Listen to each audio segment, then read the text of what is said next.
I woke in a strange wooden bed, my head pounding. Someone nearby was crying. A young woman, curled up under the quilt, her shoulders heaving with each sob. Her name was Lin Onyu. She was only 18. Chinyong, you're not even human. She said it through her tears, two wet streaks tracing down her face. My mind went blank with a buzzing sound. Last night, I'd drunk too much and, in my stupor, brought disaster down on us all. I'd done something unforgivable to her, hurt her to the very core. But in the next instant, memories came flooding in like a rising tide. This drafty mud-walled hut, the battered wooden table, the old wardrobe. I'd seen them all countless times in my dreams. No, this was no dream. I pinched my arm hard, and the pain made me flinch. I had been reborn. I remembered it perfectly. This was the summer of 1977, the night that ruined my entire life. In my last life, it was on this very night that I, emboldened by drink, violated Lin Onyu. She had a fierce, unbending nature, and she couldn't endure the shame or the way outsiders pointed and whispered. A few days later, she ended her own life. Her older sister, Lin Anru, fell apart over what had happened to her, and a few years later vanished somewhere deep in the mountains. The Lin sisters were the orphaned daughters of Uncle Lin, my father's comrade in arms. Years before, Uncle Lin had taken a bullet meant for my father, and on his deathbed he'd entrusted his two girls to him. After this whole affair, my father, unable to face the comrade he'd failed, volunteered to go guard the forestry station on the back mountain. There, one mid-autumn night, he ran into a black bear and never came home. My mother couldn't withstand the chain of blows. She took to her sickbed, and within a few years she was gone too. All because of a single moment of stupidity on my part, two families were destroyed. Afterward, I left the village alone for the big city. I caught a good era, and on brains and instinct, I clawed my way up over half a lifetime, until I was running a publicly listed company and sitting on a fortune. But that one night in 1977 remained the nightmare of my whole life. Even gravely ill and near death, I was still thinking, if only I could go back. And now heaven had truly handed me the chance. Bang! The door flew open. A man with graying hair and a face full of creases came charging in.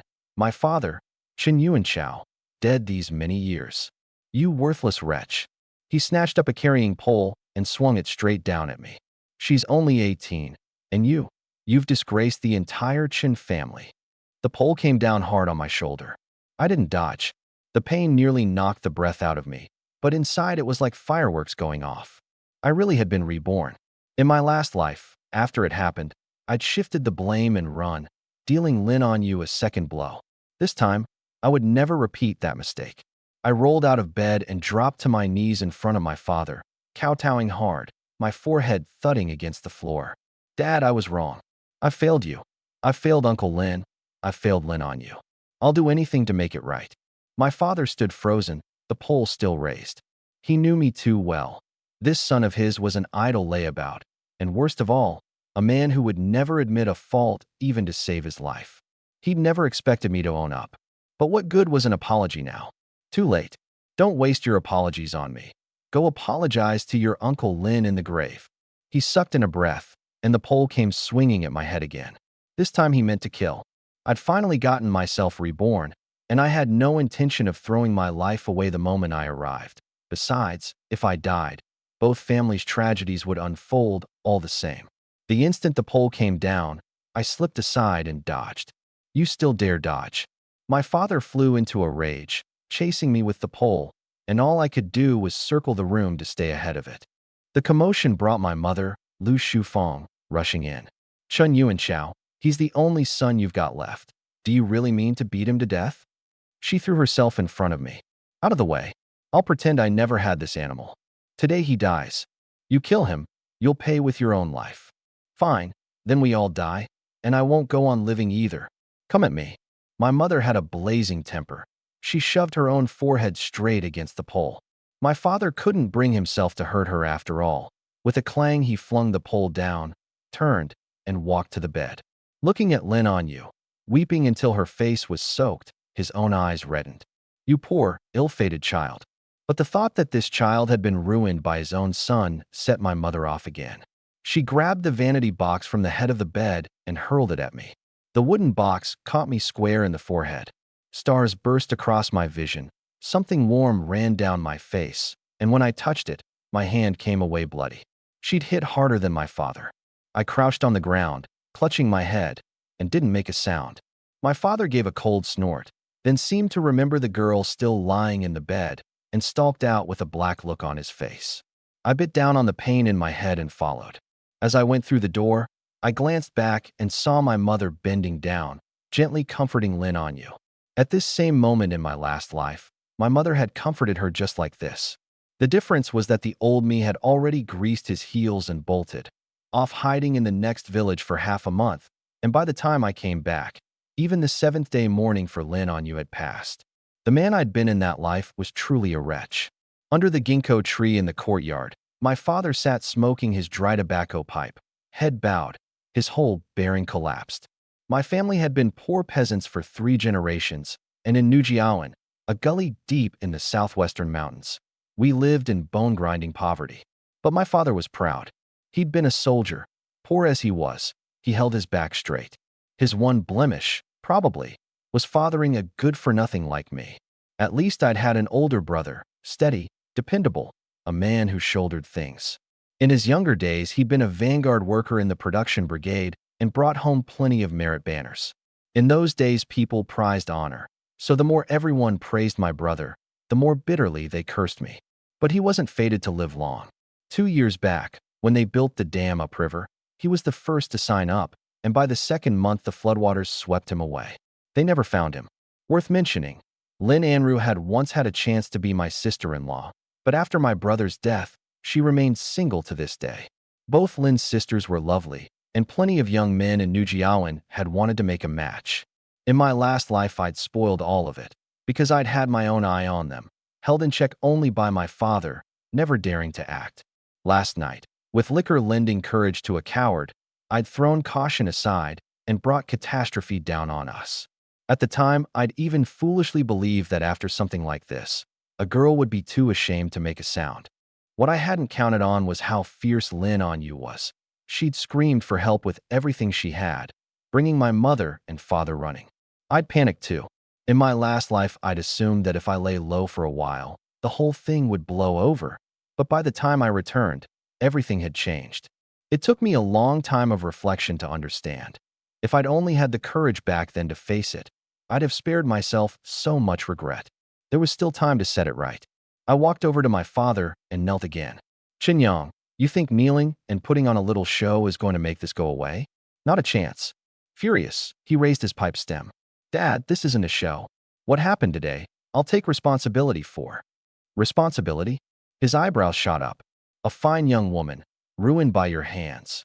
What are you going to take responsibility with? I'll marry her and treat her well for the rest of my life. My father was stunned. He'd never imagined this irresponsible son of his could say such a thing. But he quickly sneered. Marry her? With what will you support her? The Northwest Wind. And Anyu's a city girl. I've made inquiries. Marrying her would take at least 200 yuan. Who's putting up that money? In those days, 200 yuan was half a year's wages for an ordinary worker.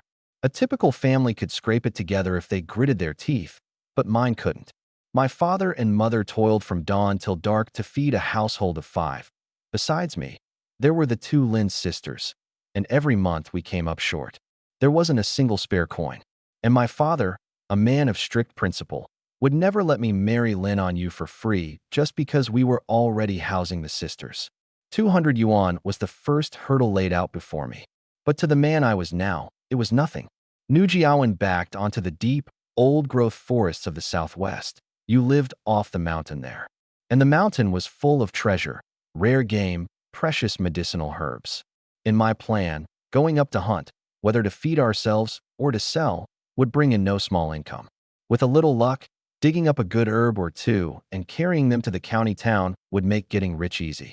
People in that era were conservative in their thinking, and the mountains crawled with venomous creatures and poisonous miasmas, so ordinary folk didn't have the nerve to go deep. But I'd grown up in Nujiawan and knew it intimately. More to the point, after I'd made my fortune in the last life, I'd spent years on shooting and wilderness survival, and my marksmanship and hunting skills were honed to the bone. In this age when hunting rifles were still legal, Give me a gun, and I could carve out a hunting ground all my own. 200 yuan was truly not worth mentioning. So the moment my father asked who would pay, I answered without hesitation. I will. You will. His eyes rolled back in exasperation. The whole family, working themselves half to death for a year, couldn't earn 200 yuan. And I was going to? And don't you go assuming you'll just marry her. You wronged her first, so you'd better show real contrition. With that, he walked into the firewood shed, and when he came out, his hand held a gleaming cleaver. Don't blame me for being hard. You come in there with me, and we'll see whether Anyu forgives you. If she doesn't, I'll send you off to the next world myself, and then I'll follow, and the two of us will atone to your Uncle Lin together. My father had been a soldier, and though he was past 50, that fighting blood in him hadn't cooled an ounce, and he held loyalty and honor sacred. He felt that even though I'd caused this disaster, he as the father couldn't wash his hands of it either, and he'd truly made up his mind to give the Lin family an accounting. My father's resolve caught me off guard. I even wondered whether, in my last life, it was precisely because I'd foreseen this very scene that I'd slipped away. There was still time to slip away now. But if I did, the two families' tragedy couldn't be avoided, and that ran against the whole reason I'd been reborn. I couldn't run, and I couldn't die. The only road out was to get Lin Anyu to agree to marry me, then earn the 200 yuan and bring her in as my bride in proper, dignified fashion, keeping every tragedy outside the door. My father carried the cleaver to the doorway but didn't go in, turning back to look at me. I drew a deep breath and strode into Lin Anyu's room. She sat against the wall, a coat draped over her shoulders, her crying soothed by my mother's comforting.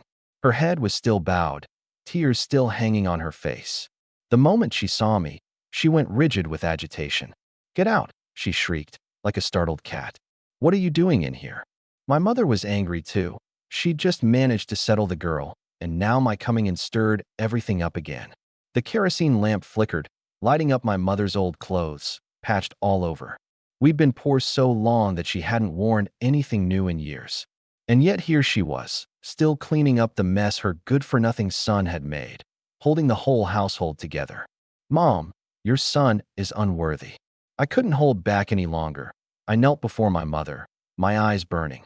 She hadn't expected me to apologize to her, and she pressed a hand to her mouth and drew a shaky breath, her voice trembling. "The one you really owe an apology to is Anyu. Own up properly. Don't break our hearts." "I understand." Still on my knees, I shifted around to face Lin Anyu. "Get away. I don't want to see him." She shrank back under the quilt in terror, her whole body shaking. It sat bitterly in my chest. I knew how vile the thing I'd done, drunk, had been. "Anyu, I'm sorry. I should never have treated you that way. You're innocent in this. Please, don't do anything desperate. I know you hate me. As long as it eases your anger, I'll do whatever you want." "What did you say?" My mother cried out in alarm and rushed over, her voice sharp. "Are you trying to make things worse on purpose? You won't rest until you've torn both families apart." The matter was as large or as small as Lin Anyu chose to make it. My mother didn't want a death on her hands. If it came to that, she'd sooner pay with her own life for my sin. "Anyu, it's Auntie's fault for not raising Qinyang right." She went to the bedside and spoke low, pleading. "You've been wronged. As long as it lets you vent, anything is fine." Lin Anyu didn't answer. After a while, crying came again from under the quilt, and my mother wept along with her. The sound of the two of them filled the room. I knelt without moving, my head bowed low. A long while later, her crying faded. She emerged from under the quilt, her tear-stained face fixed on me, her eyes brimming with a hatred that wouldn't dissolve. "Auntie, I don't want your life." My mother's body jerked. She straightened quickly and wiped her tears. "Anyu, what do you mean by that? You want Qinyang's life. I don't want anyone's life." Lin Anyu shook her head, her face the gray of ash. My heart lurched. My mother's eyes went wide, and she suddenly threw her arms around her. "Anyu, you mustn't do anything desperate." And she began to cry again. Just then my father came in with the cleaver. "Anyu, it's my Chun family that has wronged you. Uncle will get justice for you right now." Carrying the blade, he started toward me. A chill ran down my back. Before I could even get a word out, the old man was so eager to send me to my death. "Chen Yuanchao, put down that knife." At the critical moment, it was my mother who stepped up again, lunging like a leopardess guarding her cub to wrench the cleaver away. But my father seemed to have steeled himself to die for it, gripping the blade fast, closing in step by step.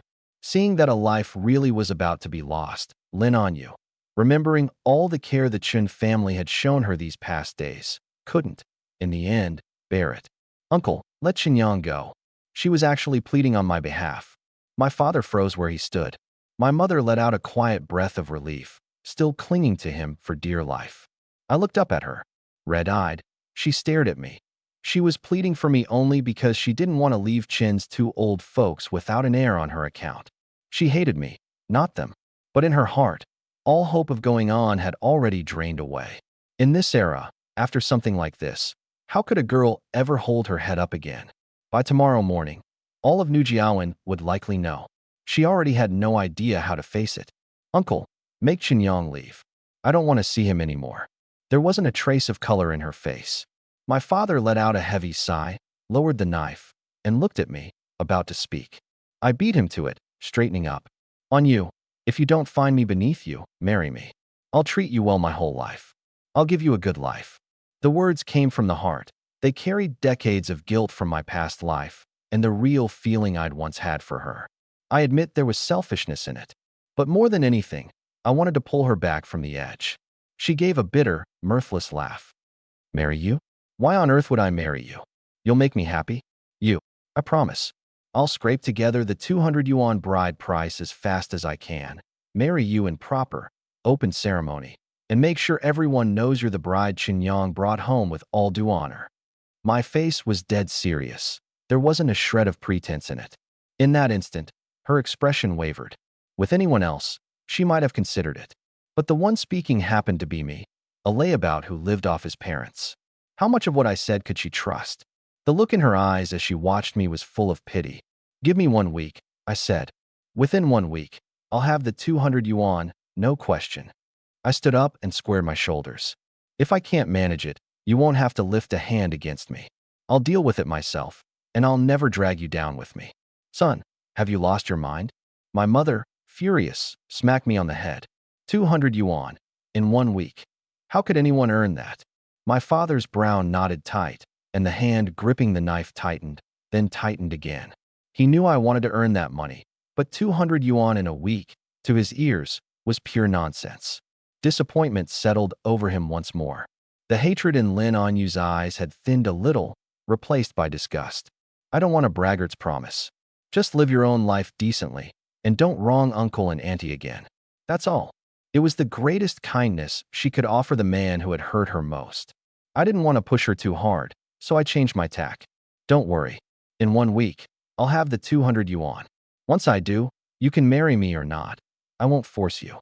But I have one condition." "You still dare to set conditions?" My father lifted his foot to kick me, and my mother barely held him back. My expression didn't change. "It's a simple condition. If I earn the 200 yuan within a week, then you, Lin On-yu, have to go on living. If you're willing to marry me, I'll wait however long it takes. If you're not, I'll never force you." With that I turned and, under my parents' astonished eyes, walked out the door and into the night. My father stood there, unsure for a moment whether to follow. Truth be told, wretch though this son of his was, those last words at least sounded like something a man would say. They carried a measure of resolve. Lin On-yu kept her head down, staring at the cotton quilt over her legs, and didn't move for a long time. "On-yu, we'll step out now. Why don't you? Give Qinyang one chance to prove himself," my mother ventured. Lin On-yu was silent for a long while before answering slowly, neither agreeing nor refusing. "I want to wait for my sister to come back." Then she lay down and said no more. My mother, oddly enough, felt relieved.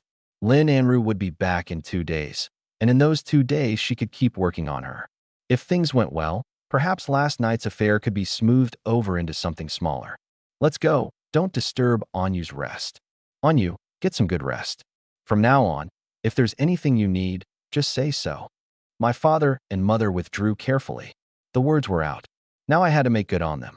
Stepping out the door, my head was full of the plan to earn money on the mountain, but it had to go one step at a time. I had no hunting rifle yet, so for now I'd have to find another way. I looked toward the abandoned chicken coop in the yard. We hadn't been able to afford the cost of raising chickens for years, and the coop had sat empty, a layer of weeds carpeting the inside.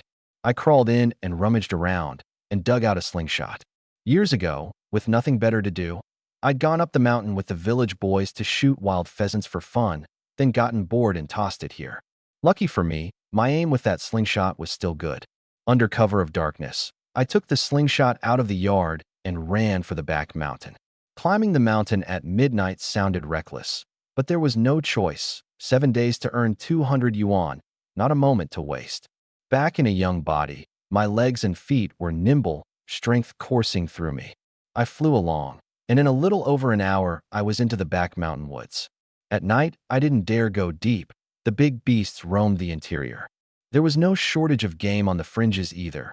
Pheasants, roe deer, the like, fond of coming out to forage after dark. Picking off a few pheasants with a slingshot wouldn't be hard. With luck, I'd run into a masked palm civet and really strike gold. That creature was treasure from head to tail. But it was cunning, and with the slingshot in my hand, my chances were slim. Tonight the moon was bright, washing the ridge in light, and I could make out a great deal. Not far off, from a thicket of shrubs, came the sound of flapping wings, mixed with a low goo-goo cooing. I'd grown up in the mountains and had a sharp ear. One listen told me it was pheasants. Not large, a single bird might yield 2 caddies of meat. But in this era, 2 caddies of meat was a whole year's longing for an ordinary household. I remembered it clearly. This past New Year, my father bought 2 ounces of pork belly from the supply co-op. And my mother trimmed off the lean, mixed it with chives and cabbage, and wrapped a whole pot of dumplings, green as anything, with just those few scraps of meat. The remaining ounce of fat she couldn't bear to eat, and rendered it down into lard and cracklings. When a craving hit, we'd boil up a pot of cabbage stock soup and scatter in a few cracklings, and call that meat. In those days, everyone had a craving worm gnawing in their belly. If you needed someone to do you a favor, you'd bring 2 ounces of meat, and 8 times out of 10 it got done. Running into pheasants right off the bat, my luck was good indeed, and from the sound of it, there was more than one. The pity was I had only the slingshot. Take one down, and the rest would scatter instantly. There was no way to get them all. And I couldn't afford a single miss. Wild creatures have an instinct, and at the smallest sound they're gone in a blink.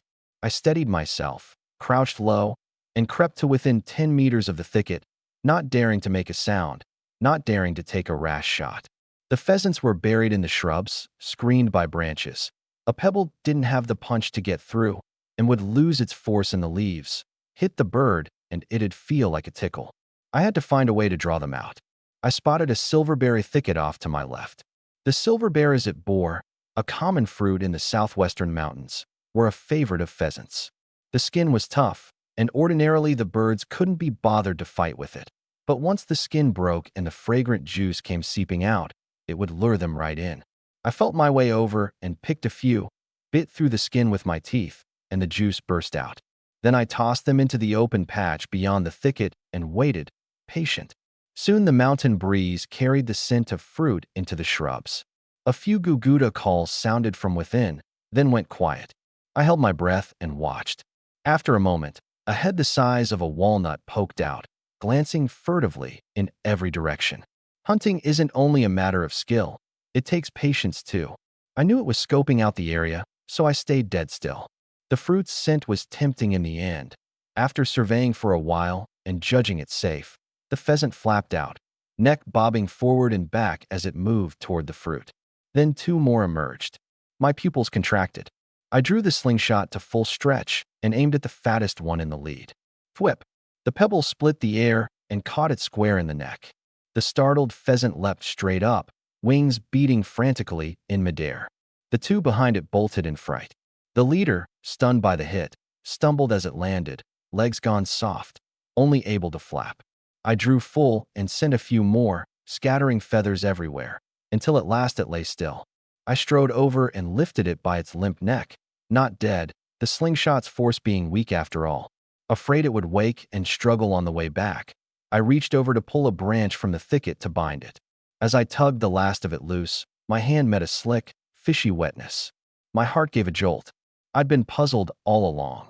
What had those few pheasants been after, flapping and calling in the thicket? 3 of them had clearly run out a moment ago, and now there was this clear, fishy stuff stuck to the branch, like egg fluid.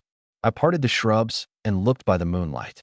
On the grass lay a few white things the size of fingernails, eggshells, from some bird like a dove, all pecked clean by the pheasants. They'd found this nest of eggs, and that was why they'd been carrying on so. I was about to leave when the shrub by my foot suddenly stirred. Something else? Worried it was a snake, I stood and stamped hard twice. A mountain snake will usually flee at that sound, unless it's a king cobra, which will rear up right in your face when you stamp. I dared to stamp because the movement was right at my feet. A venomous snake would already have come for me. After a moment, nothing moved, so I parted that clump of shrubs. The instant I did, my breathing went heavy. On the grass lay a gray-feathered bird with a round head and a slender beak, a little smaller than a dove, its plumage more mottled, a turtle dove. There wasn't much meat on it, half a catty at most, but eating it was good for the eyes, especially for the elderly, and it calmed the nerves besides. It usually nested in a tree hollow at night. How had it ended up in the shrubs? It lay motionless. I reached out and nudged it, truly dead. Looking closer, I saw it had lost a fair number of feathers, with peck and bite marks on its neck. Those pheasants just now had almost certainly been flapping over it, and flapped it to death. Stumbling into a windfall on my very first night, my luck really was something. That was enough for tonight. Day was about to break, and it was only March or April. The deep mountain mornings were frightfully cold. I had nothing on but a thin undershirt, and the mountain wind raised goose flesh all over me, so I didn't dare linger. I lashed the fat pheasant tight with a branch, picked up the turtle dove, and headed down. Back at the old home of my memories, I stepped into the dirt courtyard. First I checked my parents' room. The lamp was out. They were asleep. Then Lin Anyu's room. Dark too, not a sound. The whole yard lay silent. I stood a while outside Lin Anyu's door, let out a soft sigh, and felt my way in the dark to the kitchen in the southeast corner. The kitchen was low and small. At 1.80 meters I had to duck my head just to squeeze up to the stove. I opened the cupboard by the stovetop, and where the bowls were kept sat a big porcelain bowl turned upside down. Lifting it, I found a dish of cold-dressed fish mint, a southwestern specialty that smells fishy but tastes wonderful. Toss it with chili and sesame oil, and it makes a refreshing little dish. In those days, this was practically our family's daily fare. Fish mint, clear cabbage stock soup, a few coarse flour buns, not a speck of meat or oil. I also dug out a small cup of cracklings left from New Year, which my mother had tucked carefully at the very back of the cupboard. It sat bitterly in my chest. I carried the turtle dove back to my own room, then fetched an armful of dry firewood from beside the wall. By the 80s, city folk were burning honeycomb coal briquettes, but the countryside still burned wood. I set a pot to boil, cleaned and dressed the pheasant, and planned to stew up a pot of soup before dawn to give the family a little something better. The firewood crackled, the water rolled. By the time the sky paled along the horizon, a steaming, fragrant pot of pheasant soup was done. To draw out the flavor, I sliced in a few of the daikon my father had hung to dry in the yard and threw them in. The radishes were a bit wilted, meant for his pickling, but I didn't want my family chewing coarse buns with pickles anymore. With my own 2 hands, I'd see to it that from now on they ate well. The soup was so fragrant that even I, a man used to mountain delicacies and rare flavors, kept swallowing. But I didn't touch it. Instead, I clamped the lid on tight, afraid the smell would drift out. In those days, just having a bite of meat could draw envious eyes, and I knew the value of building up a household store quietly. Wait on my parents, look after Lin Anyu, make good on the debts of my last life. That was enough. Day broke. I slipped back into my room to catch a little sleep and recover my strength before working out the hunting plan in detail. A few roosters crowed across Nujiawan, and my father turned out of bed. The family's 2 mu of land was planted with sweet potatoes, and today was the day to dig them. My mother got up with him. The 2 of them went out to the yard and first stole a few glances at Lin Anyu's room. No sound.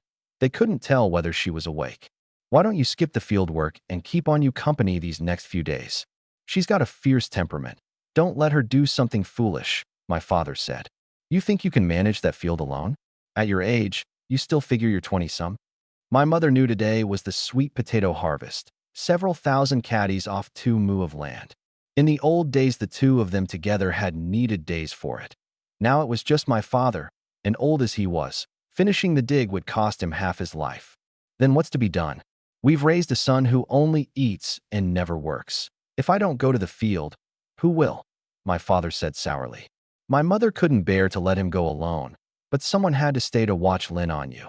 Almost without thinking, she walked to my door and heard breathing inside. The boy's home. Her brow eased. You're counting on him?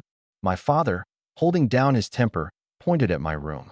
This little brute pulled that shameless stunt last night, and he's still sleeping like a log. An animal like that, you think he'll provide for this family? The words out, his chest tightened, struck by the sense of a family gone wrong. All right, enough. Let me fix you something to eat. You can't work on an empty stomach. My mother quickly steered him off and headed for the kitchen. But my father had his back up. Eat, eat, eat. What's there to eat? The rice jars nearly grown worms. It wasn't an exaggeration. The bit of grain coupons he'd saved up at the start of the year, I'd stolen and traded for cash, then lost at the gambling table. Besides being an idle layabout, I had a gambling habit. With no money in the house, I'd often steal things to trade away. My father's eye caught the yard. The radishes he'd hung to dry were gone. His eyelid twitched. Damn it, it's that little brute again. I'd bet on it. Today I really will beat him to death. My mother, who'd reached the kitchen doorway, stopped short. She looked back, saw him storming toward my room, and ran to grab his sleeve. Chen Yu and Chao, stop right there. You spend all your strength on the boy, and then who's going to the field? My father halted, ill-tempered. Go on, keep spoiling him. Spoiling him how? The field comes first. I'll go relieve you in the afternoon. Hands on her hips, my mother pointed at his nose. Hurry up and get those sweet potatoes in to trade for grain coupons. We're out of grain. At the word grain, my father grasped how serious things were and sighed. I've worked it out. This year the sweet potatoes can trade for 800 caddies of grain coupons. 200 go to old Zhang at the co-op, and what's left will feed us half a year at most. Half a year? Have you forgotten we borrowed 20 ducklings last year? The ducks didn't make it, and we have to repay this year?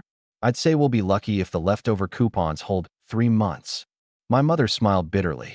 This year the Chen family really was a leaking roof catching a night-long rain. Half a year of hard labor's worth of food, nowhere near enough. In a couple of days Lin Anru would be back, one more mouth to feed. 3 months was iffy.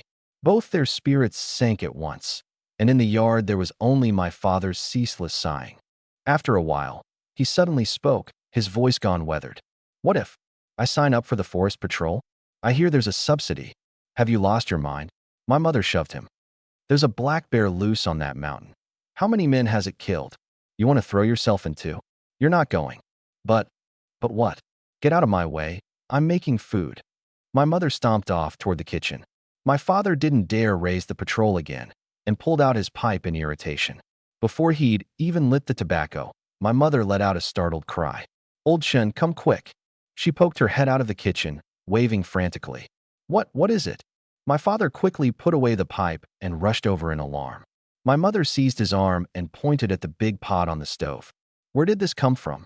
The lid had been lifted, and a pot of steaming, fragrant chicken soup sat before them. My father's eyes went wide, fixed on the meat in the pot, his eyeballs all but dropping into the broth. Who made this? He was utterly baffled. With all the upheaval the night before, after coming out of Lin Anyu's room in the middle of the night, he and my mother had gone straight back to their own room.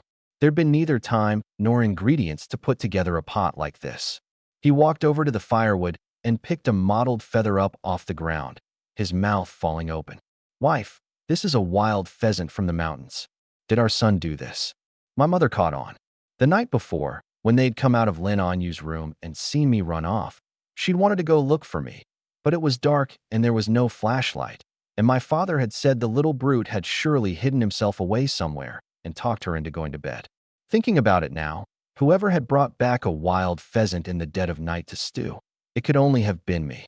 Half believing, half doubting, my father dipped the ladle in and brought up a big scoop of meat. If that boy really stewed it, would he have left this much for us? His words were scornful, but the meat truly did smell wonderful, and he couldn't help swallowing. My mother was all smiles. Maybe our son's finally come to his senses. About last night. He must know he was in the wrong. Humph. A dog can't change its taste for filth. My father dropped the ladle, talking tough, but his eyes wouldn't leave that pot of meat. My mother knew he was one to save face to the death, so without a word she ladled out a big bowl and held it out to him. It's not often he shows some sense. Eat up. You'll need your strength for the work. Something of unknown origin. Aren't you afraid it'll give you a bad stomach? My father didn't take it. He probably believed the chicken was my way of making amends, but in his eyes the wrong I'd done was too great, the kind of crime that, if word got out, would have me hauled off and shot. No matter how good a bowl of chicken soup smelled, it wasn't going to shake his principles. If that little brute really means to repent, we'll see whether he can earn 200 yuan in a week. With that he turned and strode off. Stubborn old mule. My mother rolled her eyes, but staring at the soup in the pot, she smiled. It was the first time in all my years that I'd done something for the family, and as a mother her heart felt like it had been dipped in honey. Old Chun, your radishes turned up. Your son stewed them into chicken soup. She came out beaming. Since my father wouldn't eat the meat, she steamed 2 coarse flour buns, dipped them in a little of the chicken broth, and pressed them on him. He couldn't very well refuse, so he wolfed them down and headed out to the field. A whole pot of meat was still left, the aroma drilling straight up the nose. Besides that New Year's serving of dumplings, the last time my mother had eaten meat went all the way back half a year. Someone in the village had thrown a wedding feast, killing 5 caddies of pork to boil a pot of soup for the whole village, with only a few peppercorn-sized scraps of meat floating on top. The whole appeal had come from that film of oil and the chopped scallions. Even so, she was still savoring the memory of that bowl. But next to this pot of chicken soup, it was nothing at all. These days, what good is face next to a full belly? My mother wasn't as bullheaded as my father. Knowing it was her son's gesture of feeling, she ladled herself a bowl and ate it happily. When she'd finished, she ladled out another and carried it to my door, knocking softly. No answer. She figured I'd worn myself out after a night of toil, so she didn't disturb me, and carried the soup over to Lin Anyu's room instead. Anyu. She knocked gently. After a moment, a voice answered from within. Auntie, what is it? It was hoarse. My mother understood at once. The girl had spent the whole night grieving and still hadn't slept. As a woman herself, she knew this was a hard threshold to cross, and that it was her own son's sin that had caused it. Her heart wrenched with pain. Anyu, I've fixed you something to eat. Have a little while it's hot. No answer. My mother pushed the door open and went in. Lin Anyu was still sitting up in bed, her face drained of all color, her eyes red and swollen from a whole night of crying. My mother's nose stung. She set the soup on the table, went over, and brushed back the loose hair on Anyu's forehead. Eat a little first. The fragrance of chicken soup spread through the room, but Lin Anyu hadn't the slightest appetite. She glanced at the bowl, was quiet a moment, then asked, Auntie, didn't the family run out of chickens? Never mind about that. My mother guessed that if she said I'd made it, the girl would more than likely refuse it. Sure enough, seeing her start to speak and then stop, Lin Anyu understood at once. She hadn't slept a wink. In the small hours she'd heard someone working in the kitchen and assumed it was uncle or auntie. Then the person had walked toward her door and paused outside for a while. She'd been terrified at the time. Mercifully, the person only stopped a moment before returning to the kitchen. Now that she thought about it, it had been Shenyang. Come, drink a little while it's hot. Auntie, I'm not hungry. Lin Anyu turned her face away, not looking at the bowl. My mother didn't press her further and carried the soup out with a sigh. Just then I came out of my room, yawning. 1 week to earn 200 yuan. The difficulty really wasn't small. Wild pheasants weren't worth much. To make real money from hunting, I needed to get my hands on some rare game. The daytime offered good visibility. I'd slept only 2 hours before I felt the urge to head up the mountain again and try my luck. I'd just gotten up when my mother, coming out of Lin Anyu's room with the chicken soup, met me head on. Go. Apologize to Anyu properly. She shoved the bowl into my hands. I grasped most of the situation at a glance. Mom, how is she now? How is she? Thanks to you. She's still hanging on by a thread. My mother shot me an irritated glare. She'd felt sorry for the son who'd toiled all night to make a pot of chicken, but having just seen Lin Anyu, she now felt I'd brought this on myself. Wounding a perfectly fine young woman that badly, I deserved it. Your father's right. Don't think you can paper this over with a pot of chicken. What are you standing there for? Get going. Hurried along by her, I carried the soup to Lin Anyu's door. I knew she didn't want to see me, but with my mother standing right behind me watching, I had no choice but to steel myself and go in. "Get out!" came a shriek from inside. Seeing me, Lin Anyu reacted as if to a demon, clutching the bedding tight and shrinking into the corner of the bed.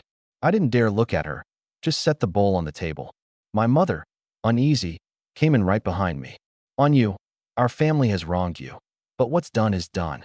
Eat a little, don't keep punishing yourself." "Auntie." The moment she saw her, Lin Anyu's eyes reddened. In all her time with the Chin family, my parents had always treated her well. She hated me, but she couldn't bring herself to hate the two of them. She huddled trembling in the corner of the bed like a wounded little white rabbit, a sight to wring the heart. My mother's eyes reddened too. She went to the bed and gathered her into her arms. "Anyu, it's my Chun family that has failed you. For the rest of this life, even if the whole family had to slave like beasts of burden, we'd gladly do it to take care of you. Chin Yang has said it too. He'll take responsibility for you." "What's he going to take responsibility with? He's nothing but a layabout. I'm only 18. Why should I be ruined just like this? How am I supposed to go on living?" "Auntie understands." My mother patted her back over and over. "Cry. You'll feel better letting it out." But she'd cried her eyes dry over the night and could only sob against my mother's chest, her shoulders shaking. I stood off to the side, neither able to offer comfort nor to just stand there, hating only that the man I'd been back then had been such a worthless creature. If I hadn't been an idle good-for-nothing in the past, her resentment of me wouldn't run so deep. But things had come to this, and saying anything was useless. All I could do was make it up to her as best I could. "Mom, I'll step out first." Once again, I forced myself to retreat. It sat heavy and bitter inside me. In the first half of my life, I'd wronged nearly everyone around me. All the more reason not to waste any more time. I went to the kitchen, meaning to knead the last bit of coarse flour and steam some buns to fill my stomach, so I'd have the strength to go up the mountain. Having finished comforting Lin Anyu, my mother came into the kitchen wiping her tears. "Well now, you won't eat the chicken you made yourself, and you want to gnaw on coarse flour buns? Who's that show for? I wanted to leave it for you all." I scratched my head, knowing she was in a foul mood and not daring to be cheeky. My mother rolled her eyes and set down the bowl of untouched chicken soup, the one Lin Anyu hadn't drunk, on the stovetop with a clunk. "Your father won't eat it, and I can't finish this much. If you won't eat it either, I'll throw it out to the dogs." With that, she walked off without looking back. I didn't make a fuss either. I picked up the bowl and ate the chicken clean, then beat her to tidying the kitchen, pouring the rest of the pheasant from the pot into a big basin to keep for lunch. When I'd finished, I tucked the slingshot away and called out to my mother, who was drying corn in the yard. "Mom, I'm heading up the back mountain." Fussing with the winnowing basket, she didn't respond. I carefully grabbed a handful of corn and tucked it into my pocket, shouldered the back basket, and on my way out the door fished a rusty sickle and a small herb hoe from the corner by the wall. That herb hoe had a bit of history. Nujiawan was too poor, and 2 years back the production brigade had gotten a sudden notion to have every household grow honeysuckle, saying there were buyers in the city who'd pay more than for crops. But when it came time to harvest, some so-and-so from the next village reported them, and officials came and confiscated all the honeysuckle, hauling the brigade leader off too. He still hadn't been released. The herb hoe had sat idle in the corner ever since. I figured that if I came across medicinal herbs on the mountain, I could dig them up while I was at it and sell them in the county town. Under my mother's searching gaze, I made straight for the back mountain. Today the sky was clear for miles, sunlight slipping in patch by patch through the gaps in the leaves, wild birds chirping and chattering. By day, the slightest stir of movement was clear at a glance, and I was full of confidence, certain today's haul would beat last night's. Wild pheasants weren't very bright. They'd hide in the shrubs and still love to make noise, either cooing or beating their wings. Sure enough, before long there was movement in another thicket. This time I'd come prepared. I set the back basket down under a tree and pulled out corn kernels. Not as good as silver bears to a pheasant, but a rarity all the same. Scattered them on the open ground beyond the thicket and went back to wait under the tree. The pheasant was soon lured out, poking its head up to look this way and that with its guguda calls, but stubbornly refusing to show its body. Hunting takes a steady nerve. Having lived through 2 lifetimes, I might be only just past 20, but my temperament had long since been tempered calm, so I raised the slingshot and waited it out. A few minutes later, it took a step forward, exposing its neck. The moment was perfect. Thwip. The pebble cut the air and caught it square in the neck. It flapped twice and toppled. I ran over, bound it tight, and tossed it into the basket. Pheasants weren't worth money, but they made up for rations. Neither cocky nor rattled, I pressed on deeper while the weather held.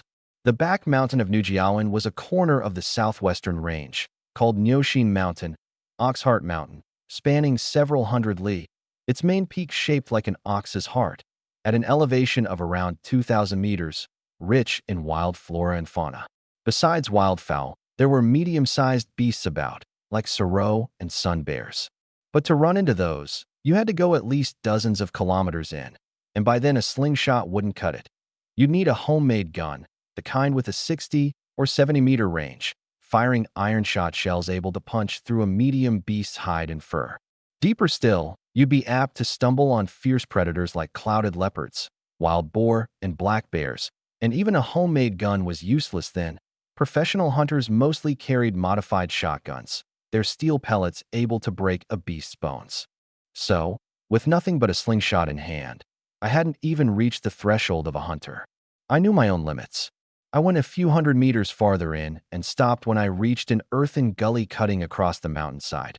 The gully was about 7 or 8 meters deep and 2 or 3 wide. I reckoned I'd come about a kilometer into the mountain. I was afraid to go deeper for fear of trouble. Not just the beasts, but the deep mountains of the southwest were damp and shaded, breeding poisonous miasmas easily, and someone unfamiliar with the terrain who wandered into a miasma zone could be trapped and die there. So I made this gully my boundary, drawing my hunting range within the outermost kilometer of the back mountain. Running into anything valuable on the fringes was purely a matter of luck.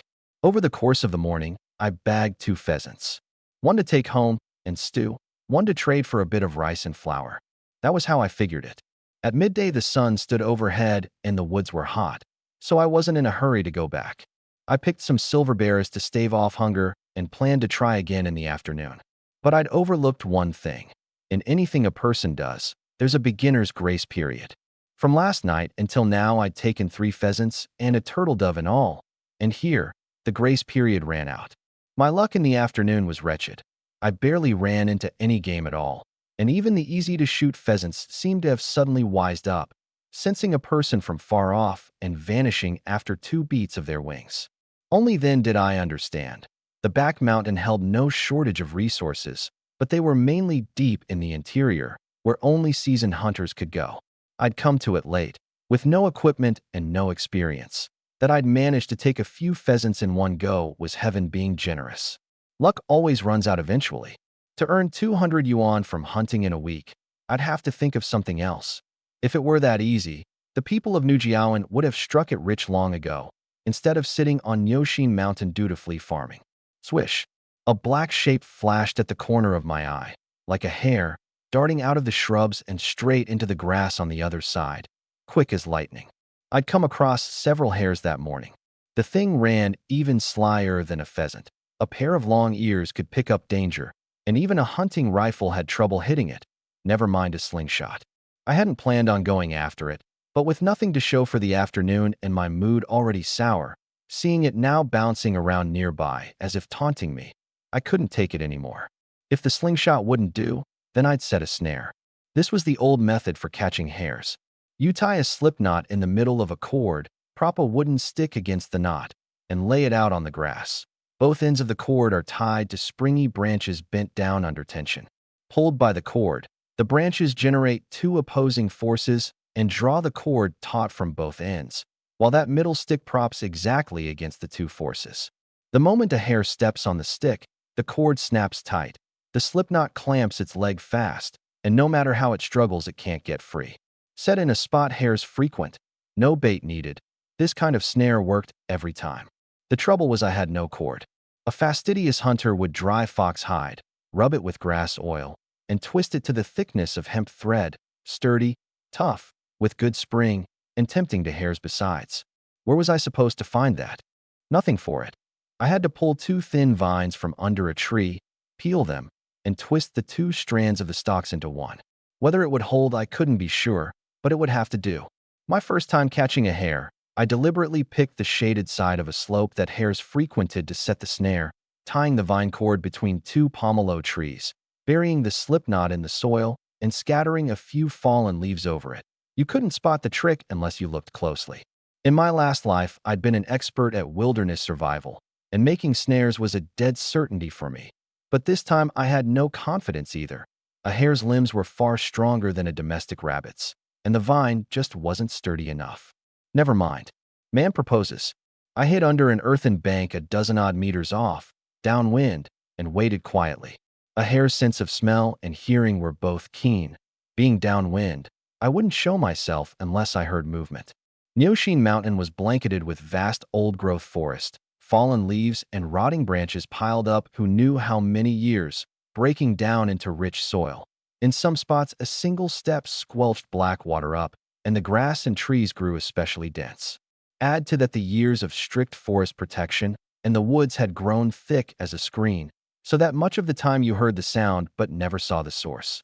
I waited an hour, thinking the whole time that I'd kept perfectly focused, but it wasn't until a shrill GG squeal that I snapped to and craned my neck to look. A hare had been caught in the snare at some unknown moment, its left hind leg bound fast by the vine cord. When did you turn up? Comes and goes like a damn ghost. I had to hand it to human ingenuity. If not for knowing how to set a snare, a sly creature like the hare could run a man in circles. Once snared, the hare strained forward with all its might, all four paws clawing up a spray of mud and leaves, bending the branches of both pomelo trees, the vine cord around its foot creaking, ready to snap at any second. My heart clenched. Without a word, I whipped out the slingshot, and, before it could break free, fired 3 shots in a row at its neck. It was a gamble. A startled wild creature's will to survive is fierce, so I held my breath and, without aiming in between, sent 3 pebbles off in quick succession on feel alone, having to stun it before it got loose. Crack. Thud. One sharp, one dull. The sharp one was the vine cord snapping. The dull one was a pebble catching it square in the head. My slingshot wasn't all that powerful, able at most to raise a peanut-sized lump on its head, but that was enough. The instant the vine cord snapped, the pebble struck its skull, the hare's body jerked stiff, and it keeled over senseless on the spot. Hares have sharp teeth and can't be tied up, so I didn't use a branch.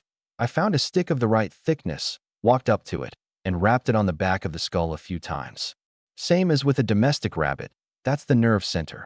A heavy blow there is fatal. A few raps, and it had stopped breathing. I hefted it. 5 or 6 caddies, nice and fat, a fine catch.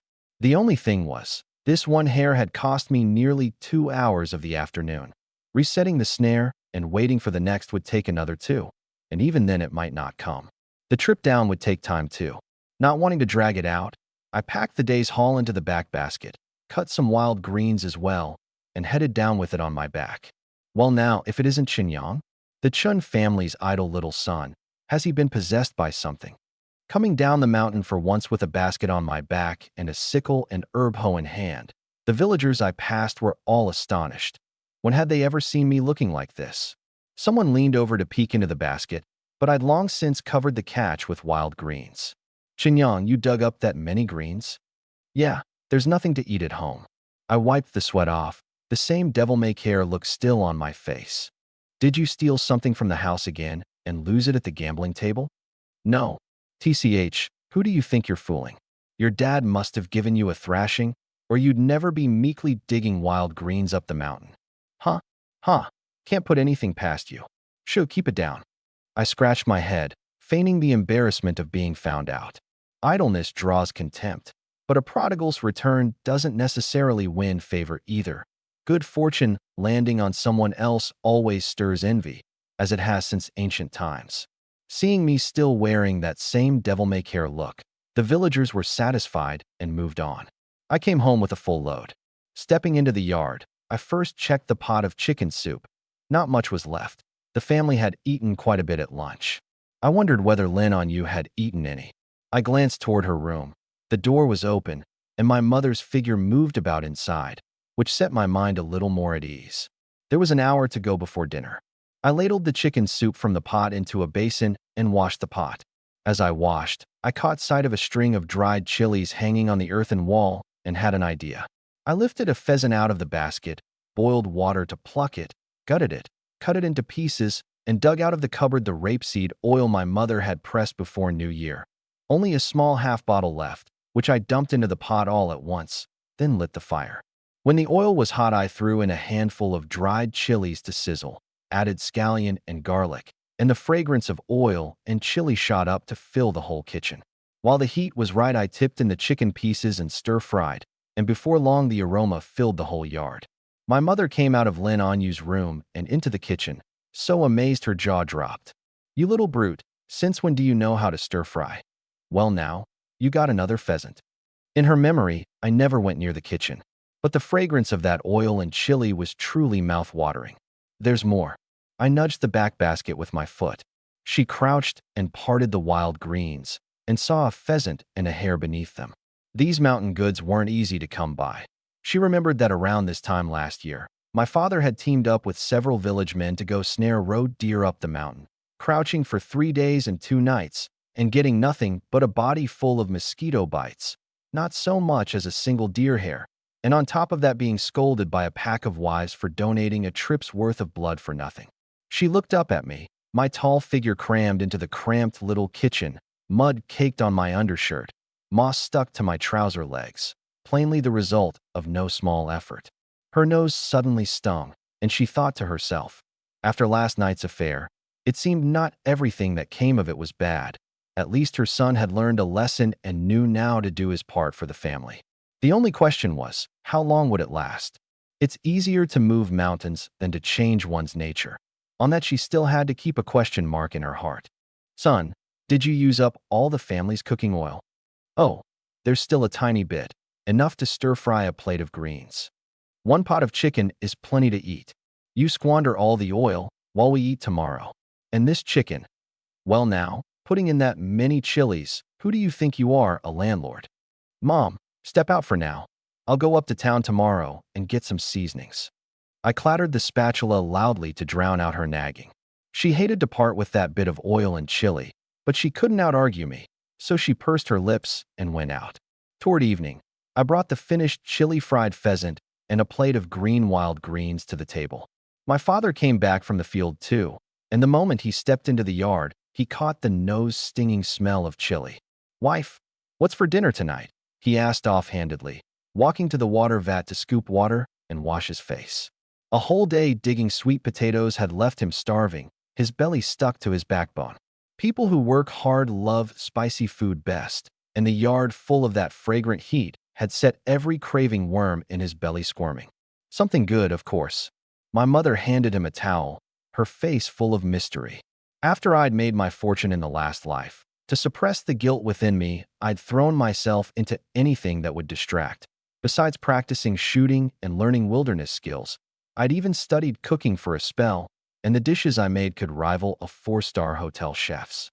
Now, with a plate of stir-fried wild pheasant and a plate of sautéed wild mallow greens on the table, the fragrance left my father unable to bother washing properly. He gave his face a careless wipe and headed inside. Seeing the chicken, chili-fried, no less, he swallowed. It didn't look like his wife's cooking. My mother followed him in and met his puzzled eyes. "Don't look at me.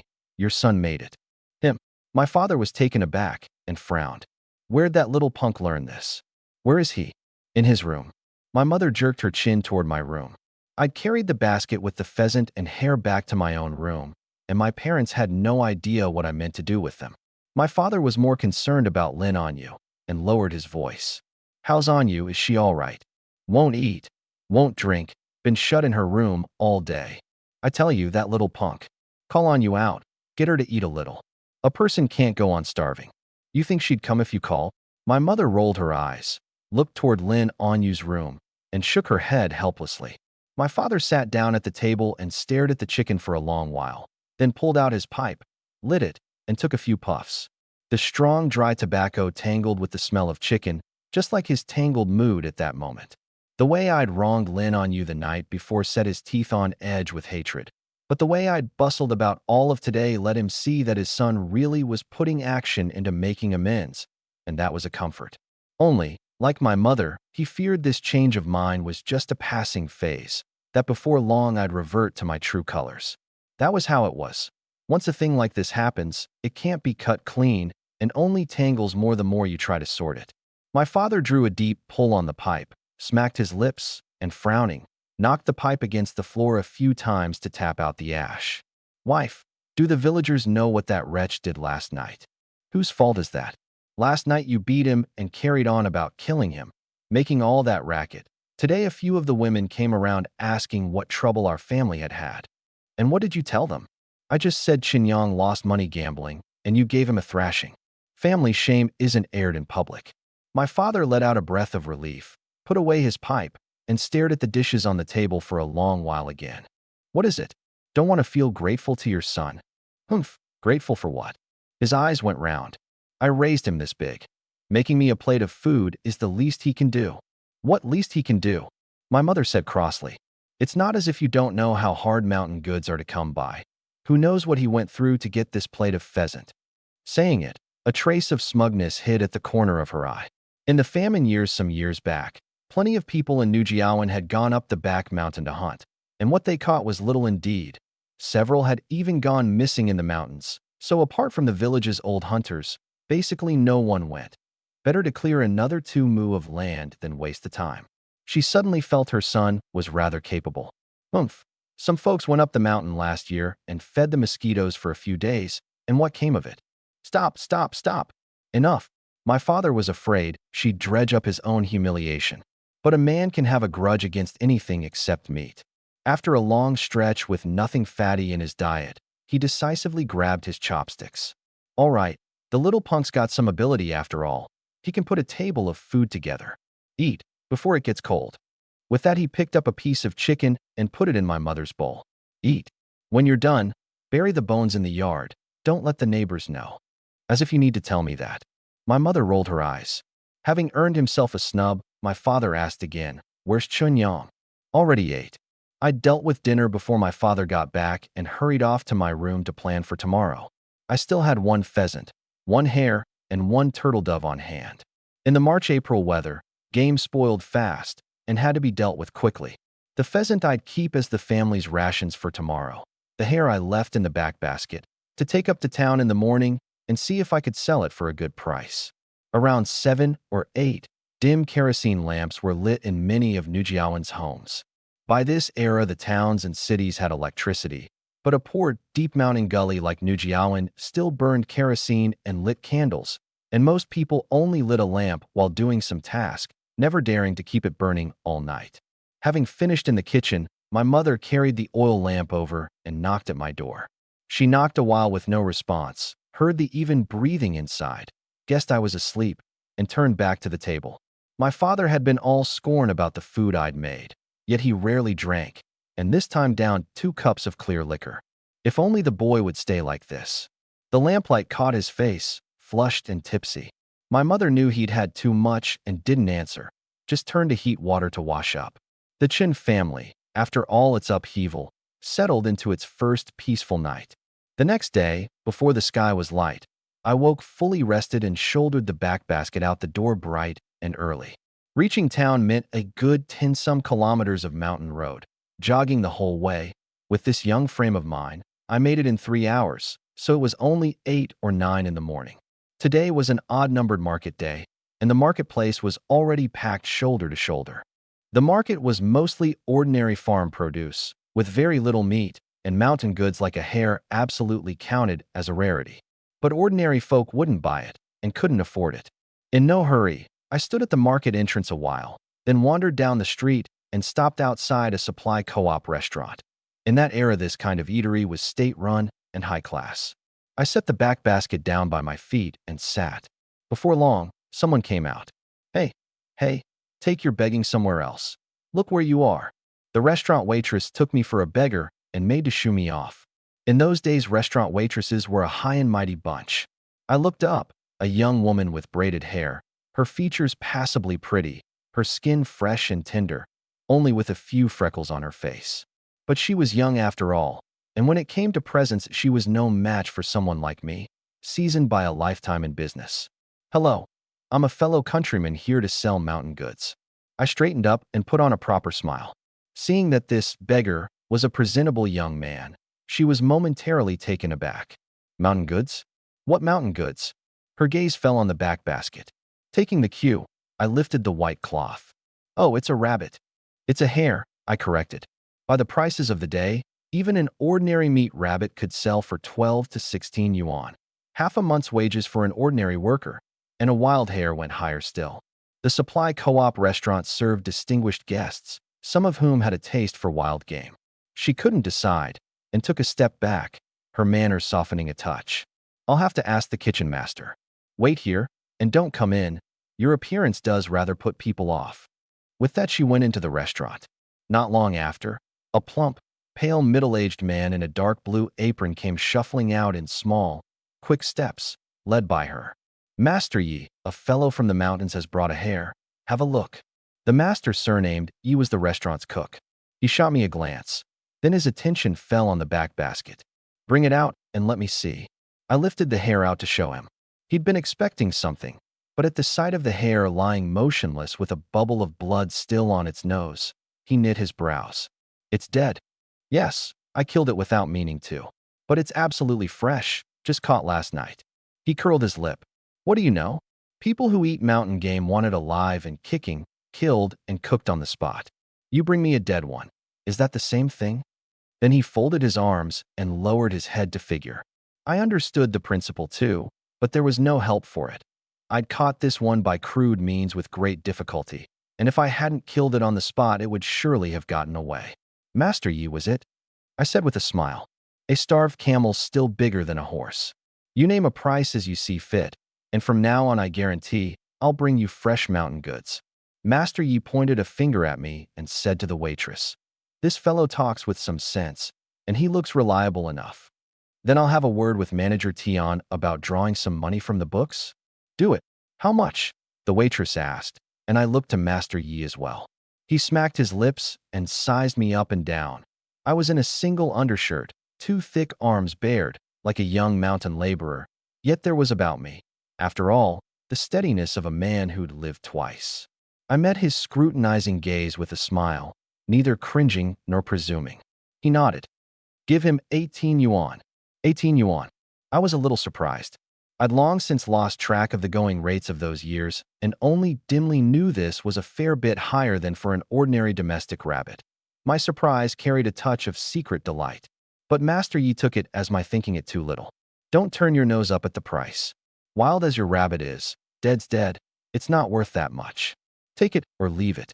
With that, he turned impatiently to go. I hurried to stop him. Then how much would you give for a live one? A live one? He raised an eyebrow disdainfully. A live one's good. You bring me a live one, 5 yuan a caddy. Assuming you can manage it. This one was a good 5 caddies at least. Alive, it'd be 25 yuan. Nearly a month's wages for an ordinary worker.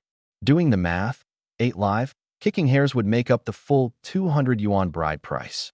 Put that way, it didn't seem so hard. Now I had a baseline, and I promptly stuffed the hare into his hands. All right, 18 it is.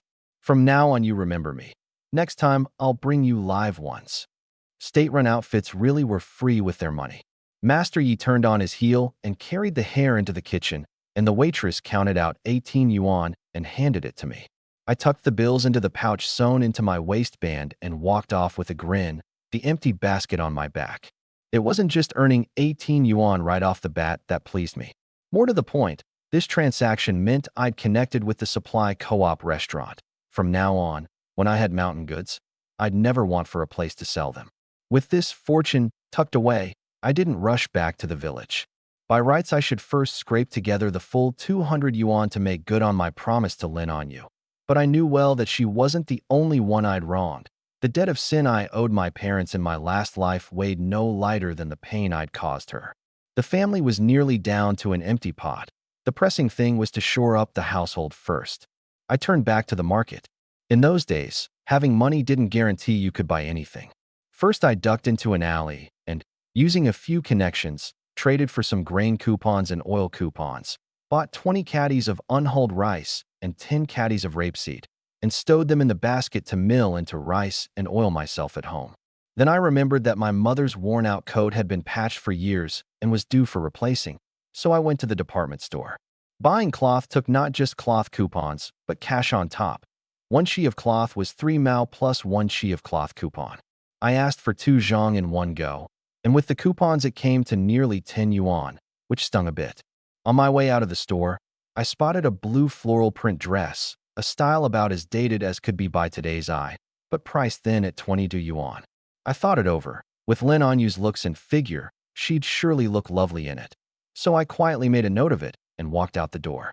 Besides the cloth, I also bought some vegetables, a bottle of sesame oil, and some pastries, and went out of my way to spend 4 mao trading for a tobacco coupon to buy my father a pack of dakiamen, figuring that if he wouldn't take them, I'd keep them and smoke them myself. All told, I'd spent 13 yuan, leaving 5, which I tucked into my waistband before shouldering the loaded basket and heading back to the village. I got home just before midday. The moment I came in, my father was sitting in the yard puffing away at his pipe. Facing him made me a bit uneasy. I set down the basket, looked around inside and out without finding my mother, then crept over. "Dad, where's Mom? Your mother's out in the field. And where have you been off gallivanting?" He glared at me sourly. By rights, he should have been the one out digging sweet potatoes tonight. But my mother, sympathizing with how hard he worked, had insisted they take turns, so he'd stayed home to watch Lin Anyu. And then there'd been no sign of me all morning. Now, seeing the basket sag with weight, he suspected I'd been up to thieving again. "Dad, what are you saying? How could I possibly steal in broad daylight?" "True, you're not that stupid." He shot to his feet and glared. "You really did go and steal something?" I was at a loss for words, and opened the basket to lift out the 20 caddies of rice and 10 of rapeseed.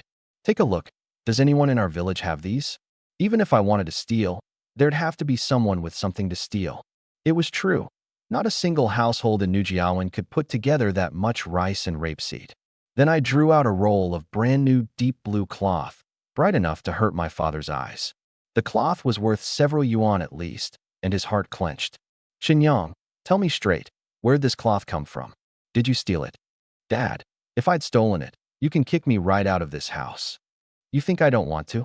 He gripped his pipe stem tight in reverse. I quickly took a step back. "Dad, all of this I traded for at town, using the hare I caught yesterday. If you don't believe me, ask Mom. She saw that rabbit." "Humph, your mother only ever takes your side." He still didn't believe it. "That cunning beast is sly as a ground rat up the mountain, gone in a streak. You could catch it?" Even as he said it, though, thinking of the pheasants I'd brought back one after another, he wasn't so sure. "You really caught a rabbit? What else?" Seeing his tone soften, I shrugged. He said nothing, just crouched with the pipe between his lips and watched me sort the vinegar, salt, sesame oil, and the rest out of the basket. Seeing that everything I'd brought back was exactly what the family badly needed, his expression eased considerably. Maybe his son really had come to his senses? Thinking this, he smoked in silence. Once I'd gathered everything and put it away, I came back to his side and pulled the pack of dakiamen from my pocket. "Dad, smoke this." He looked up, and when he saw it was dakiamen, his expression went strange in an instant. This pack cost 4 mao, enough to feed the whole family for 2 days. Years ago, he'd helped the village head repair a root cellar, and the village head had handed out 1 dakiamen each as wages, with several of the men praising his generosity. Now here in my hands was a whole, unopened pack, and he had a sense of unreality. Could this boy really have made something of himself? He bit down on his pipe mouthpiece and in the end didn't take it, asking instead how I'd caught the rabbit. I held nothing back and briefly explained the business of making the snare. He listened, then mused. "This snare of yours is still a bit crude. Tell you what, I won't take the cigarettes. You take them to old Pijia in the village and ask him for some pointers on making snares." Old Pijia was the most skilled of Nujiawan's old hunters. They said his abilities were tremendous. He never went up the mountain without coming back loaded. And in his youth, he'd hunted tiger and bear single-handedly and could toy with a raging wild boar. Now that he was on in years, he hardly went up the mountain anymore, spending his idle time in the yard playing with his dogs, though some said he meant to train his several house dogs into hunting hounds. I had an impression of the old man. He was tough-fated, lived past 100, all the way to the new millennium before he passed. So right now he was only in his 70s. It was just that at this point his eyes were failing, and at night he could barely see. Dad, I'll do as you say. I'll go right now. That my old man would actually offer me advice left me a little overwhelmed by the favor. But I had something better than a pack of Dakiamin to call on him with. Before heading out, I went back to my room on purpose and bagged the turtle dove I'd picked up the night before last. Turtle dove bones, ground into powder and decocted into medicine, could treat night blindness. Using this to get on old Pija's good side would work far better than a pack of cigarettes. I made my way from memory to the courtyard at the foot of the slope by the village entrance, and before I even got close I heard a few barks. Old Pija training his dogs, it seemed. I knocked and called out, "Grandpa, it's young Chun from the village. Have you got a moment? I've brought you something good." The barking stopped at once.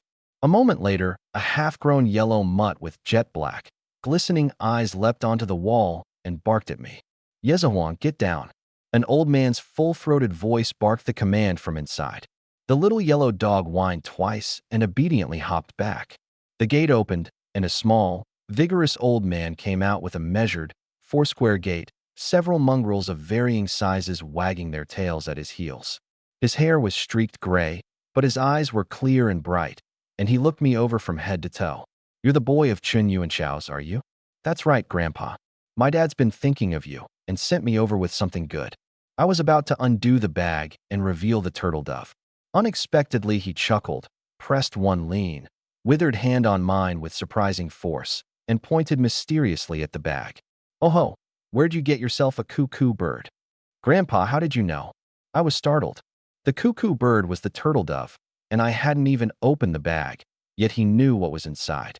"Heh. I've spent more than half my life rooted in these mountains. I can smell any game from far off." "You tell me how I knew." A dog rushed up to sniff the bag and got kicked away. My instinct said the old man was uncanny. My father sending me here had been no mistake at all. Skilled as I was with marksmanship and wilderness know-how, I wasn't a professional hunter, after all, and this was a fine chance to learn properly. I handed over the bag respectfully. "Grandpa, I hear turtle dove is especially good for the eyes, so I went up the mountain and caught one just to bring to you." I watched those sharp, glinting eyes of his and thought how strange and what a pity it was that eyes that fine couldn't see at night. "Oh ho, you can catch a turtle dove." He took it and weighed it in his hand, clucking his tongue. "Heavy too, you're no small talent." I gave a dry laugh. This old hunter had a keen nose and a sharp eye. Once the turtle dove was out, he'd surely spot the peck wounds from the pheasants. So I simply didn't hide it and told him, point by point, the whole business of going up the mountain that night and stumbling onto the turtle dove by chance. He nodded and stepped half aside. "All right then, come in and talk." In truth, he'd seen through my purpose long ago. 2 chairs were set out in the yard, and once we sat facing each other, he got straight to the point. "You youngsters, if you weren't after something in the mountains, you'd never spare a thought for this useless old codger. But that said, Neoshin Mountain is old forest. It's far too treacherous in there, and I don't advise you to go risking your neck deep in it." It was true. Neoshin Mountain had dense forest, chaotic terrain, and plenty of poisonous miasma and mist.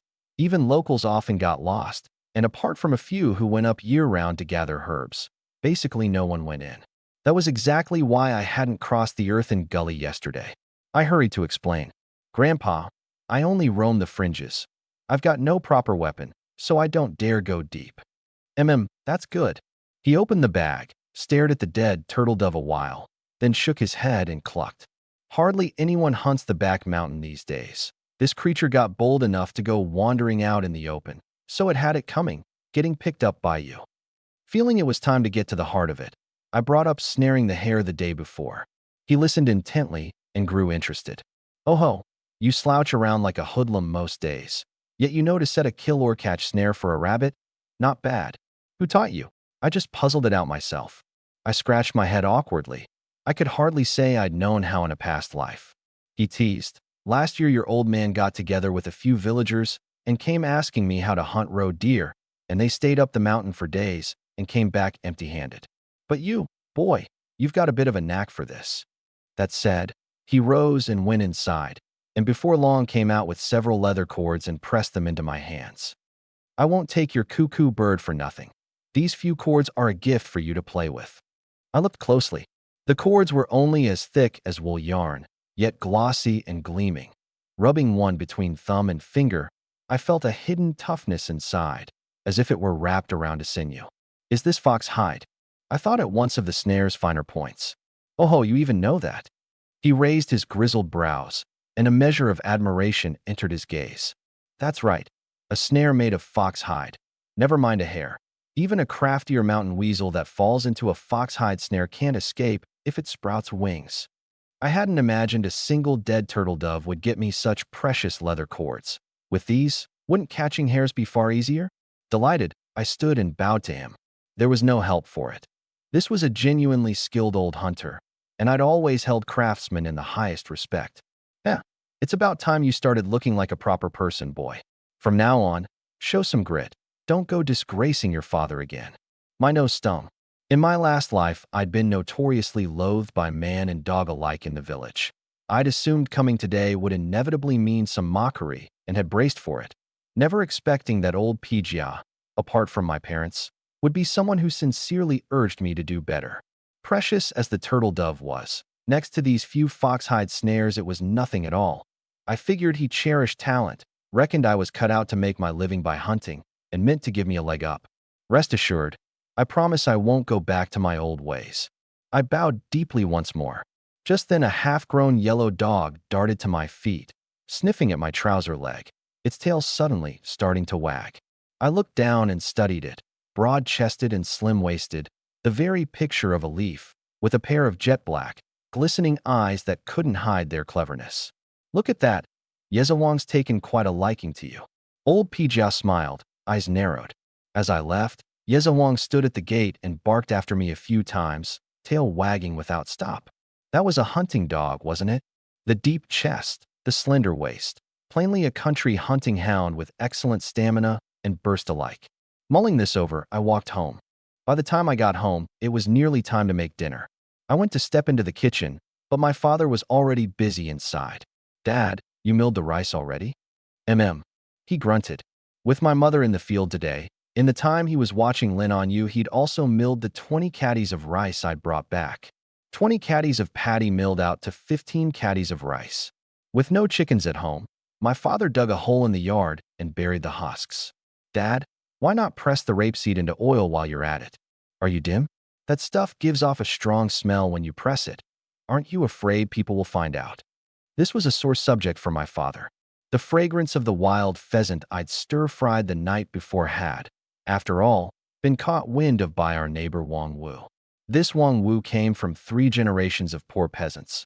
His home so poor it had nothing but 4 earthen walls. Pushing 50 and still a bachelor, he was fond of eating and loath to work, and often ate one meal not knowing where the next would come from. But he had his methods. Knowing my father was a stickler for principle, he'd often come dig a couple of sweet potatoes from our field, and when caught he'd swear up and down he'd pay it back. My father naturally didn't believe him, so he'd start crying poverty and playing the pitiful card, saying he was about to starve to death. How could a soldier who defended the country stand by and watch a man die? He had my father's old soldier's righteousness pegged and counted on him not daring to do anything. With no remedy for the man's brazenness, my father had simply let it slide. One thing led to another, and his nerve grew bolder. Stealing sweet potatoes no longer satisfied him, and he started taking whatever he laid eyes on, even giving my father a thumbs up on his way out, praising him for being a soldier with high consciousness who looked after the poor, which left my father seething and helpless. My mother, hot-tempered, had gone to Wang Wu's place to make a scene a few times, after which he wised up and only came begging food off my father when my mother was out. Dad, did that Wang Wu come today? He did. Then does he know we ate pheasant yesterday? Umph, that's what he came asking, as if I'd dare admit it. My father answered offhandedly as he cooked. I felt a little ashamed. Back in those days I'd idled my time away with no regard whatsoever for the family's affairs. I knew of this Wang Wu and that he came around often, but what he came for I hadn't a clue. It was different now. Reborn, I would never again indulge this scoundrel. Dad, if Wang Wu dares come again, I'll show him no mercy. Never mind again. He'll be here any minute. Irritated and finding my big frame in the way in the kitchen, my father shooed me out. There was still one pheasant at home, but my father only cooked plain white rice and stir-fried a bit of wild greens to make do. Pheasant was a precious thing, and he didn't want Wang Wu to get it cheap. I waited by the gate. Sure enough, after a while, out of that ramshackle house some 20-odd meters over, Wang Wu came sauntering, heading straight for ours. Reaching the gate and seeing me standing there, he paused. Nephew not out playing today? Who's your nephew? I gave him a cold look. He sidled up, grinning to show a mouthful of yellow teeth. Nephew, got chewed out by your dad again, eh? Let me in. I'll put in a good word for you. Good word, my foot. You just want to eat and drink for free. Before I lose my temper, clear off. Dealing with someone like this took a hard line. You couldn't let him sense the slightest softness, or he'd latch right onto you. You little brat, that's how you talk to your Uncle Wang? Out of my way, or I'll go tell your dad on you. He didn't take me seriously at all. I usually had no proper bearing, so he figured that would cow me. But the man I was now wasn't having it. Seeing him about to force his way inside, I shoved him off. He hadn't expected me to lay hands on him, and stumbled back a few steps, then flared up. You little bastard, your own dad treats me with all courtesy, and you dare push me? With that, he picked up a rock to hurl at me. I was quick. Before he could throw it, I rushed in, kicked him over, mounted him, and started raining fists down on his face. Chen Yuanxiao, your son's beating me, Murder. The Chun family's little brat is committing murder. At 1 80 meters, young and strong, I had a 50-some-year-old bachelor well in hand. A few punches in, and he panicked, covering his face and howling, thinking that would make me let go. But I'd made up my mind to settle this thoroughly. With a scoundrel, you can't show a shred of mercy, or he'll take a mile for an inch. The more you yell, the harder I hit. Don't you ever come to my house again. A few more punches left him seeing stars, blood streaming from his nose. Only then did he grasp that I meant business. And who could withstand that? Stop hitting, I'll go right now. He begged, clutching his head. Were you wrong? Wrong. Will you come again? No, I won't. He hunched his neck and nodded for dear life, looking thoroughly tamed. I knew this beating would surely make him hold a grudge against me. I wasn't afraid. I'd thrashed him so freely without a single villager stepping out to intervene, and even my old man in the kitchen had played deaf and dumb, which showed just how little anyone liked him. A rascal like this won't take a loss lying down and is sure to settle scores later. But I already had a plan. If he dared trouble my family again, I'd make him regret it for the rest of his life. Get lost. I let go, and Wang Wu, clutching his battered, swollen face, scrambled and crawled his way back to his shack. This little farce was over for now.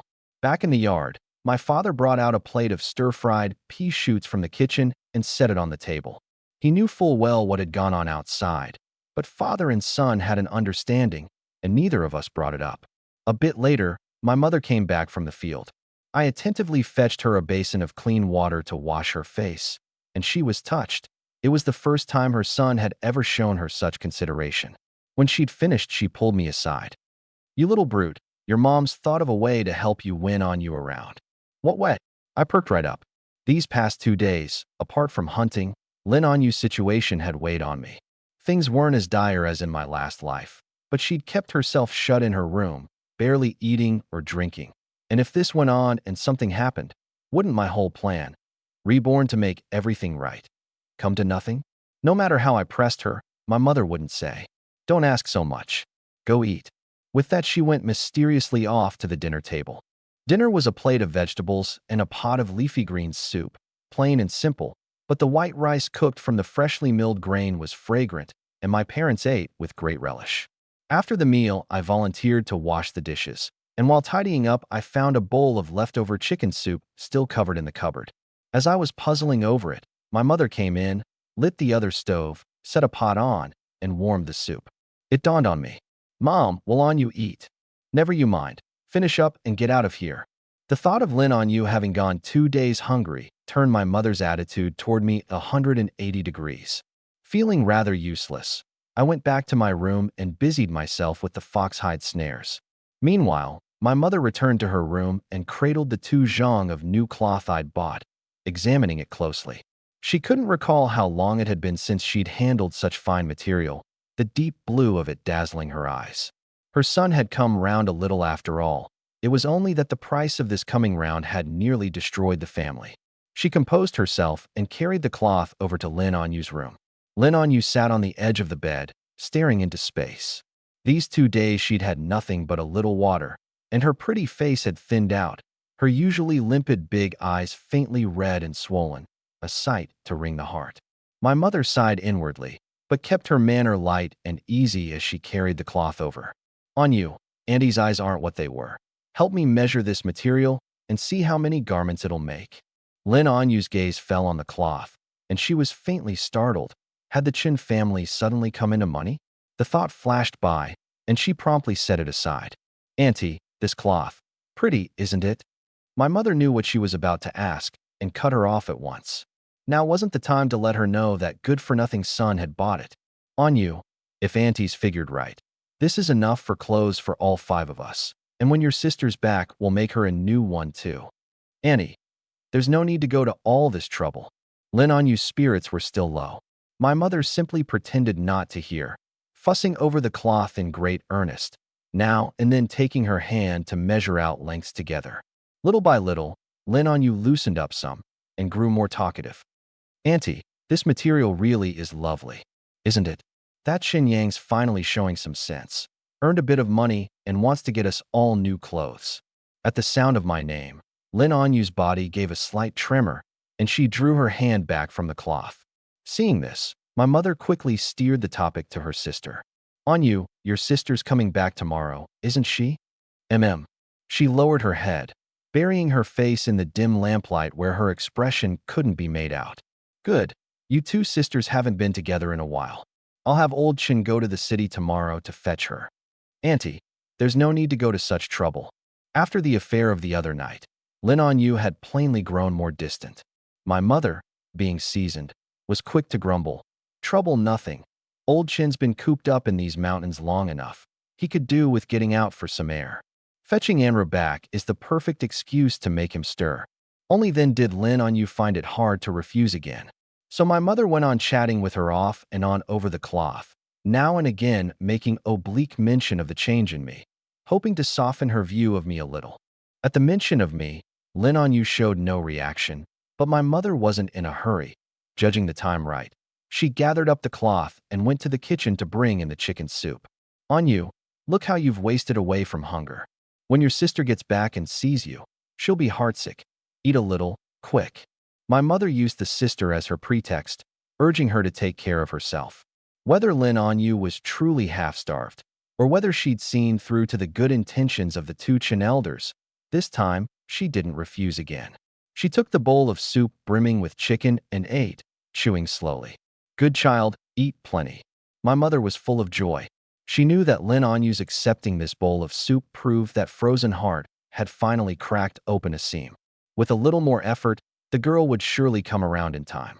And my mother hoped for it too, since her son truly was changing. If the 2 families could walk this fated path well together, it would be good for everyone. She came out carrying the empty bowl, a gratified smile on her face. The sky was fully dark by now, and she came and knocked at my door.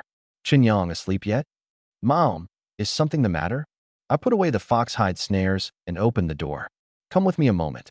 She called me out to the yard, glanced back at Lin Anyu's room, and quietly told me about Lin Anru coming back tomorrow. You go to the city tomorrow and fetch Lin Anru. Me? I was taken aback, then understood her meaning. The 2 sisters were close, and if I got into Lin Anru's good graces, she might just help her sister gradually come to accept me. All right, Mom. I'll head into the city tomorrow. Having agreed, I went back to my room, meaning to turn in early. But the thought of the long round trip to the city, costing me 2 days of hunting, wouldn't sit right. How could I afford that?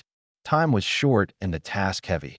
To scrape together 200 yuan, I didn't dare waste a moment. So I decided then and there to go up the mountain that very night and try my luck with the foxhide snares, to see if I could catch another hare or 2. And on my way through town to the city, sell them to the supply co-op restaurant in passing.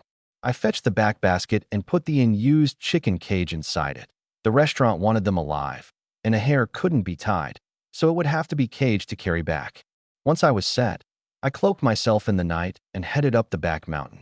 It was nighttime after all, and I wasn't as reckless as my first trip. I went looking for a weapon to bolster my courage, but searching the whole yard turned up only that rusty sickle. Against a large predator, it'd be useless, but luckily there were no big beasts at all on the fringes of Nyoshin Mountain where I ranged. Better than nothing. I tucked the sickle into my waist, my nerve a bit steadier, and strode up the mountain. A little over an hour later, I reached the spot where I'd caught the rabbit last time. The forest was deep as a screen, the hazy moonlight sliced by dense leaves into patch after patch, falling dappled and dim on the grass. I found 2 eucalyptus trees and tied the 2 ends of a foxhide snare to their trunks. The snare's construction was ingenious, slick and cold to the touch. I set it as I had last time and scattered bits of leaf over it. Old Pijia had given me 3 sets. To maximize my returns, I set them all in places where hares were active, and by the time I'd finished, half an hour had passed. Sure enough, the beginner's grace period was over, and the whole way I didn't run into a single pheasant. Having marked the spots, I still wanted to try my luck, so I felt my way toward the earthen gully with the slingshot, but didn't see so much as a chicken feather the entire way. Damn it! Reaching the gully, all I could do was put the slingshot away. Hunting takes luck as well as patience, but when luck runs against you, all the patience in the world is wasted. After waiting an hour, I quietly made my way back to check the snares. Not a single rabbit hare in any of the 3, but the leaves covering them showed signs of having been disturbed.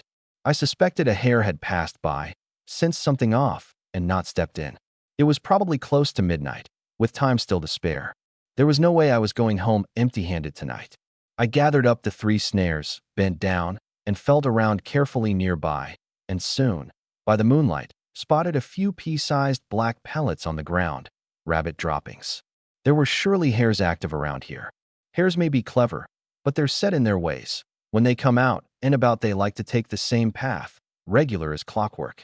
I refused to believe my luck was that bad, and reset the 3 snares right at the spot with the droppings. Unless the entire rabbit family stayed home tonight, they'd have to pass through my array of traps. To be safe, once I'd set them, I hid 20 meters off, downwind, and waited quietly. But to my surprise, these foolproof snares stayed dead still. Last time, a cord twisted from treevine bark had caught one without much effort. By rights, hares were more active at night, and the foxhide snare was the very thing for them. So tonight should have taken half the effort for twice the result. After another hour and more of waiting, still nothing. I half wondered whether old Pijia had handed me fake snares to make a fool of me. Waiting longer, who knew how it would turn out? Giving up? I couldn't stomach it either. After another short half hour, I truly couldn't hold out. Being alone in the deep old forest in the dead of night was wearing enough, and this being March or April, the term between cold and warm, I had on only an undershirt and was shivering. Wait any longer, and I'd freeze myself into a fever before catching a single rabbit. Not worth it. Damn it. Sooner or later I'll have it out with old Pijia. I cursed under my breath, got up, and headed for the snares. Just as I was about to reach them, a hissing sound rose in the woods. I stopped dead. If I'd heard right, that sound was a snake flicking its tongue. There was a snake nearby, and a venomous one. A harmless rat snake doesn't usually flick its tongue. Only a venomous snake makes that deadly sound when hunting or warning. A chill shot up from the soles of my feet to the crown of my head. The thing you fear most patrolling the mountain is running into a venomous snake in the dead of night. One bite, and all you can do is right your will. Hiss, hiss. The tongue flicking was clear and eerie, and the woods went instantly still, not even an insect's chirp or a bird's call left. I didn't dare move rashly, and pricked up my ears to find the direction, and soon made out something that made my scalp prickle. The sound seemed to be coming from one of my foxhide snares. Could a venomous snake have gotten caught in the snare? Of all things, I raised the sickle and, screwing up my courage, stepped toward the sound one pace at a time. The moonlight was too dim to see well. I stopped less than 5 meters off and saw several white somethings on the grass writhing without stop. I couldn't make out what it was, but I could tell it was something snared and struggling. I drew a deep breath, crouched, and closed in step by step, then swung the sickle hard at the white thing, hacking that soft, limp thing into several pieces in 2 or 3 strokes. Only then did I see it clearly. It was a kite, black and white banded, with just a few of the white sections standing out in the dark, which was why I hadn't recognized it at first. The kite was deadly venomous. That hissing tongue a moment ago had been its. My guess had been right. The snare had caught it. I'd failed to snare a hare and, by a twist of fate, snared a kite instead. I didn't know whether to laugh or cry. The snake was already hacked dead, and by rights I should have breathed a sigh of relief. But looking at it chopped into several pieces, I felt a pang. Alive, this thing was worth more than a hare. Even dead, the snake's gallbladder was a most precious medicinal material. Take it to a Chinese medicine clinic, and it'd fetch a good price. I'd extract the gallbladder come daylight, and stew the snake meat into a broth. I grabbed a handful of grass to line the back basket and packed the pieces of snake inside. I checked the 3 snares again, still no movement. I thought there was something wrong with the snares, but with the kite's appearance, I had a new idea. Maybe the snares were fine, and it was only because a kite had come into the vicinity that the hares were all hiding in their burrows, not daring to come out. Setting them once more next time would make it clear. It was already the small hours, and afraid of running into another venomous snake, I gathered the snares, shouldered the basket, and hurried down the mountain. I got home around 3 or 4 in the morning. With the trip into the city to fetch Lin Anru ahead of me first thing, I couldn't be bothered to tidy up and slept a few hours. The moment day broke, I got up to deal with the kite. Skin it, remove the gallbladder, cut the snake meat into segments, and soak it in water. Whether to stir-fry it or stew it into broth, I'd leave to my father. While I worked, I made a point of avoiding my mother. If she knew I'd run into a venomous snake, going up the mountain in the future would be hard, or at the very least I'd be nagged half to death. When she got up, I only said I'd caught a rat snake, and she suspected nothing, hurrying me to wash up so I wouldn't miss the bus to the provincial capital. Hearing I was going to fetch Lin Anru, my father had me carry the 10 caddies of rapeseed along and, on the way back through town, entrust it to a workshop to be pressed into oil. I asked what time Lin Anru's train arrived, and my mother said 3 in the afternoon. By my reckoning, there'd be no return bus at 3, so it looked like I'd have to stay a night in the city and come back the next day. My father didn't object to my putting up at an inn. He only warned me to mind myself, not to get any crooked notions about Lin on you again, as if I'd repeat my last life's mistake. I agreed to it all, shouldered the rapeseed, tucked the snake gallbladder into a small bottle in my breast pocket, and set off into the rising sun. Getting to the provincial capital meant first walking the 10-some kilometers to town to catch the bus. The bus ran twice a day, once in the morning and once at midday. Hurrying along, I reached town before noon, boarded the bus, and bounced over 3+ hours of dirt road before arriving at Binyang City, the provincial seat amid the southwestern ranges. In those days, Binyang's development lagged. The broad roads were mostly bicycles, with the occasional bus, and motor vehicles were practically nowhere to be seen, never mind any notion of hailing a cab. Unfamiliar with the city, I got off at the main bus depot and walked toward the train station, asking directions all the way. Luckily, the train station was only a few kilometers from the depot, and I made it in half an hour. Lin Anru's train arrived at 3 in the afternoon, leaving me 2.5 hours yet. I figured I'd look around first and find a clinic to sell the snake gallbladder. A kite's gallbladder wasn't easy to sell. For one, few people could tell it apart from an ordinary snake gallbladder, and for another, it was dear, beyond what the average clinic could take on. After roaming for an hour or so, I finally found a Chinese medicine clinic willing to buy it, 500 meters from the train station. The old practitioner who attended there had a grizzled beard, presbyopia glasses, and a coarse cloth long gown, like an old scholar of a bygone age, yet his hand was generous. Having verified it was a genuine kite gallbladder, he promptly produced 3 big Unity 10 yuan notes. 30 yuan was a month's wages for an ordinary city worker. In those days, a bowl of noodles at a restaurant cost a mao or 2.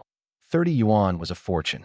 As I left, the old practitioner urged me to keep the money safe and to come again next time I had something good. Nothing could have suited me better. I tucked the money into my waistband and took my leave in high spirits. After that, I went to the train station and idled until around 3, when at last word came that the train was pulling in. With Lin Anru about to appear, I felt a little uneasy inside. Lin Anru was only 20 this year, a community-sponsored teacher. In those days, the educational requirements for teaching weren't high. finishing high school, or even junior high, could give you the chance.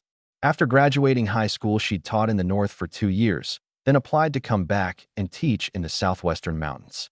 In my last life, after she came back, she taught in town and should by rights have lived out a peaceful life. But upon learning that her sister Lin On Yu had come to harm, she suffered a mental breakdown and in the end wandered off and was lost in the great mountains. I was just as full of guilt toward her. I remembered her as a truly excellent teacher, professional and conscientious. In those days, educational resources in the mountains were scarce, and schooling was a luxury for most mountain children. She often dipped into her own pocket to cover tuition for students in difficulty. But as a community-sponsored teacher, her wages were extremely low, and the town's subsidy wasn't much either, 7 or 8 yuan in hand a month. And even so, she gritted her teeth and covered tuition for 3 families in hardship and squeezed out a few more mao each month to buy the children eggs for nourishment. In my heart, she was a truly great person, and yet because of my own selfish desire, I had indirectly caused her death. In my last life, every time my thoughts reached this point, my heart ached with bitter remorse. Now, standing in the train station plaza, I straightened my back, resolve churning inside me. In this life, I had to make good on the debt I owed the Lin sisters. At 3:20, the train pulled in, and Lin Anru stepped off. She wore a blue floral print plaid dress, fitted at the waist, with a round collar. Her black hair gathered into a single braid, her features delicate and lovely, plain, yet glowing with the freshness of youth, and she drew more than a few glances the moment she came out. In those days, no one dared stare at a girl in broad daylight, but I overlooked that, spotting her at a glance in the crowd, the emotions of past life and present life intertwining. I stared at her in a daze. What a fine girl. In this life, I absolutely could not let her wither away in the great mountains. Lin Anru had no idea it was me coming to meet her. She'd been a bit excited to return to her long-absent hometown, but the warmth cooled a few degrees the instant she saw me. She hadn't cared for me even in my last life. No one likes a man who idles his days away, and a pretty girl's intuition is sharp, so she'd long since sensed that the way the old me looked at her and her sister was unclean. Today, barely back and met with my fixed stare, she'd already begun to feel a vague discomfort, and if not for her concern for the two Chin elders' kindness, she'd have wanted to ditch me and head back to the village herself. But she was well-bred, and only knit her brows faintly and walked up to me with composure. Only then did I come to my senses, and saw that she carried a bulging snakeskin sack stuffed with changes of clothes and daily necessities, quite heavy. "Let me carry it for you." I reached out to take it. She stepped back, her tone a touch cold. "It's not far from the station. I can manage." I withdrew my hand, deflated. I knew she found the old me distasteful, and a melon pulled from the vine isn't sweet. Even though I minded my conduct at every turn, to her, who didn't know better, I was just fawning for no reason. So as not to make her dislike me more, I met her refusal with only a faint smile. "There's no bus back to town now. We'll have to find an inn and stay a night first, and head back in the morning." The bus from Binyang to town ran twice a day, the second departing at 2, which was exactly why I'd known that fetching her would cost 2 days. In those days, travel was inconvenient, and a trip out had to be arranged at home in advance. This was Lin Anru's chief worry. Staying at an inn cost money and was inconvenient, and most of all, she didn't want to be going in and out of a place like an inn with me. But with no bus, we couldn't very well sleep in the street. She only said coldly, "If we stay, get 2 rooms, each paying for their own." She'd wanted to add that the 2 rooms should be far apart, but that would have been too pointed, and she didn't want to embarrass me too badly either. I knew nothing of all this, and only wanted to hurry up and find somewhere to catch up on sleep. I'd stayed up into the small hours the night before and earned 30 yuan, which, with the 5 left from selling the hair earlier, gave me 35 now. But 3 days had passed, and I was still a long way from 200. I'd already made my plan. Rest up, head back tomorrow, and throw myself into hunting the back mountain again. In those days, the inns in the city that served outsiders were mainly near the stations, where the foot traffic was heavy, and they were often full. Lin Anru and I made a circuit near the train station, and not just 2 rooms, there wasn't a single empty mat. We moved on to the area around the bus depot, and several places there were full too. In those days, inns were basically state-run. In the end, it was an inn manager who, seeing Lin Anru was a girl alone and burdened with heavy luggage, took great pity on us and led us to a courtyard compound behind the inn. That was the boiler room, with several empty rooms beside it serving as temporary dorms for staff. Count yourselves lucky. A couple of workers went back to their hometowns a few days ago, freeing up 2 rooms, both cleaned up. The one on the right is yours. By the sound of it, there were 2 empty rooms, but he was only leaving us 1. Lin Enru balked on the spot. She absolutely wouldn't share a room with me. There's another room. Why can't you leave us that one too? You think you're the only ones who need a room? The manager pointed to the one on the left. Someone's staying in that one. You two make do for a night. But Lin Anru was still resistant. The manager frowned. I've already broken the rules arranging one room without verifying your identities. Then you'd best not break them. Lin Anru bit her lip and cut in. Can't you tell good from bad? A girl like you. Do you want to sleep in the street? The manager tossed the key straight to me, who'd said nothing the whole while. I've given you a discount, 5 mao a night. Pay up. Sleeping in the street wasn't realistic. I looked at Lin Anru. She said nothing, which plainly meant she'd acquiesced. I was about to go pay when she quickly spoke up. Add another quilt. I'll make a bed on the floor. Fine, 1 mao more. I paid 6 mao and went back to the room with the quilt in my arms. I knew I certainly wouldn't be sleeping on the bed. The moment I went in, I laid the quilt straight on the floor and left the bed to her.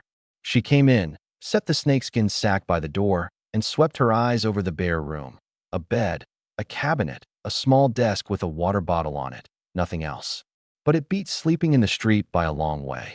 Once I'd made up my floor bedding, I looked up and saw her still standing in the doorway, her expression conflicted, plainly trying to talk herself into accepting a night under the same roof.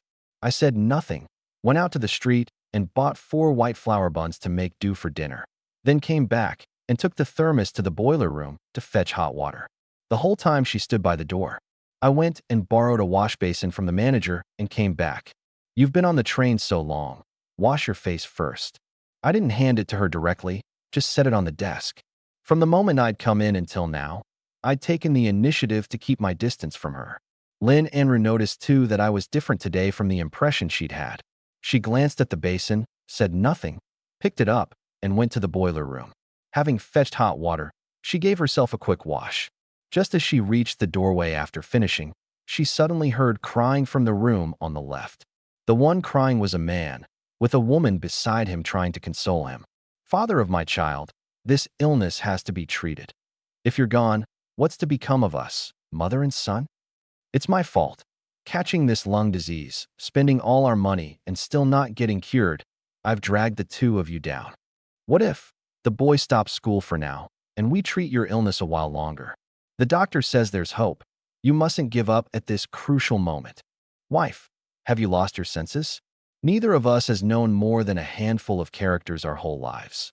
The boy getting somewhere through study is our only hope. How can we let him quit? But what about you? The woman broke down sobbing as she spoke. Before long, a child began crying too. Papa, Mama, don't cry. I won't go to school anymore. I want Papa to get better. A child's crying carries far, and it seemed to echo right beside Lin Anru's ear. Listening outside the door, she understood. This family's man had lung disease, had spent all their savings, and the wife wanted to use the boy's tuition to treat him.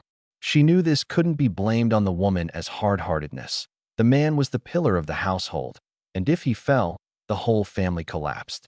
But as a teacher, she knew all too well the weight of education. Making a child drop out was as good as ruining his whole life. Before she'd come back to teach, a senior colleague had told her that education was the fundamental thing that changes a life, and under that influence she'd long since formed the habit of doing all she could to help her students fulfill their dream of schooling. The thought of a child possibly being unable to study gave her heart a wrench.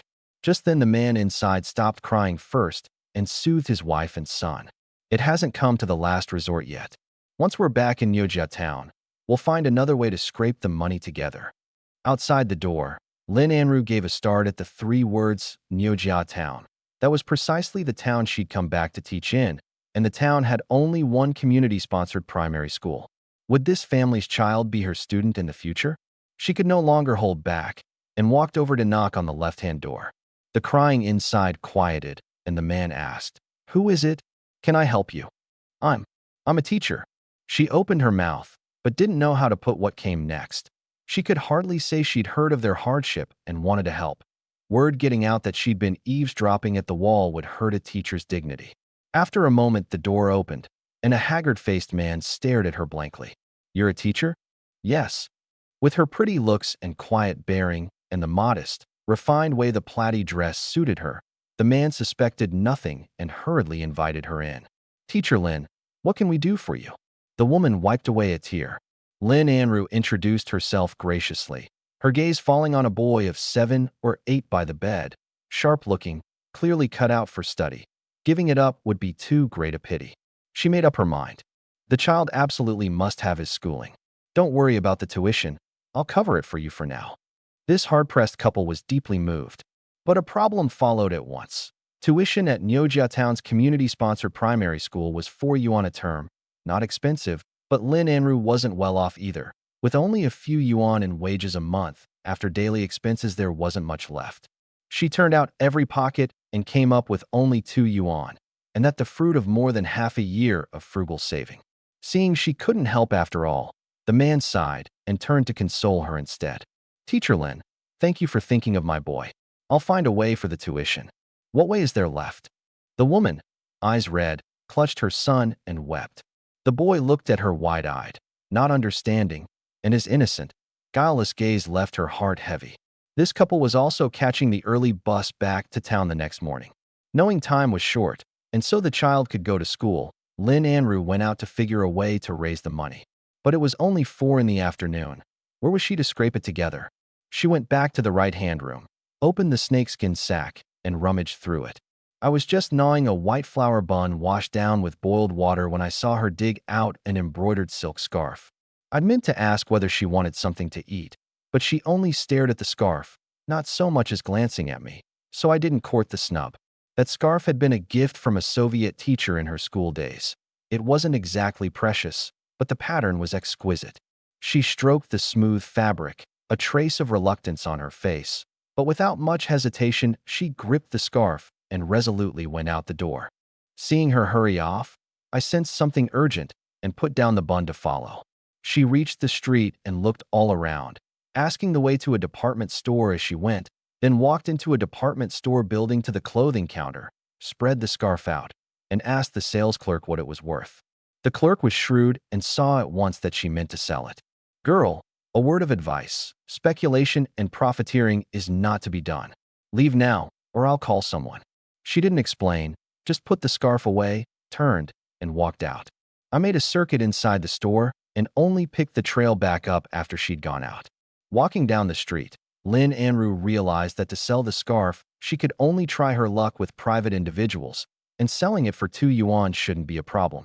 In those days, the ones with spare money to buy a fancy thing like this were nothing other than office clerks at government organs or workers at the factories. Passing a plastics factory, she stopped. It was 5 now, and workers would start getting off at 5:30. To try her luck, now was the only time. She stood by the roadside outside the factory gate and waited quietly. I watched her from afar from behind a stretch of red brick wall. A gust of wind stirred her skirt. A girl so demure and lovely. Who could bear to let her meet a miserable fate later on? My heart felt hollow, and I pulled out the Dakianman I'd bought before, wanting a smoke to settle myself. I put the cigarette to my lips and felt my pocket. No matches. Glancing around, there was a general goods store at the street corner. I looked toward her direction, then turned to go buy matches. Lin Anru, not knowing I was following, was up on her toes peering into the factory through the iron railing. A young man with a buzz cut, narrow eyes, and very high cheekbones, looking none too decent, passed by and sidled over to chat her up. "Girl, waiting for your fellow to get off work." Unwilling to deal with him, she pretended not to hear. Seeing she ignored him, the man let his gaze fall on the scarf in her hand. "Oh ho, what a pretty scarf." Lin Anru turned. "You want it? I'll sell it to you for 2 yuan. "What?" The man was startled, then caught on. "Want it? Of course I want it. Such a lovely scarf, 2 yuan. It's worth it." "All right, money in one hand, goods in the other." She held out her hand. The man fished about in his pockets and gave a dry laugh. I rushed out and forgot my wallet. How about you come home with me to get it? Hearing this, she decisively drew her hand back, not wanting anything more to do with him. The man came up with another excuse, saying he wanted to buy the scarf for his bedridden, paralyzed old mother whose birthday was coming up, but didn't know whether the old woman would like it. Would she come along to have a look? He even produced a 5-fin coin as a deposit, saying that even if his mother didn't want it, she needn't return it, to count as a courier's fee, and swore up and down that he lived at number 14 Dongheng Lane. May heaven strike him down if he were lying to her. Lin Anru was half convinced. Is what you're saying true? The man thumped his chest. In the end, she didn't drop her guard entirely. I won't go inside. I'll only wait for you at the door, and I don't want the deposit. If your mother doesn't like it, give the scarf back to me. Yes, yes, yes, whatever you say. The man nodded over and over. She followed him around the plastics factory and into a remote lane, lined on both sides with dim, damp shanties. The moment she reached the mouth of the lane, she regretted it. Where's your home? Not far ahead. Follow me. Why aren't we there yet? We're there. We're there. That flowered door curtain, is it? The man pointed to a low shanty a few meters off, a grimy, wrinkled flowered curtain hanging over its doorway. Lin Anru frowned. She'd already come into the depths of the lane and would not take a single step further for anything. You take it in and show your mother. I'll wait here. Sure. The man took the scarf, gave a heh-heh chuckle, lifted the curtain, stooped, and ducked into the shanty, and soon went quiet. Lin Anru waited outside a good while and didn't see him come out. She called a few times with no answer, and a bad feeling rose in her. She'd been counting entirely on selling the scarf to scrape together the boy's tuition, and after all she'd been taken in. She could only blame her own carelessness. She'd never imagined someone would swindle her even over a scarf. To get the scarf back, she screwed up her courage, walked to the shanty's doorway, and reached out to lift that grimy curtain. Suddenly the curtain was flung open, and a hand seized her wrist in a death grip and yanked her inward. Let go of me, she cried out, struggling backward. The man's head emerged, his vicious nature laid bare. Lin Anru understood at once. It wasn't her scarf the man was after at all. Help! But in this remote lane, the surrounding shanties were silent, and no one came out. She struggled with all her might, but her strength was no match, and seeing she was about to be dragged into the dark shanty, her face went deathly pale, regretting only that her soft heart had brought her to this place. She was too young, after all. I came out from behind another shanty 10 meters down the lane. Coming back from buying matches, I'd happened to see her talking with a strange man, and a while later saw her leave the factory gate with him, so I'd followed along too, only without thinking much of it.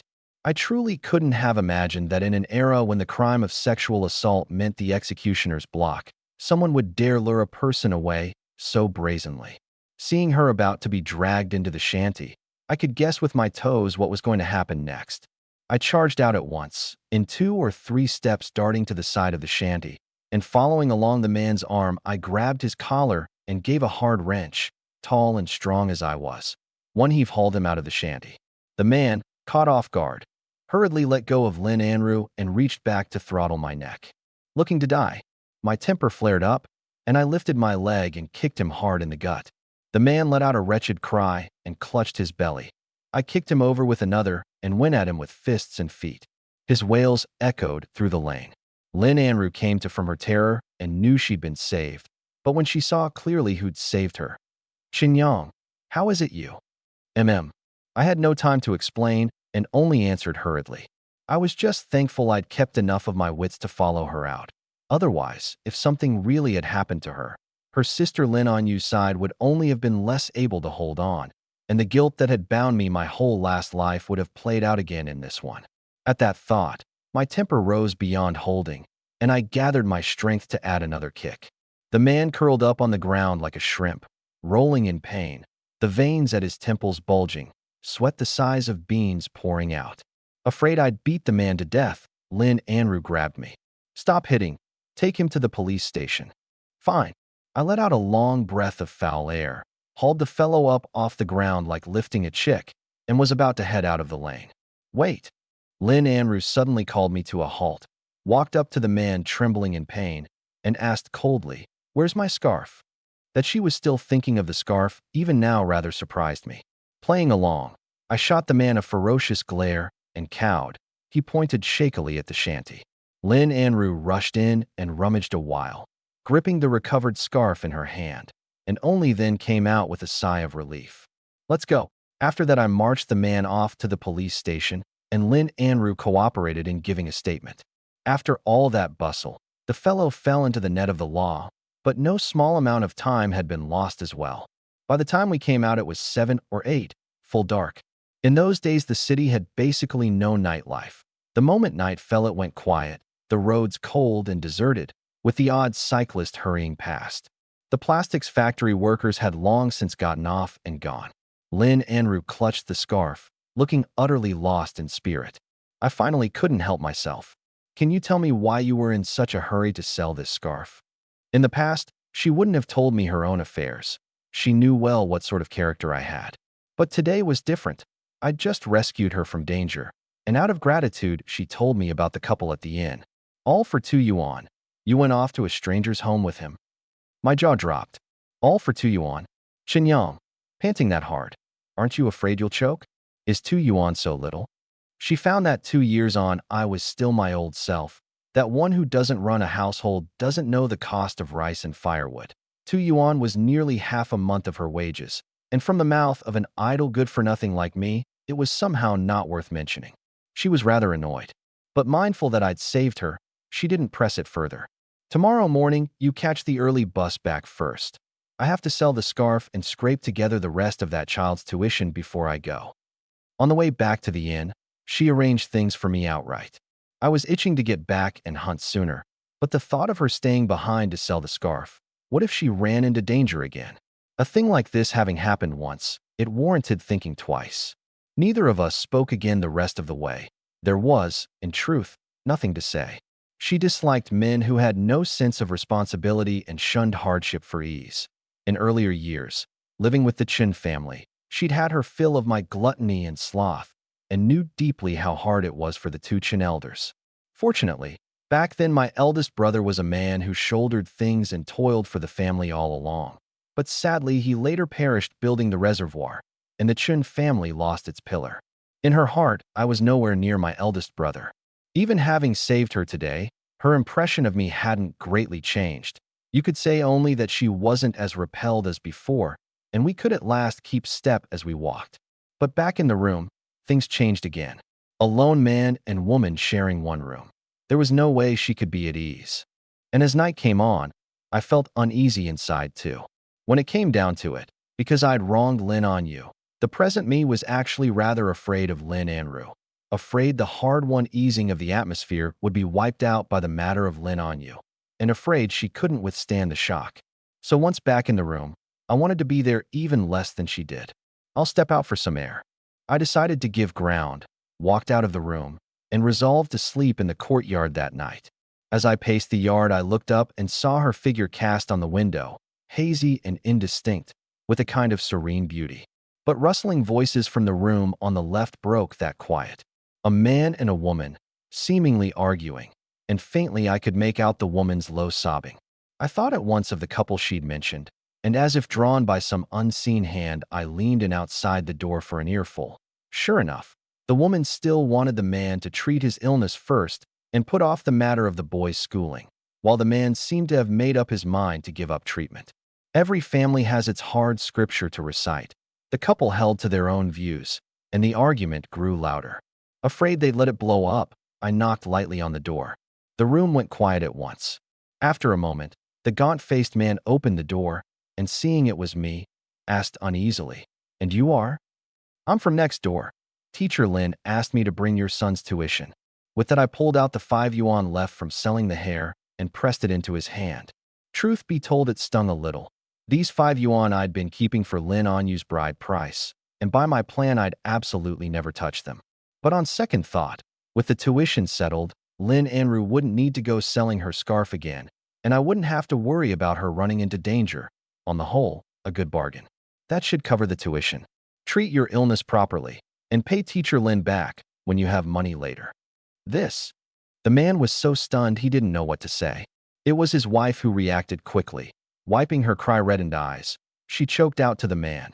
Teacher Lin is too good to us. Our family owes her a great kindness. Did you hear? Get well, and when we've earned money, pay Teacher Lin back. Ah, yes, yes. The man's eyes brimmed with hot tears, and he made to kneel to me on the spot. There was no way I'd accept such a gesture. I turned and bolted off toward the inn building in a streak. I nearly ran headlong into the manager. "Io, watch where you're. It's you. Good. I was just looking for you." It turned out a guest had checked out of a room that evening, and he'd thought of me. "Didn't you two want to rent another room? One's freed up at just the right time. Top up a bit, and I'll give you a good price." Of course, I'd been fretting over where to sleep that night, and without a word I took it, and at 3 mao cheaper besides. I asked him to let Lin Anru know for me, and went happily off to rest in the new room. For her part, Lin Anru, learning I'd taken a separate room, breathed a sigh of relief too. Once the manager had left, she took off her hairpin and began making up the bed to sleep. Just then there came another knock at the door. "Who is it?" She instinctively pressed a hand to her chest. "It's us, Teacher Lin." Outside the door was that couple. She paused, not understanding what they wanted with her, and stopped what she was doing to open the door, and the couple dropped to their knees with a thud. She hurriedly moved to lift them up. "What are you doing?" "Teacher Lin, thank you." The two of them kowtowed without stop, weeping with emotion. From their tearful account, Lin Anru learned that Chun Yang had given the couple 5 yuan in her name. 5 yuan. Heavens, where had Chun Yang gotten that much money? Having seen the couple off, she sat down on the bed, heart pounding, unable to fathom how an idle good-for-nothing could lay hands on 5 yuan. Could it be stolen, robbed, swindled? Thanks to the blessing of my past record of misdeeds, it never once crossed her mind that it might be earned. Though the tuition problem was solved, she tossed and turned and didn't sleep a wink all night. The next day, when the sky was still dim, she, having stayed up the whole night, hurried through washing up against her drowsiness, packed her luggage, and kept watch at the inn's entrance. A bit later I got up. I'd slept early the night before, straight through to dawn, refreshed and clear-headed. Coming out after checking out, Lin Anru, vexed by a sleepless night, saw the ease on my face and at once flew into a fit of anger, and with a cold face pulled me to the roadside to dress me down. "Chin Yang, 2 years apart, and you've learned some new tricks, eh? Before, all I knew was that you loved your food and shirked work and did nothing proper. I never imagined you were no slouch at thieving and swindling either. Have you ever thought of your parents? Thought of your dead eldest brother? Doing this, can you face them?" Her name carried the character for gentle, yet she was a fiercely independent, strong-willed person. I didn't even know what had happened before I was being chewed out from head to toe.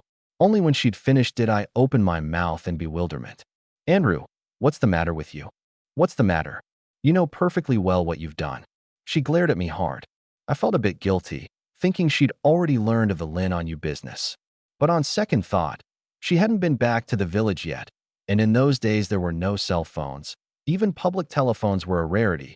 The provincial capital Binyang didn't have a single phone booth, so even if Lin on you wrote a letter overnight, it couldn't reach the city.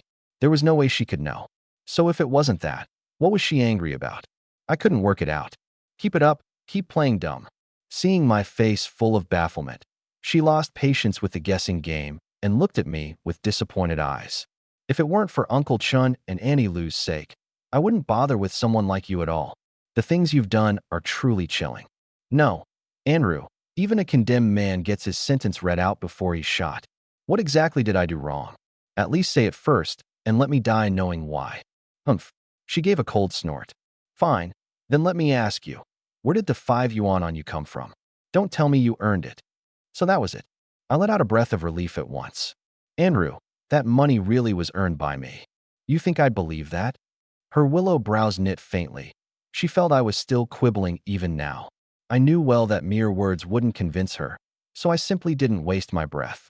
"If you don't believe me, ask my mom and dad when we get back. Ask your sister, then you'll know." Dropping that line, I calmly shouldered the 10 caddies of rapeseed and headed for the bus station. She hadn't expected this attitude from me. She opened her mouth, watched my retreating figure, and could only follow along. The bus back to town left at 8. I bought 2 tickets, and the moment I boarded I fell to scheming about hunting. At present, I had only a slingshot and 3 foxhide snares. The slingshot was for pheasants and wild birds, the foxhide snares for hares. But the night before last, I hadn't seen a single rabbit hare, which had raised my doubts about the snare's effectiveness, and I wasn't sure whether it was the kite's doing. If it really was, that was bad. Hares are wary, and once a natural predator appears in their range, they're sure not to come back for a while. A cunning hare has 3 burrows. Its fixed routes were many, and Nyoshin Mountain was so vast. Who knew where all its dens were? At this thought, I immediately remembered those hunting dogs old Pijia kept. They were simply the bane of hares, superb at scent and pursuit alike. Especially the kind of Chinese hunting hound called a shigo, a sighthound, first-rate in running and reaction, born to chase hares. There's an old saying, a slim dog chases the rabbit, referring to exactly this skill. Besides hares, a sighthound was a fine hand at chasing serow, roe deer, and badger too. A good hunter absolutely cannot go without a good hunting dog. I recalled that little dog of old Pijia's named Yezo Wang. It looked just like a sighthound. The minibus kicked up a trail of dust along the bumpy dirt road. Lin Anru gazed out the window at the familiar scenery, lost in thought. Then after a while drew her eyes back and shot a glance at me, who hadn't made a sound the whole time. What was he thinking? She found it a bit strange. In her impression, I was anything but quiet. In the past, the moment I was near the Lin sisters, I'd jabber away non-stop, and she'd long since seen through my little schemes. Yet from yesterday to now, the more she dealt with me, the more unfamiliar I seemed. As the bus jolted along, she, like Chen Yuanxiao and Lu Shufeng a few days before, found a doubt surfacing in her heart. Could he really have changed? We reached Niujia town at midday. Remembering my old man's instructions, I carried the rapeseed to the oil press to have it pressed, with Lin Anru tagging along the same way. I inquired and learned that 10 caddies of rapeseed would yield 4 caddies of oil. 4 caddies, used sparingly. That's enough for the whole family for a month. I muttered, counting on my fingers, the very picture of someone managing a household, leaving Lin Anru rather stunned.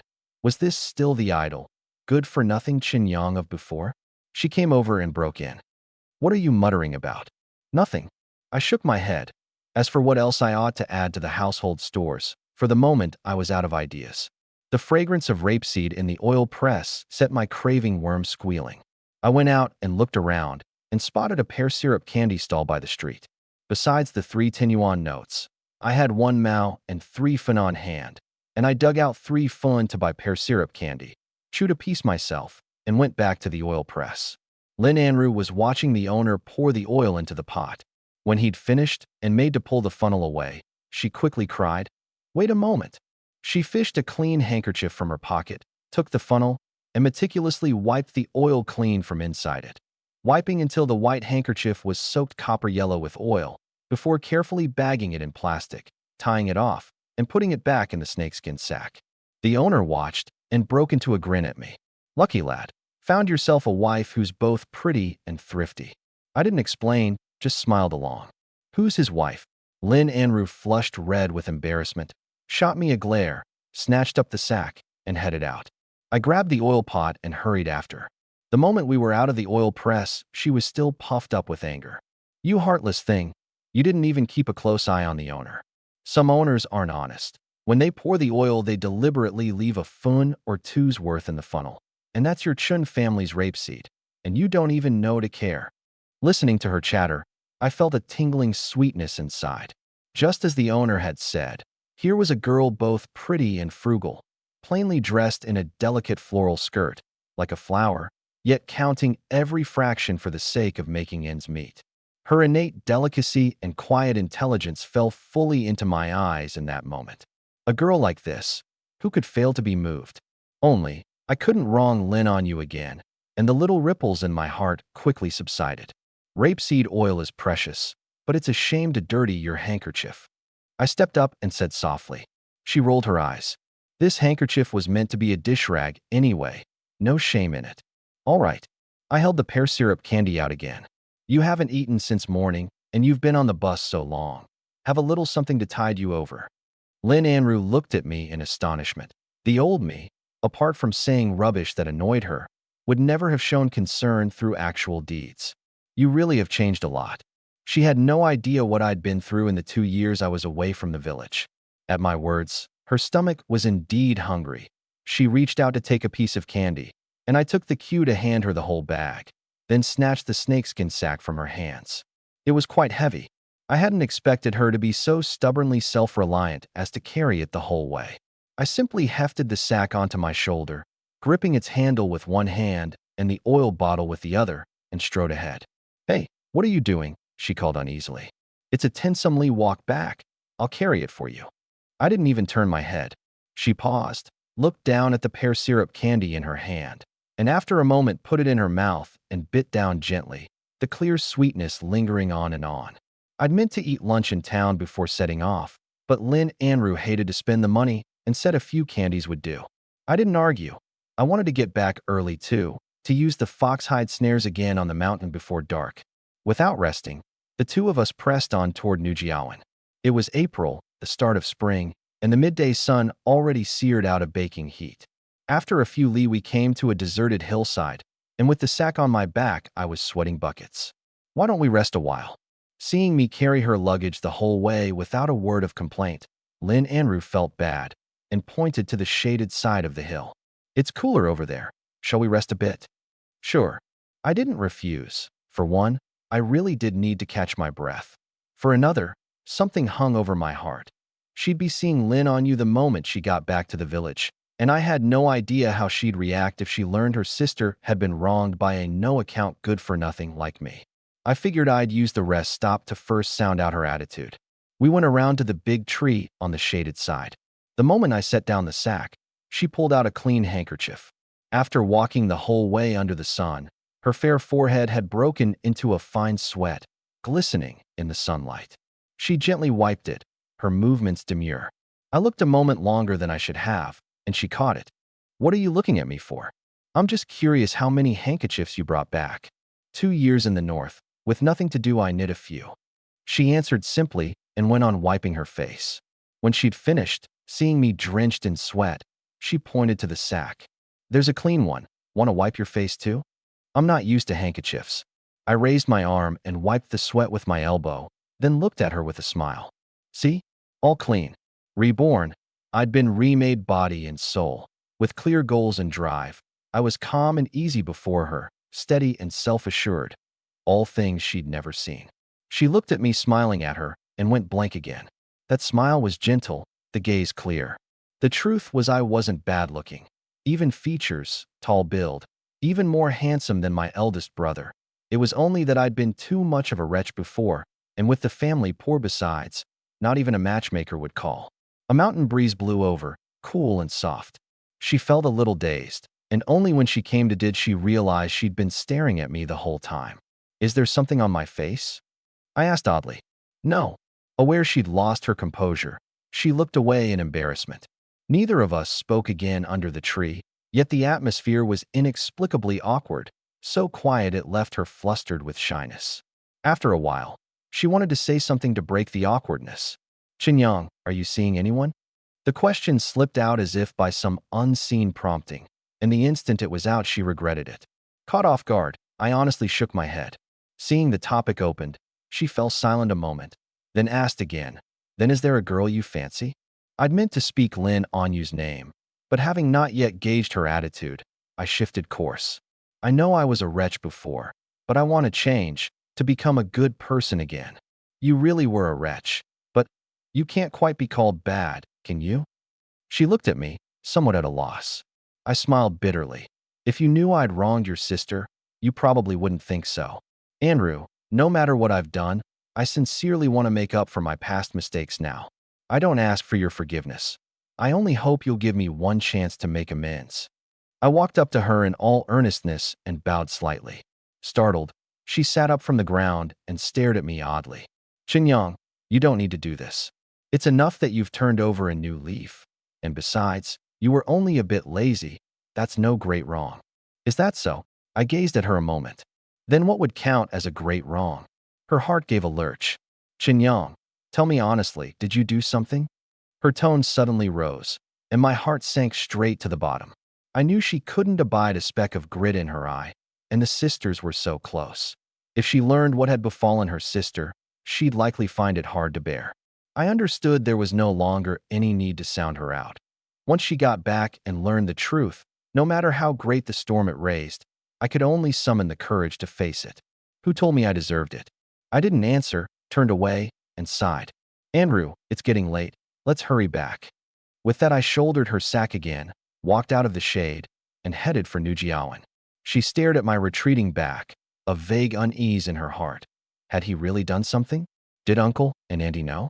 Her mind a tangle. She caught up, wanting to get to the bottom of it, but I'd hardened my heart and wouldn't answer.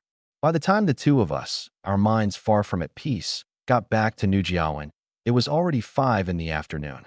I pushed open the courtyard gate and saw my mother in the yard shelling peanuts. Lin Onyu was still in her room, but the door was open a crack, golden sunlight slipping in to light up one corner of the room. Oh, Andrew's back.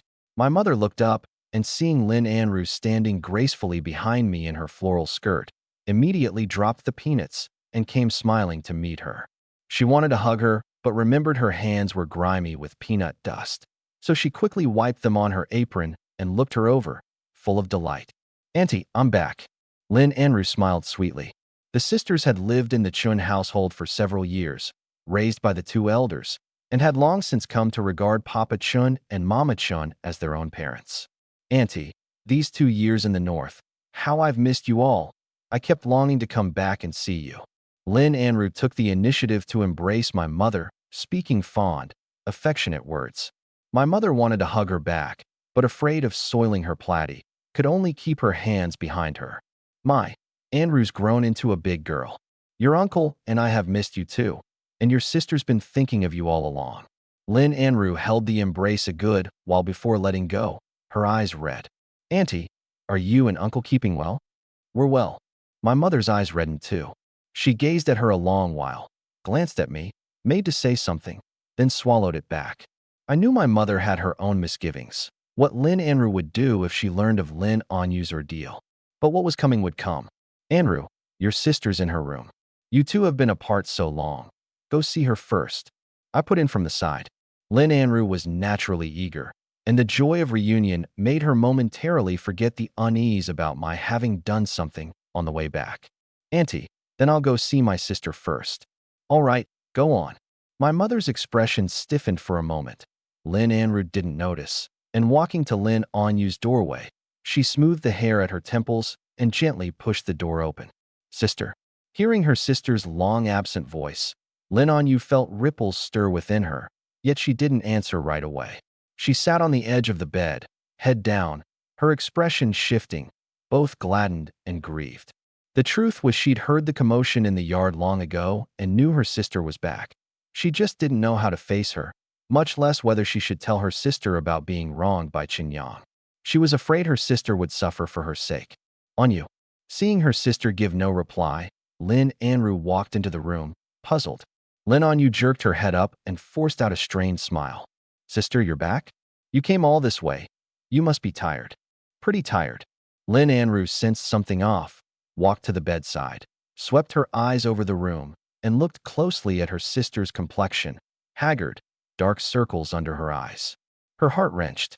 Sister, what's wrong with you? What happened? It's nothing. Only when Lin Onyu opened her mouth did she notice how hoarse her own voice was. Lin Andrew grew suspicious at once. She knew her sister too well, lively and active by nature. She'd never normally shut herself in a room and stay silent. With her own return today, she should have come flying out to greet her like a little bird. Yet now she sat there, lifeless. Lin Andrew realized her sister was hiding something, and connecting it with my odd behavior on the way back, the unease in her heart suddenly swelled. She walked to the door and glanced out. In the yard, my mother was speaking quietly to me, and I was nodding away, neither of us noticing she was watching. A few seconds later, she quietly closed the door, returned to the bedside, and asked softly, Sister, did Qinyang do something to you? Having asked, she fixed her gaze on her sister's face. A flicker of dread crossed Lin Anyu's eyes, but she quickly steadied herself. Sister, Qinyang didn't do anything to me. If he really had, Uncle and Annie would never have let him off. She recalled the scene of Chun Yuanchao taking up the knife that night, and a lingering fear remained. Lin Anru hadn't dispelled her doubts and asked with a frown, "Coming back this time, I find Chen Yang's changed a great deal. Did something happen to him?" He, Lin Anyu's heart ached. How could she not know the reason behind my change these past days? A prodigal's return was gratifying, to be sure, but why did it have to be she herself who became the price? She fought down the bitterness and shook her head, asking back, "Sister, it was Chun Yang who fetched you home, wasn't it? How did he behave on the way?" "Him." Lin Anru paused, then said with feeling, "He's changed so much this time. Steady in how he handles things, no longer slick and glib, and even putting his mind to the household's expenses. It's as if he's a different person." "Is that so?" And he did something that especially astonished me. Lin Anyu was taken aback. "What thing?" "At an inn in the provincial capital, I met a student who couldn't afford school, and he just pulled out 5 yuan and gave it to the child." What moved Lin Anru wasn't only the generosity of the gesture, but that I'd put those 5 yuan down in her name. In those days, reputation mattered immensely. A good deed like this could get into the papers, yet I'd ceded that honor to her. "He really did that?" Lin Anyu found it unbelievable too. "Would I lie to you?" Lin Anru took the chance to sit down beside her sister and voiced her own doubt. "Do you know where that money of his came from?" Lin Anyu thought it over, not too sure. "It should be from hunting up the mountain." "Hunting? He has that ability." Lin Anru was shocked. She'd lived in Nujiawan for several years and knew Nyoshin Mountain's situation. The game all hid deep in the forest, and small-time efforts on the fringes were one thing. But if you could really earn money from hunting, the village would have gotten rich long ago. "Sister, at first I didn't believe it either, but he really has brought back a fair bit of game these past few days. Pheasants, rabbits." "Oh, right. Last night Auntie even stewed a pot of snake meat." At this, goose flesh rose on the back of Lin Anyu's hand. She was afraid of snakes.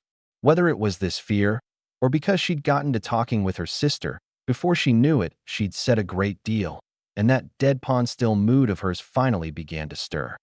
And he's not even afraid of being bitten by a snake." Lin Anru wrinkled her nose in distaste. But distaste aside, her sense of me, in that moment, quietly shifted again. Still, she hadn't forgotten her sister's oddness. "I've said so much about Qinyang. Now let's talk about you. What exactly has happened to upset you? You're not allowed to hide it from me." "Sister, I really am fine." Lin Anyu stubbornly shook her head. Unable to get anything out of her, Lin Anru sighed. "The two of us may not be blood sisters, but our bond is no less than blood. If anything ever happens to you, you must tell me. All right?" Lin Anyu bit her lip and gave a soft reply. As it happened, Lin Anru and Lin Anyu had no blood ties. Years ago, Lin Benshun had picked up an abandoned baby girl and named her Lin Anru. He never married his whole life and toiled to raise her to 5 or 6. Then, on the outskirts of a northern county town, came upon Lin Anyu, who'd lost both parents while fleeing famine. She was only 3 that year. Following the crying by the roadside, Lin Benshun found a ragged little thing curled in a ball. Had it not made a sound, he'd have taken it for some discarded old jacket. Kind-hearted, he took in this dying child too, and named her Lin Anyu. Perhaps because they were fellow sufferers, the two sisters were exceedingly close from childhood. When the little one cried in the night remembering her birth parents, Lin Anru would hold her in her arms and lull her to sleep the way grown-ups did. Whenever there was something good to eat or play with, Lin Anyu thought first of her sister. Sadly, the good times didn't last. A few months later, there was an incursion to the south, and Lin Benshun headed south with his unit, and before long came the terrible news. He'd taken a bullet for Chen Yuanshao and departed this life, leaving behind 2 adopted daughters of no blood relation to him. Chen Yuanshao was a true man, and without a word took in this pair of orphaned, forlorn sisters, bringing them back to his own home in Nujiawan after the war. He already had 2 sons then, and he and my mother gritted their teeth and raised all 4 children. However hard-pressed the household, they never once shortchanged their comrades' orphans. Perhaps heaven took pity on these 2 girls, letting them be born pretty, clever, and kind, and everyone in Nujiawan knew old Chen's family had a pair of lovely sisters in bloom. In the courtyard, "Mom, do you think Anyu will tell Anru about that night?" I stared at the tightly shut door, uneasy to the extreme. Even braced to face the storm, I still felt like I was awaiting a death sentence read aloud. an unpleasant feeling. Though my mother knew her son was like an ant on a hot pan, she still said coldly, "Umph, if you'd known it would come to this, why do it in the first place?" I had nothing to say. She reminded me again, when Anru comes out, she's bound to fly into a rage at you, and you must take it meekly. A girl's good name is worth more than her life. Mom, don't worry. I'll take it willingly. Won't hit back if struck, won't talk back if cursed. I promise solemnly. If she only beat me and cursed me, nothing could suit me better. At least it would let her vent her grievance. In this life, Lin On Yu hadn't taken the desperate road, so Lin Anru shouldn't be driven to a breakdown again. But that was only my reckoning, and as for what her attitude toward me would really be, I hadn't the slightest certainty. Never mind. Seeing as you've behaved well these past few days, I'll put in a word with Anru on the side too. My mother, not wanting it to blow up, offered that as a word of comfort. Mother and son kept their eyes fixed on that door. But what they didn't know was that inside, the sisters had gotten to talking about their origins, and following the old days had opened the floodgates, drifting onto many other things, with no further mention of me. Soft murmurs echoed in the room, now and then threaded with delicate laughter. Faint as that laughter was, it carried clear as anything to my mother's ears and mine. I was slightly taken aback. Could it be that Lin On Yu hadn't told her sister about that night? Otherwise, how could the two of them laugh? Though I didn't know the reason, my taut nerves couldn't help but loosen. Ah, On Yu is a kind-hearted child after all. My mother sighed. The words woke me up. Lin On Yu didn't want her sister to suffer over what had happened to her. Yes, I nodded, feeling worse inside. Next to her kindness, the young me had been nothing short of a beast. The storm hadn't broken for now, but my heart, set on striving, had already begun to stir restlessly. Hunting. Get up the mountain before dark to set the foxhide snares, come down and wait out a night, and check the hall first thing in the morning. I went back to my room to fetch the snares. "Hey, you little brute, dinner's almost ready and you're running up the mountain," my mother called. "It's fine, Mom, I'll be back soon." I didn't even turn my head, already a dozen some meters off. This child, my mother shook her head and went into the kitchen. Meanwhile, after the heart-to-heart, Lin On Yu felt much better. She hadn't told her sister about that night, but there was still one thing that left her irresolute. Should she tell her sister about my promise to scrape together 200 yuan to marry her? She was wrestling with it when Lin Anru suddenly rose. "Sister, you'll always be my dear little sister. From now on, whatever happens, don't ever bottle it up. You must tell me, all right?" She quietly noted her sister's oddness today and admonished her gently. Lin On Yu felt a bit uneasy. "Sister, are you leaving? Auntie seems to be making dinner. I'll go help." "What?" Sure enough, the clatter of pots and bowls came from the kitchen. Lin On Yu gave a dry laugh and shook her head. "Nothing. I thought you were heading back to town right away. Don't worry, I'll stay home a few days before reporting to the school." Lin Anru smiled and went out. Coming back this time, she planned to teach at the town primary school from now on, and could only return to Nujiawan when she found the time. So the moment she was back, she wanted to do all she could for the Chin family. Reaching the kitchen, she saw my mother cutting up half a pheasant. "Auntie, this chicken, Chin Yang caught it up the mountain a couple of days ago. Look how plump. He got 2 in a single night. He's even better at hunting than his father." My mother was all smiles. The last time, I'd used half a pheasant to stir-fry a plate of chili chicken, and with Lin Enra back today, my mother planned to stir-fry another plate with the remaining half. It was just that she didn't have my skill and didn't dare be as lavish as me with half a plate of chilies. In front of Lin Anru, she clucked her tongue and shook her head. "I never knew before. This boy's good at cooking too. That plate of chicken the other day, your Uncle Chun is still thinking about it. He can cook too?"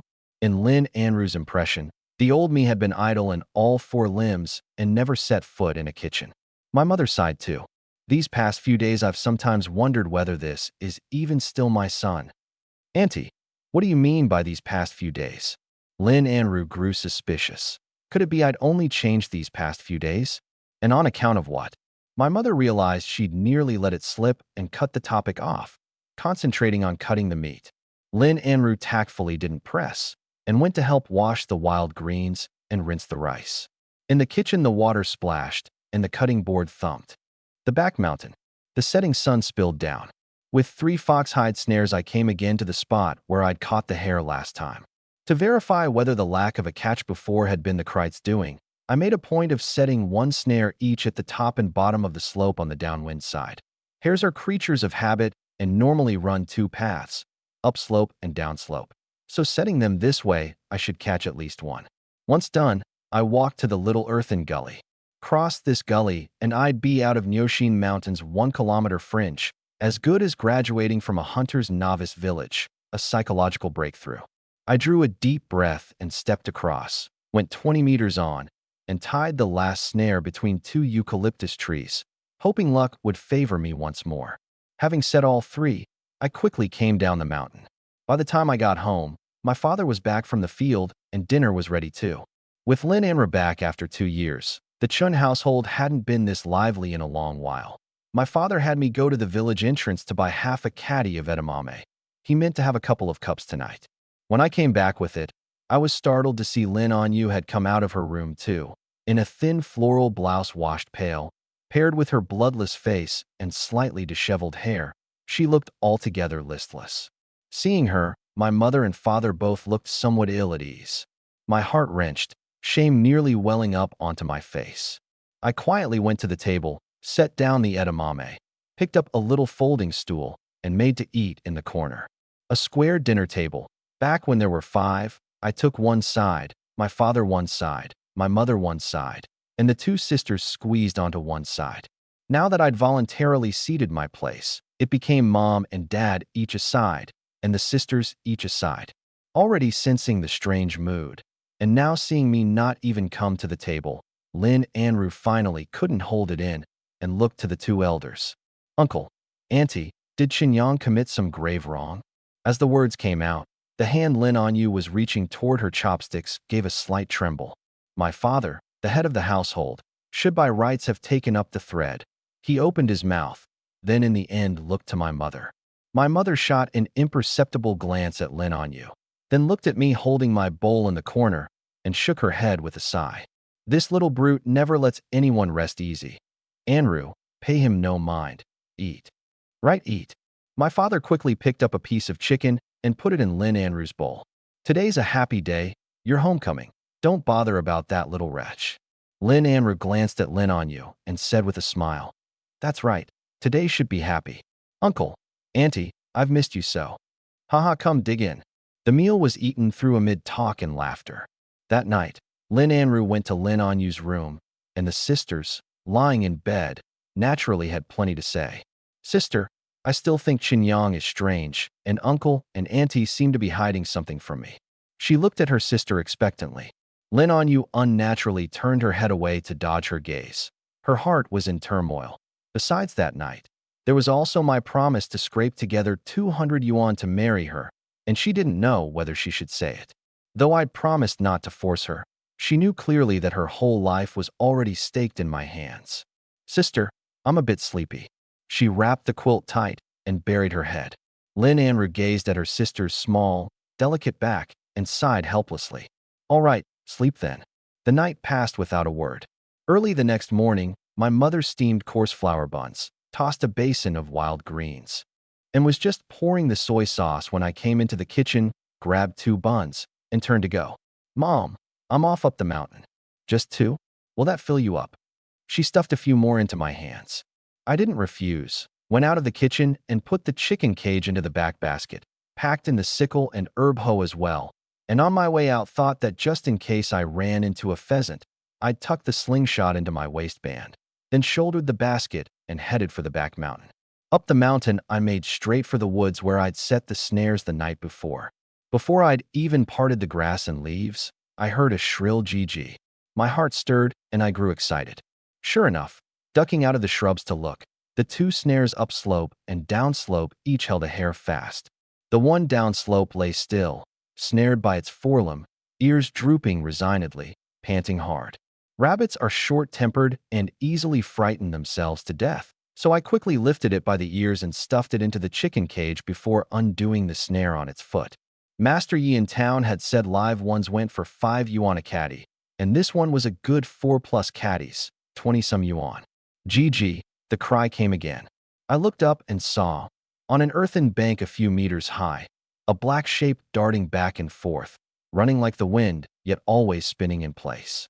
Climbing the bank, I saw a fat, sturdy hare struggling frantically. The soil and grass around it clawed into chaos by its sharp claws, but its hind limb bound fast by the snare's leather cord, unable to run 3 chi. Whoa, what spirit!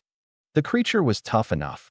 The leather cord nearly cut into its flesh, and still it wanted to flee. By the look of it, it had only just been snared and still had strength. With no suitable tool at hand, I didn't dare grab it barehanded, so I simply let it thrash a while longer and dealt with it once its strength was spent. Now I'd seen the foxhide snare's power. No matter how it flailed, it couldn't break free. Taking the chance, I headed toward the little earthen gully. The third snare was 20 meters past the gully. Purely a gamble. I hadn't expected to really catch anything, yet I still crossed the gully toward those 2 eucalyptus trees with a measure of anticipation. 5 meters out, I saw the snare was indeed empty. Drawing closer, though, I saw some earth-gray fuzz stuck to it. Could a hare have gotten away? I felt a bit let down. As much as the foxhide snare was the bane of hares, it wasn't foolproof.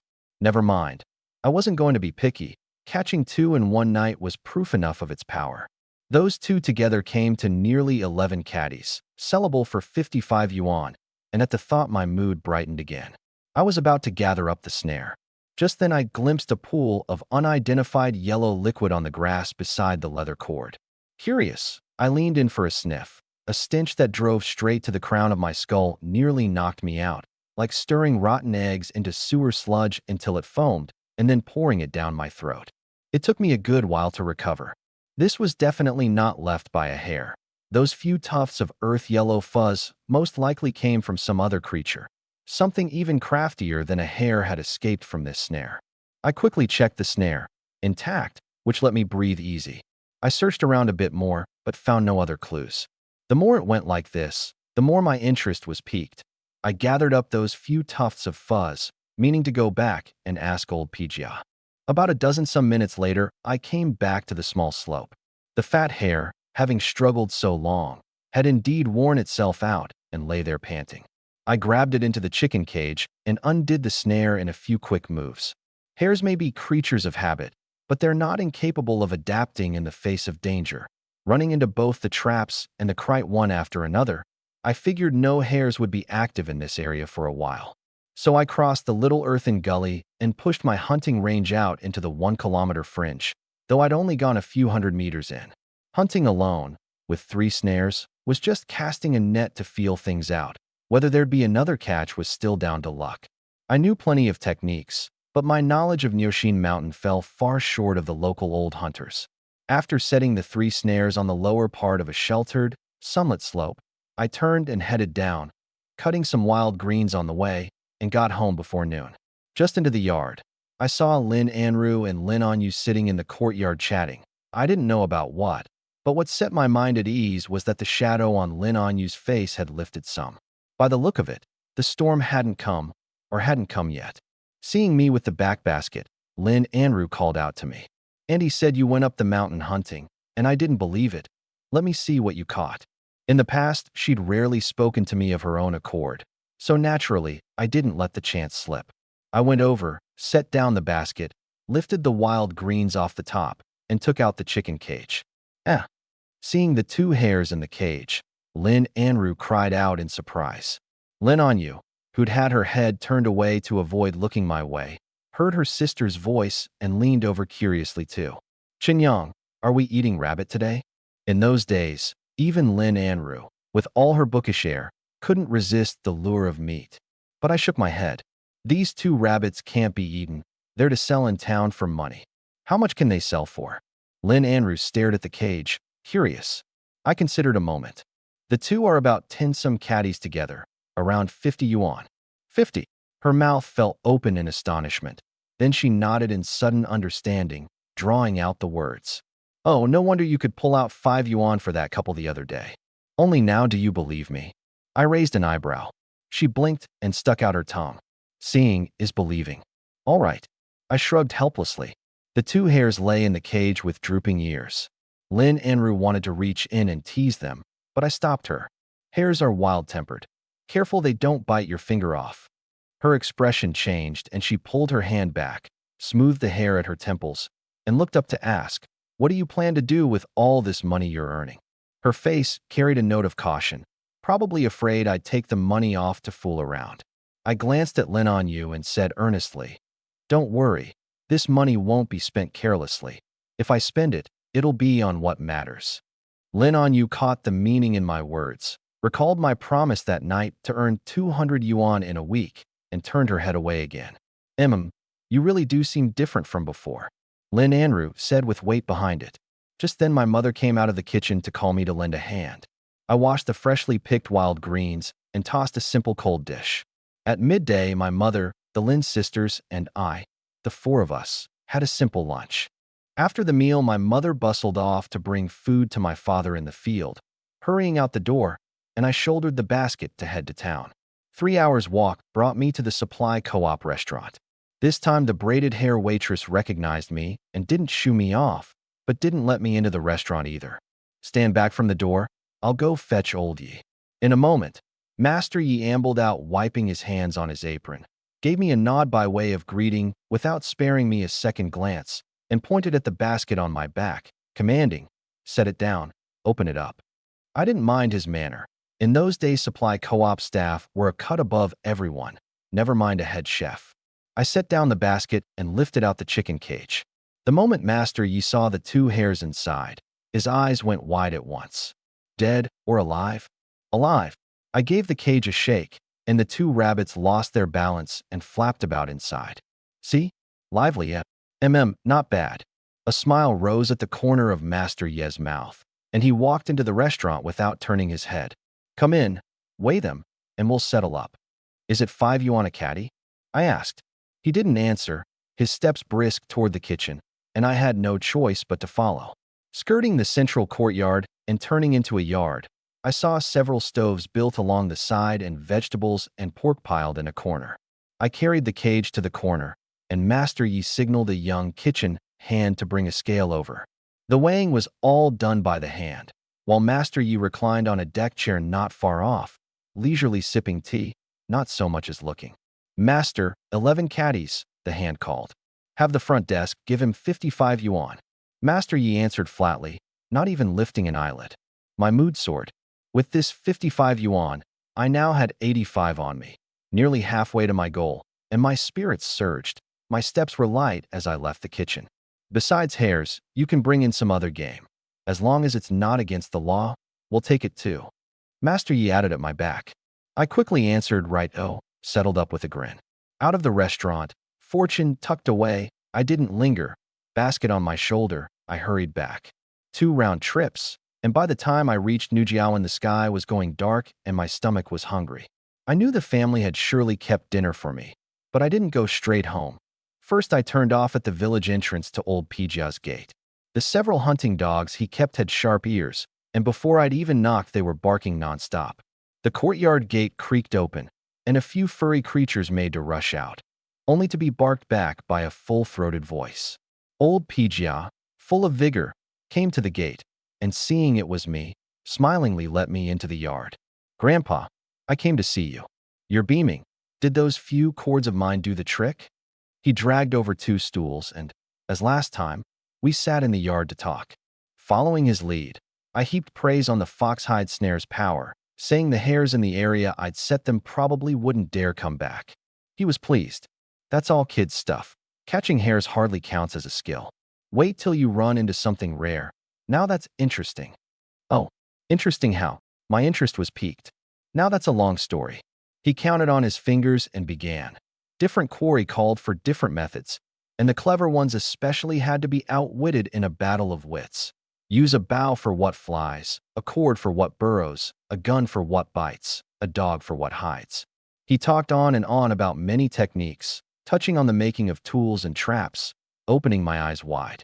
For instance, the folk method for catching a grass glider. This thing loves to dig burrows, and the burrows are deep and long, winding dozens of meters underground, with all sorts of forks leading to other openings. In danger, it can hide in the burrow for 10 days or half a month, or simply escape out another opening, elusive in its movements. An old hunter would prepare a small lump of lard, stuff wild boar bristles into it, wrap a layer of burnt eggshell on the outside, and set it at the burrow mouth. The grass glider loves to eat termites and has poor eyesight, so going by smell alone it takes that for a heap of foraging termites and swallows it in one gulp. Here's the crux. Wild boar bristles are stiff, and swallowed into the belly they jab the intestines like steel needles. Every time it burrows in, it gets jabbed, tormented past bearing, until it can only crawl out of the burrow, sprawl flat on its back on the grass with its belly bared, not daring to move a muscle, and the hunter can saunter right over and collect it. I listened with relish, secretly thinking I'd do the same if I came across one. But he quickly threw a bucket of cold water on it. That thing can't be caught. It was said on the radio a while back that grass gliders are protected animals now. You can't hunt and kill them privately. Among old hunters he counted as upright, observing both the rules handed down from the founding masters and the law, and he made a point of reminding me to be careful in future hunting, that not every quarry could be touched. Only later did I learn that a grass glider was a pangolin. I only wanted to make a living by hunting. Getting rich would be nice, of course, but I'd never take the risk of doing anything illegal. Oh, right, Grandpa. This morning I found some animal fur on the mountain.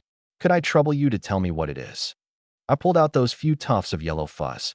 Old Pijia took them, rubbed them, held them to his nose and sniffed, and his eyes lit up in an instant. Whoa, you even ran into this thing. He suddenly raised his voice, his face full of astonishment. What is it? What animal is this? I grew tense too. He gave a heh-heh laugh. You're not half lucky, boy. You even came across a spotted civet. Spotted civet? I hadn't heard of it. Is it rare? Worth anything? Plenty worth it. His voice was excited.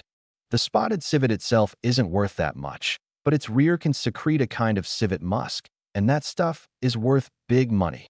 Saying this, he pointed at the tuft of fuzz in his hand, a sharp glint kindling in his eyes, and told me, if I caught a spotted civet, I must never kill it, but go and squeeze the spot where it excretes, and when a liquid like musk spurted out, collect it. That was civet musk, and selling it to an apothecary would earn a tidy sum. How much can it sell for? 2 chien could fetch 100 some yuan. He gave an uncertain answer after some thought, saying he'd had the good fortune to get some over 10 years ago, and that after all this time the price shouldn't have changed much. I couldn't sit still any longer. 100 yuan. In this day and age, what made money faster than getting hold of civet musk? At least with my current means, hunting was the only road. But that the thing was worth so much meant the spotted civet was hard to catch. I held down my excitement and recounted how I'd found the fuzz. Old Pijiao wasn't the least surprised and waved a hand. This spotted civet is craftier than a fox. A foxhide snare can't handle it. Then what should I do? I felt sure he had a method. Don't get your hopes too high, either. I've matched wits with this beast before. To catch it, besides skill you need great luck. He smacked his lips, his gaze deep, and after a while asked, when you found the fur, did you find any other traces it left? Grandpa, don't even bring it up. I immediately thought of that pool of yellow liquid. The impression was too vivid. When I was gathering my snare, I nearly touched it. That smell about made me throw up last night's dinner. Seeing my disgusted face, old Pijia slapped his thigh and roared with laughter. Now there's a way. What way? I was lost. You're complaining about the stink. Plenty of hunters would give anything to come across it. He clucked and shook his head. What you smelled isn't urine. It's the foul liquid it secretes when endangered, most likely scared out of it by the foxhide snare. That stuff really does reek, but hunters rely on exactly this to find spotted civets. Really? I went wide-eyed. He nodded, then mused. But it's craftier than a fox, not so easy to catch. As he spoke, he looked at the several half-grown hunting dogs roughhousing in the yard. Following his gaze, I saw Yezawang pinning another dog down with its 2 forelegs, head lowered and growling. Off! Old Pijia stamped his foot and barked. Yezawang looked up and wagged its tail at him. Come here. He beckoned, and Yezawang came scampering over. I'd taken note of this half-grown hound last time, and seeing it run over, I made teasing tisk-tisk-tisk sounds. Yezawang had been heading for old Pijia, but at my call it immediately veered and ran to my feet, wagging its tail in excitement. Old Pijia cursed it as an ingrate, and as if it understood, It barked a few times at him, which set old Pijia laughing in spite of himself. This dog of a thing. He spat, turned to me, and said, "You're cut out to be a hunter. Boy, a dog I've raised has never taken to an outsider like this." "Is that so?" Delighted, I rubbed Yezawang's head. It took the cue to flop on the ground and bare its belly to be petted. The more old Pijia looked, the more remarkable he found it, and he slapped his thigh. "All right, this one it is." "What?" I said. "I'll lend you the dog to help you find the spotted civet." He poked Yezawang with his toe. "It's the cleverest of this litter of pups. It's sure to be of help to you." I was taken aback, withdrew my hand, and felt overwhelmed by the favor. "Grandpa, you're too good to me. I don't even know how to thank you." "Spare me the thanks. This dog is a loan, not a gift. So once you've found the civet, must you bring it back." Old hunters' feelings for their hounds run uncommonly deep, and especially for a lonely, childless old man like old Pijia. The way he regarded his dogs probably carried a deeper feeling still. I knew well how generous this decision was, and promised at once, "Don't worry, I'll bring Yezawang back whole and sound." He straightened his back and nodded slowly. "I have faith in you, boy. Don't let me down." "Thank you, Grandpa." I squared my body to make my pledge. As the sky darkened, old Pijia laid out some more details on catching a spotted civet. What kind of trap to set, its activity habits, and so on, all of which could improve the odds. In the yard, the two shadows, old and young, blurred into outlines. The several half-grown mongrels, full of energy, kicked up a fuss again, seeing nothing was happening, all except Yezawang, which barked a few times at old Pijia as if in farewell before I led it away. On the way back, I held Yezawang lovingly in my arms, and it lay obediently against me, wagging its tail without pause. One man and one dog soon reached home. Into the yard, Yezawang leapt down from my arms, and the moment it landed began sniffing this way and that, as if surveying new territory. "Hey, you little brute, where'd you carry a dog back from?" My mother came out of the house, somewhat surprised at the sight of Yezawang. "How'd this dog grow so odd-looking?" Yezawang had a sighthound's genes, a triangular, conical head, narrow shoulders, slender long limbs, a waist and belly only as thick as an adult's arm, not exactly appealing at first glance. My mother didn't know a sighthound was the fastest of hunting dogs, a first-rate master of hunting in the woods, and took it for a starved, scrawny pup I'd picked up. "You dog thing, haven't eaten, have you?" But she was looking at me as she asked, so for a moment I couldn't tell whether she was asking me or the dog, or both. "What are you standing there for? Hurry in and eat." "We've all eaten. We kept some for you." Only then was I sure she meant me. Inside, I saw the leftovers on the table. Besides a few plates of wild greens and clear soup, there was a plate of chili stir-fried meat. A good deal of chili eaten, but a lot of meat left on purpose. My father had had a little to drink, and was the last to leave the table when I came in. "Eat up, and rest early when you're done." With that admonition, he went to the yard to wash his face, probably tired from a day in the field and wanting to sleep early. I sat down and took up my chopsticks, glancing toward Lin Anyu's room. A kerosene lamp was lit. The sisters were most likely chatting inside.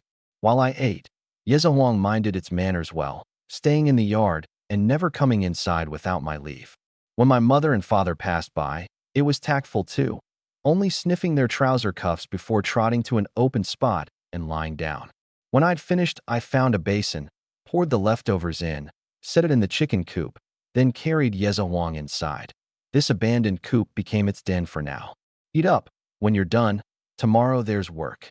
Country folk who keep a dog never coddle it like the city people of later generations, treating it like a parent treats a child. A basin of human leftovers was already a delicacy in a dog's eyes. Wagging its tail, Yezawang plunged its head into the basin and tucked in heartily. The Chun family had no habit of keeping leftovers, much less any reason to save food for a dog. People couldn't even eat their fill, so how could they keep a dog just to digest grain for them? But the two elders had seen my performance these past days and guessed I had my reasons for bringing a dog back, so they didn't ask much. My father only muttered, "How does this dog look so familiar, like old Pijia's?" That night, I slept very early. The next day, the moment I opened my eyes, I heard Yezawang's barking in the yard. I got up and went out, and saw it lying on the ground, belly bared, twisting about happily, while an elegant, pretty woman reached out and gently rubbed its belly. It was Lin Anru. Today she wore a white dress with spots, the understated hem tracing her fine figure, her thick black hair smooth and loose down her back, held with a black hairband, both of its era and clear and lovely. I quietly watched her back for a while, then walked over and asked, "Where's Anyu?" She wanted to sleep a bit longer. She went to bed late last night. Oh, I nodded and glanced at Lin Anyu's room. Seeing me, Yezhuang immediately wriggled its rear, scrambled up, ran to my feet, and rubbed against me. "Auntie said you picked up a dog. How did I never notice you were so kind-hearted before?" Lin Anru stood up, her gaze on me much softened. I scratched my head and smiled. "My mom got it wrong. I didn't pick it up. It has an owner. I'm just feeding it for a few days for someone." "Oh." She was a bit disappointed and asked again, "What's the dog called?" "Yezhuang." "You're fond of dogs." My memory of her held very little. Back then I'd only coveted her beauty and had scarcely come to know her likes. Even now it was just an offhand question. My sister's problem wasn't resolved yet, and I didn't want to sprout side branches. "Fond enough, I suppose. It's quite cute, only the name's a bit. How did its owner come up with such an odd one?"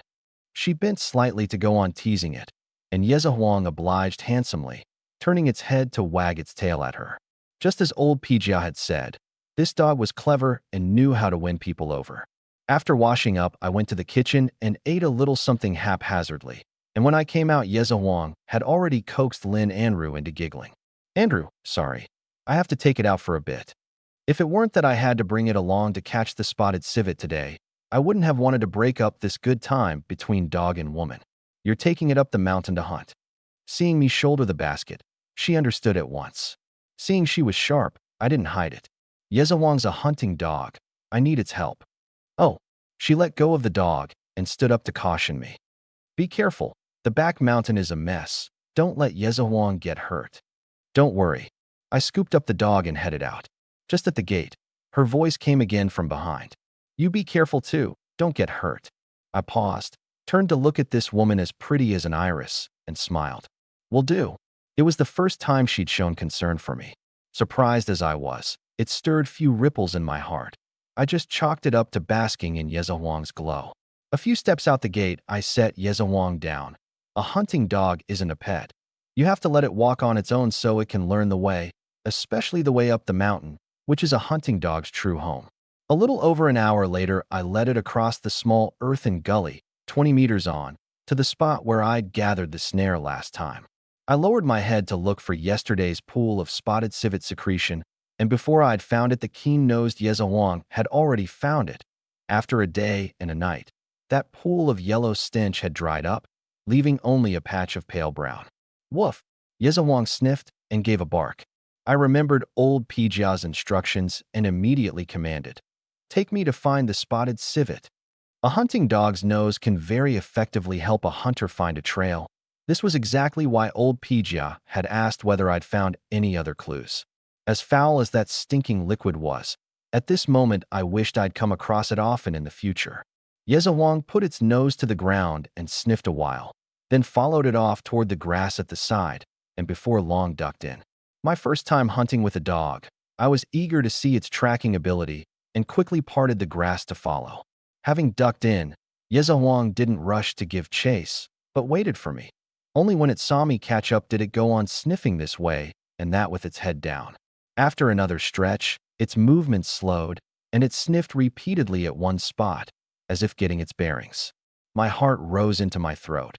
After a whole night, how much of the lingering stench in the air it could still pick out? I had no idea. But I'd underestimated a fine hunting dog trained by a fine hunter, after all. After sniffing a while, Yezhuang suddenly raised its head and barked furiously in one direction. We were in business. This half-grown hound was indeed a born master of the hunt, giving me confidence in an instant. I waved a hand to let it carry on. Yezhuang didn't disappoint, leading me deeper into the woods. One man and one dog, one ahead and one behind, ran for over an hour, and when it stood atop a slope and trod the ground back and forth, I jerked my head up and found myself in an unfamiliar stretch of woods. My heart gave a lurch. A moment ago, I'd been wholly bent on finding the spotted civet and had forgotten I wasn't at all familiar with this patch of forest. Standing in unfamiliar surroundings, I sobered up considerably in an instant, and first took out the sickle and gripped it in my hand, so that if I really did meet danger, I wouldn't be utterly without means to resist. Huang stared at a slope not far off, tongue lolling, every so often pawing the ground and looking back at me, plainly excited. I guessed it had found that spotted civet. Bending down for a careful look, I saw at the foot of the slope a hidden crevice screened by weeds, like some animal's burrow. 9 times out of 10, the spotted civet's den. I remembered old Pijia's instructions, gave Huang a light pat, turned, and carefully moved away from the burrow mouth. Huang caught my meaning and immediately fell silent and followed, circling wide to a downwind spot dozens of meters off. I searched all around for branches and vines to make a simple trap. Huang didn't idle either. I tested a command. Go catch a mouse and bring it back. As if it understood, it gave a low growl, turned, and ducked into the grass.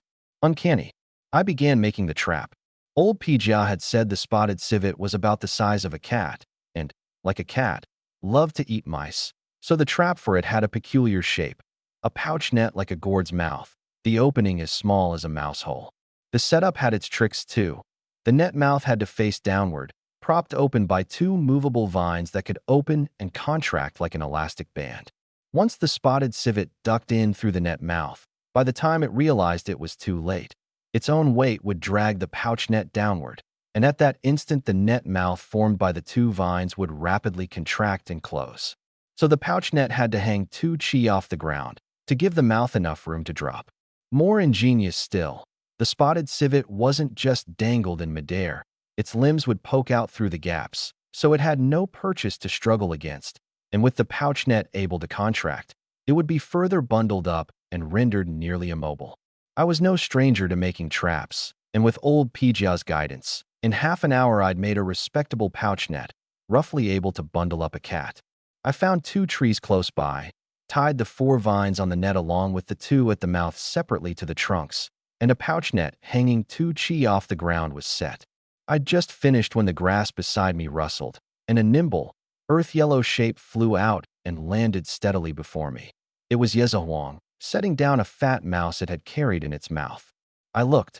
The mouse lay motionless, its belly rising and falling, still alive, just knocked out. Good work. I smiled and rubbed its furry head, then bound the mouse snugly inside the net as bait to lure the spotted civet to feed. That done, I led Huang away from the place.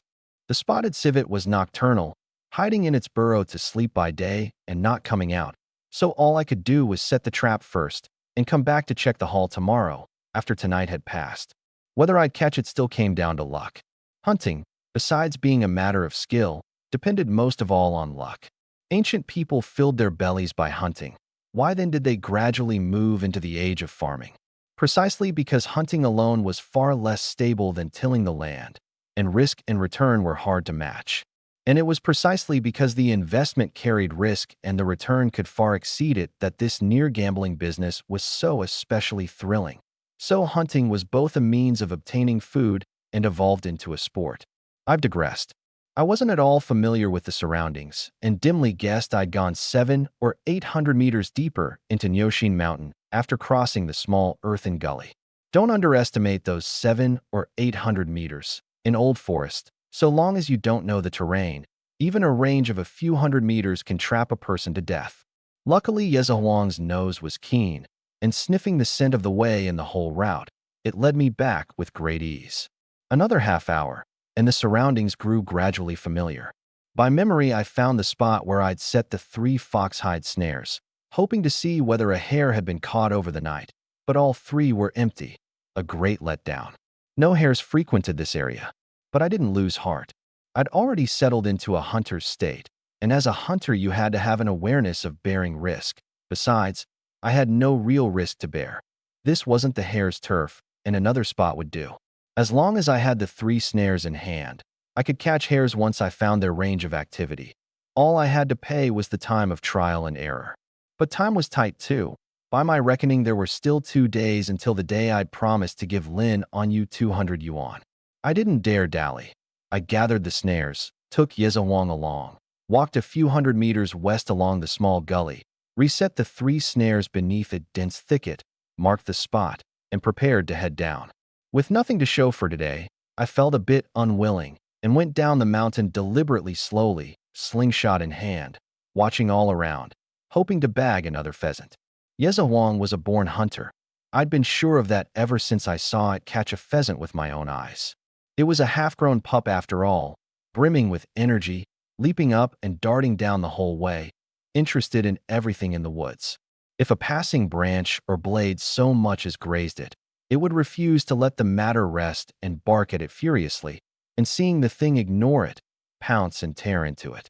Finding it noisy and a disturbance, I broke off a branch and raised it to scare it, and it twisted its rear and shot into the grass, refusing to come however I called.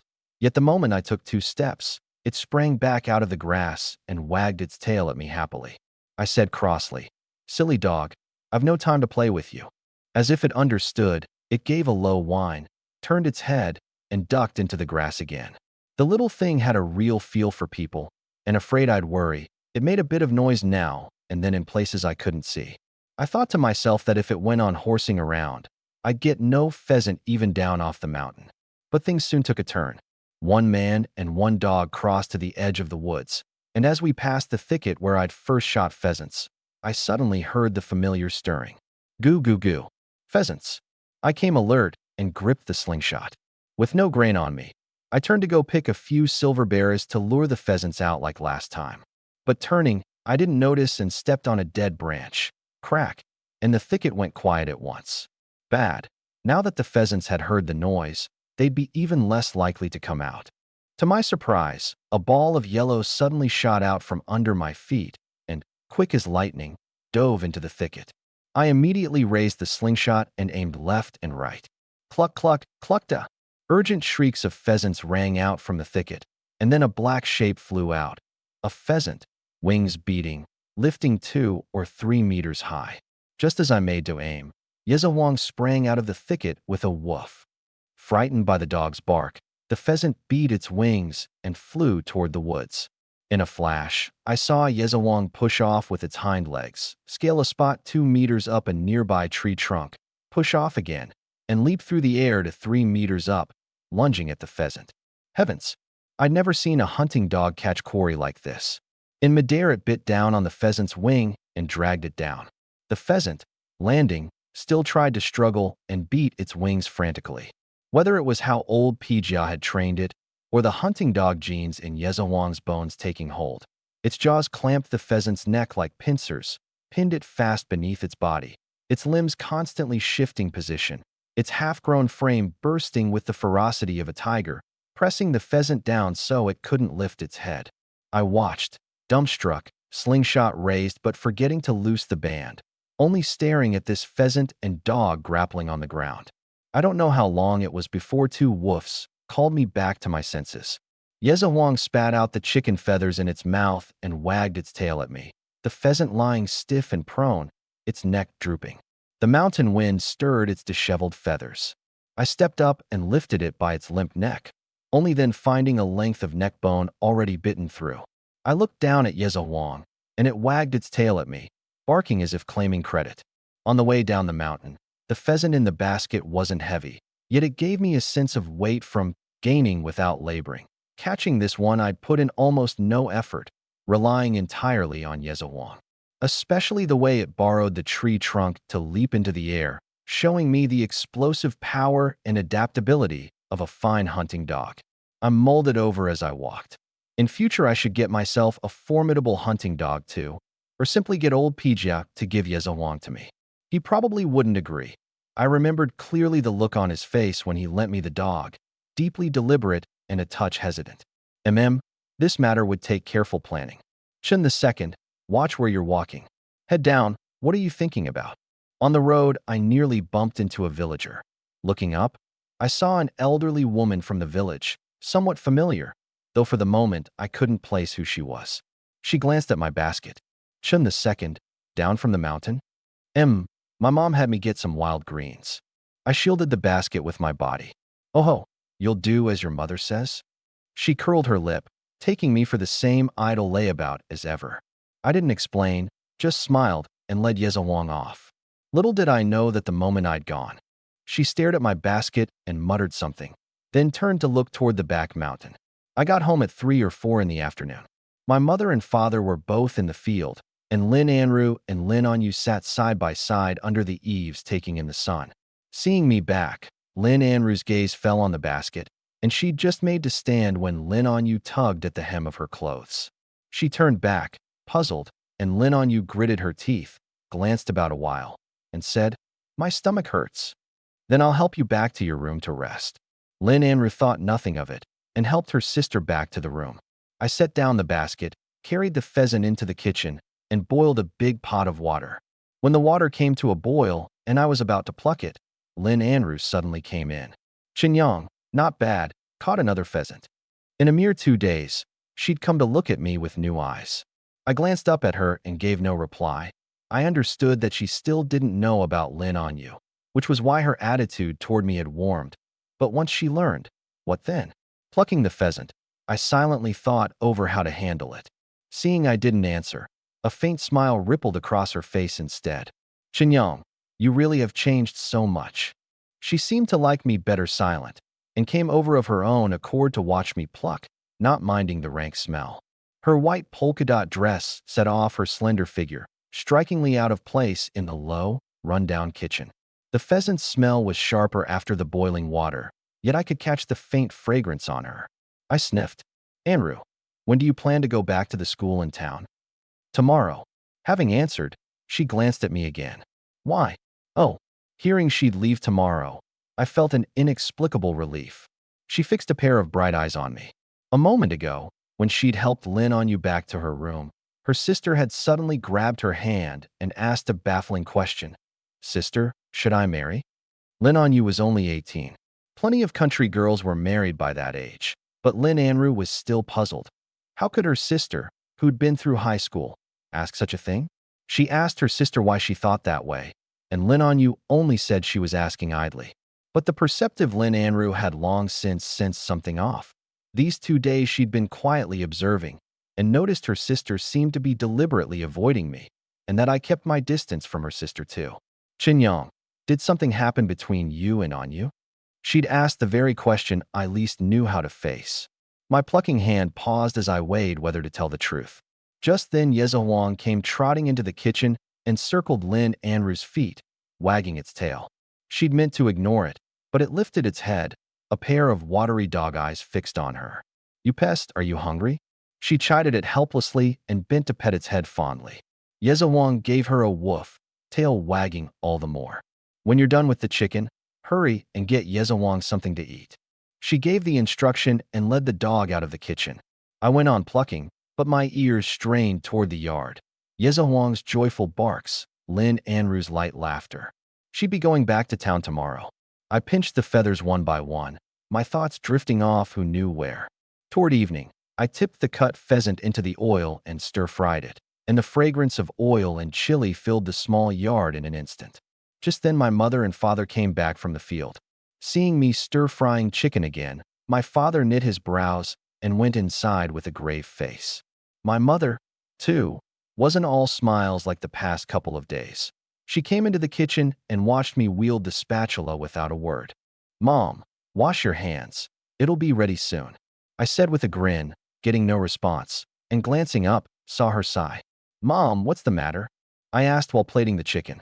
She came to get bowls and chopsticks from the cupboard and said in a low voice, "The village head came looking for your dad today, said to answer the nation's call and have your dad go guard the forest on the back mountain." I froze. In my last life, it was precisely because my old man worked as a forest ranger on the back mountain that he ran into a black bear and never came home. Never mind that I'd hunted the back mountain these past days without mishap. That was just roaming the fringes of Nyoshin Mountain. A ranger had to go on foot into the heart of Nyoshin Mountain, the zone where fierce beasts often appeared.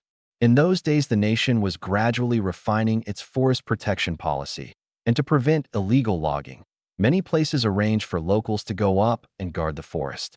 My old man, a retired veteran, was naturally the village head's pick. "Mom, did Dad agree?" What I feared most was his bull-headed streak acting up, taking everything onto his own shoulders. He's still thinking it over. My mother shook her head and sighed. But your dad's thin-skinned. If the village head comes to persuade him a few more times, he'll have to say yes whether he wants to or not. I'll talk to Dad. I nodded. At dinner, the three of us and the Lin sisters sat down. This time I didn't take a stool off to the corner, but made a point of sitting beside my father. Dad, a little drink. Drink. He nodded heavily and pushed his cup over. I filled it. Dad, Mom says the village head wants you to be a forest ranger? Lin Anru and Lin Anyu both looked at my father in surprise. That's right. He sipped, his voice low. I knew my old man grew sparing with words when his mood was low. Plainly, he didn't want to go either.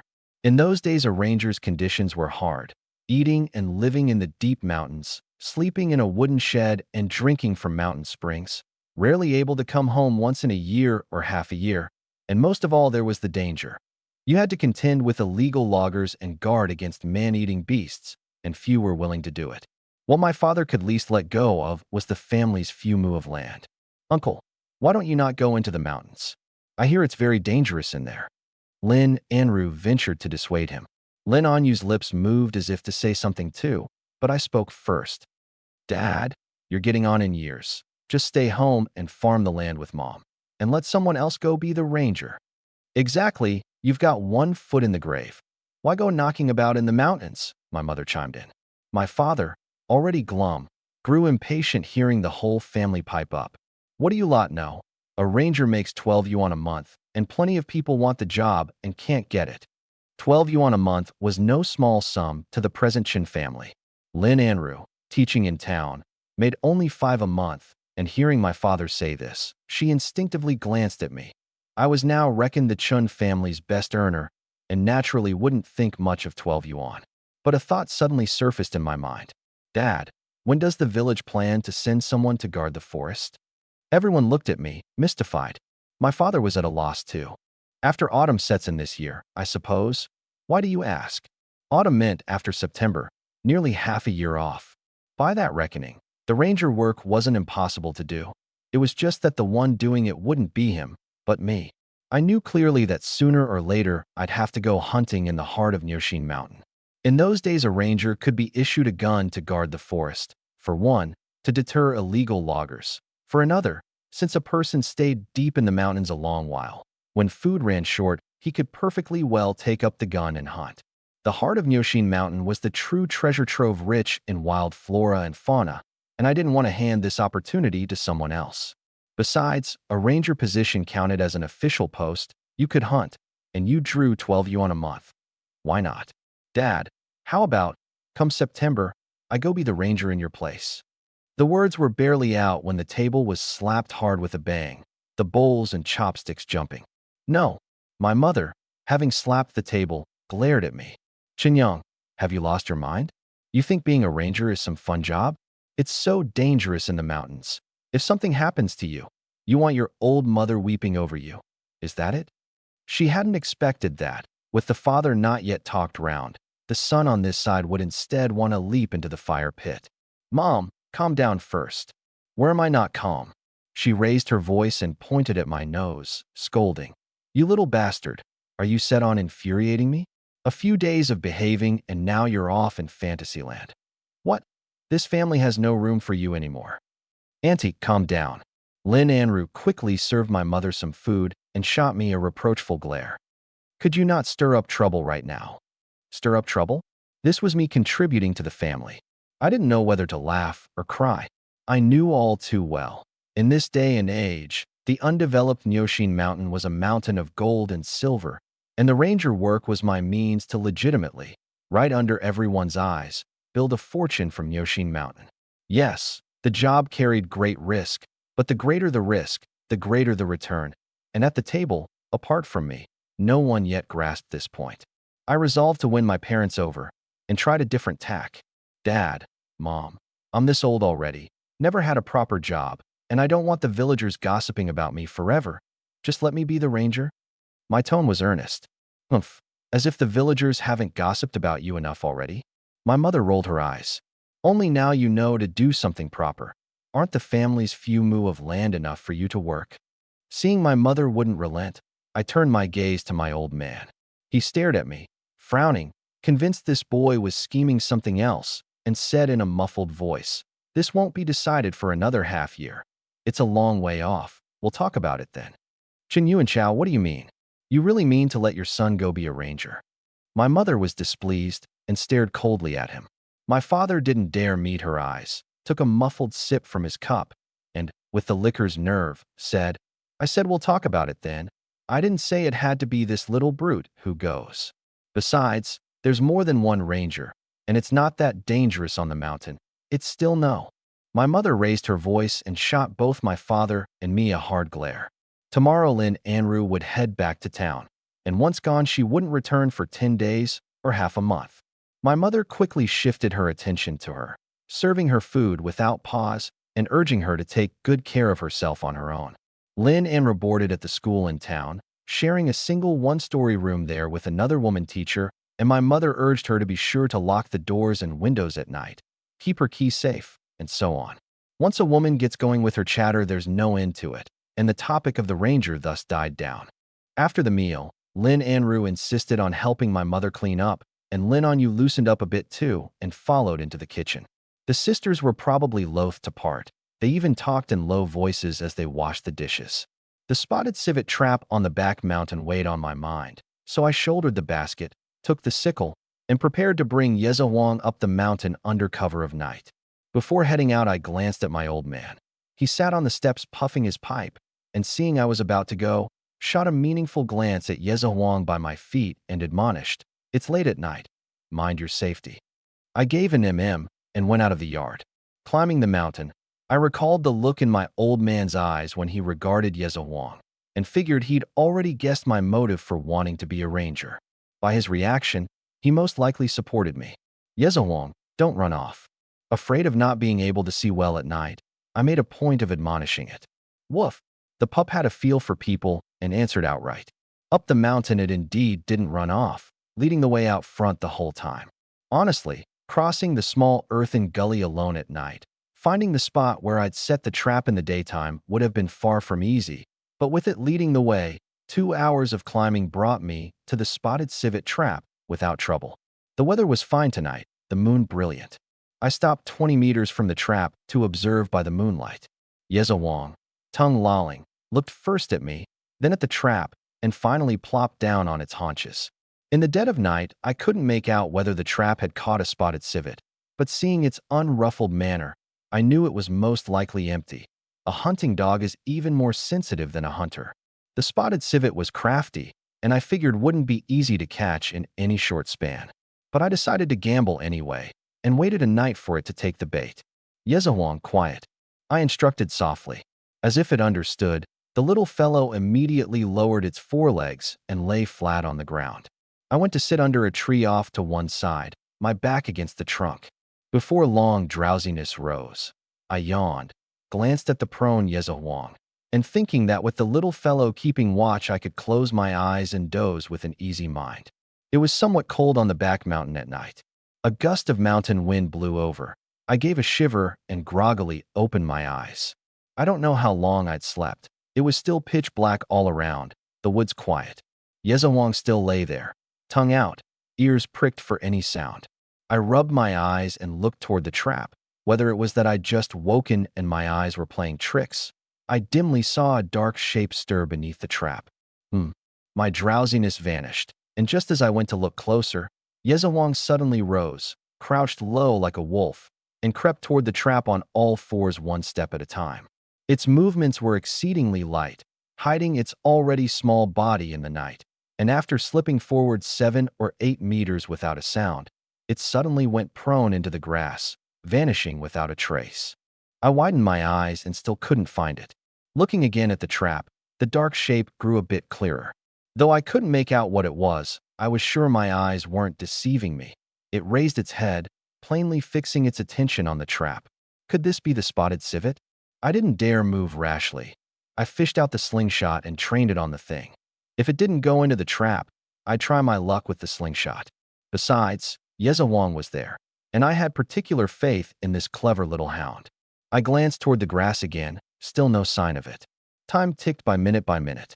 The dark shape must have caught the scent of the mouse in the net, sniffing constantly around the net mouth. Several times its head nearly touched the opening.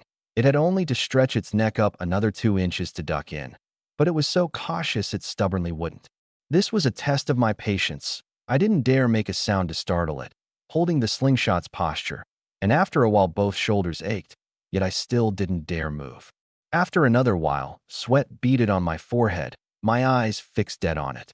Luckily, the dark shape finally couldn't resist the lure of the mouse. Having observed a while and judged it safe, it stretched its head and slowly ducked toward the net mouth. I drew a deep breath and stood in the night like a statue. Where was Yezawong? I couldn't spare a thought for it. The dark shape's head had already ducked into the net, but its body still remained outside. The key to this pouch net was that the quarry's own weight tugged the two vines so the mouth closed. Once the dark shape's head was in, it was still a stretch short of the mouse. To eat, it had to get its body in too. It sensed this, raised its forelegs, and stuck half its upper body into the net. What came next caught me off guard. Rather than duck straight in, it raised one hind leg to brace against the edge of the net mouth and stretched its body to its utmost to reach the mouse hanging at the top. Though most of its weight rested on the net, it propped the net mouth open with that hind leg so it couldn't draw shut, something I'd completely failed to anticipate. Just as I watched its head reach the mouse and its jaws bite down, the mouse let out a shrill squeak. I didn't know whether the mouse had been bitten dead in one go. I only knew it was about to carry it off and retreat. Damn it, I cursed inwardly. Whether or not it was the spotted civet, after all the pains I'd taken to set the trap and keep watch a whole night, I absolutely wasn't willing to let it get away. I was about to hit it with the slingshot and had just made to loose the band when a dog's head suddenly popped up from the grass beside the trap. It was Yezawong. From its disappearance to its reappearance, it had, under cover of the grass, stealthily crept over a dozen meters without anyone the wiser, right up beside the trap, without even the dark shape sensing it. This was no hunting dog. It could hide itself better than a cat. Amazed, and afraid of hitting it by mistake, I quickly lowered the slingshot. The moment Yezawong showed its head, it gave a woof and made as if to pounce. The dark shape hadn't expected to be approached so closely and tried to flee, but right behind its rear was Yezawong. In its panic, it could only push off with its two hind legs and dove into the net.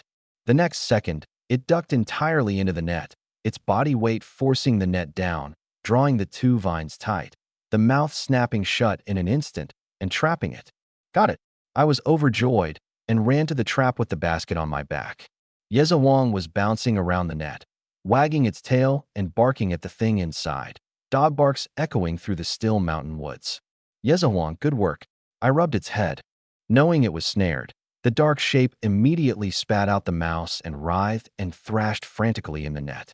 But the more it thrashed, the more its limbs poked out through the gaps, as if it had pulled the net onto its body.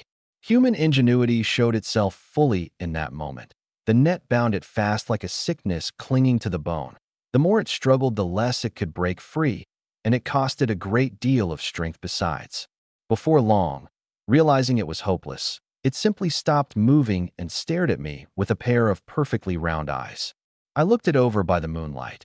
Its build was like a cat's and like a civet's, its fur coarser and harder than a house cat's, a yellow-brown, its limbs furry, with an exceedingly thick tail, the tail fur banded segment by segment, one black, one brown. So this is the spotted civet, I muttered. I'd never seen one, and only felt it bore some resemblance to a cat. But that didn't stump me. Old Pijia had said that secreting civet musk was the spotted civet's distinctive feature, and you'd know just by checking whether there was that scent gland on its rear. I bent down and pried apart its two hind legs to look closer. At that very moment, a stream of golden, foul-stinking liquid shot out from between its legs, straight at my face. Unable to dodge in time, I was sprayed all over my head. A smell of rotten eggs stirred into a sewer nearly knocked me out. Ugh, my stomach churned, and I ran to one side and vomited up the whole of tonight's dinner. Yezawong ran to my feet barking, as if in concern for me. I retched until tears and snot ran down my face, stopping only when my stomach was empty, then gasped for air and clutched a careless handful of wild grass to wipe the stinking liquid off my face. but that stench still hung about my nose and wouldn't disperse. Damn it! I dry heaved a while more and stood up, pinching my nose, my face contorted. Sickened as I was by the smell, a person's memory for smells is the deepest. I'd had a blessing in disguise, smelling that this stink was identical to the pool by the foxhide snare last time, and concluding this was indeed the spotted civet. Finally caught you. I walked back to the net, stared at this thing that was both cat and civet, and gave a relieved smile. A face full of foul liquid didn't matter. What mattered was that with the spotted civet, I had civet musk. While it was bound, I set about extracting the musk at once. Before that, I used a scare tactic to make it spray foul liquid a few more times, until it couldn't spray another drop before I started. Old Pijia had taught me the method for extracting civet musk long ago. I took the prepared tool from the basket, found the scent gland beneath its rear, and began to squeeze. Civet musk isn't a liquid. It's like pale yellow ghee in a jelly-like gel, carrying a strong musky scent. After some working at it, I extracted about 2 milligrams and stowed it in a small gourd. By old Pijia's account, this would sell for 100 yuan. With the 85 from selling the hairs earlier, I was just about close to 200. I carefully placed the small gourd in the compartment of my waistband. Woof woof. Yezawang barked at the spotted civet in the net. Bound so long and now squeezed of its musk, though still alive, its spirit was gone, and a few barks had it trembling in fright. With the musk in hand, there was no need to take its life. I looked at its lively, glistening eyes and decided to set it free, undoing the net mouth. The instant it felt the binding loosen, it leapt down to the ground and bolted, twisting its head toward the depths of the woods, gone in a blink. Yezawang barked a few times and made to give chase, but I called it back. Come on, let's go home. Woof! It wagged its tail and followed me back the way we'd come. Nearing the small earthen gully, I made a point of checking the 3 foxhide snares. Tonight luck was truly on my side. Another hare had been netted in one of the snares, only 3 or 4 caddies. But with this one sold, I'd have the full 200 yuan. I deftly took the hare down and, with Yezawang along, headed down the mountain humming a little tune all the way. Back in Nujiawan, the village roosters were already crowing. Gazing at the thread-thin sliver of dawn at the horizon, I realized that for the sake of the civet musk, I'd spend a whole night on the mountain.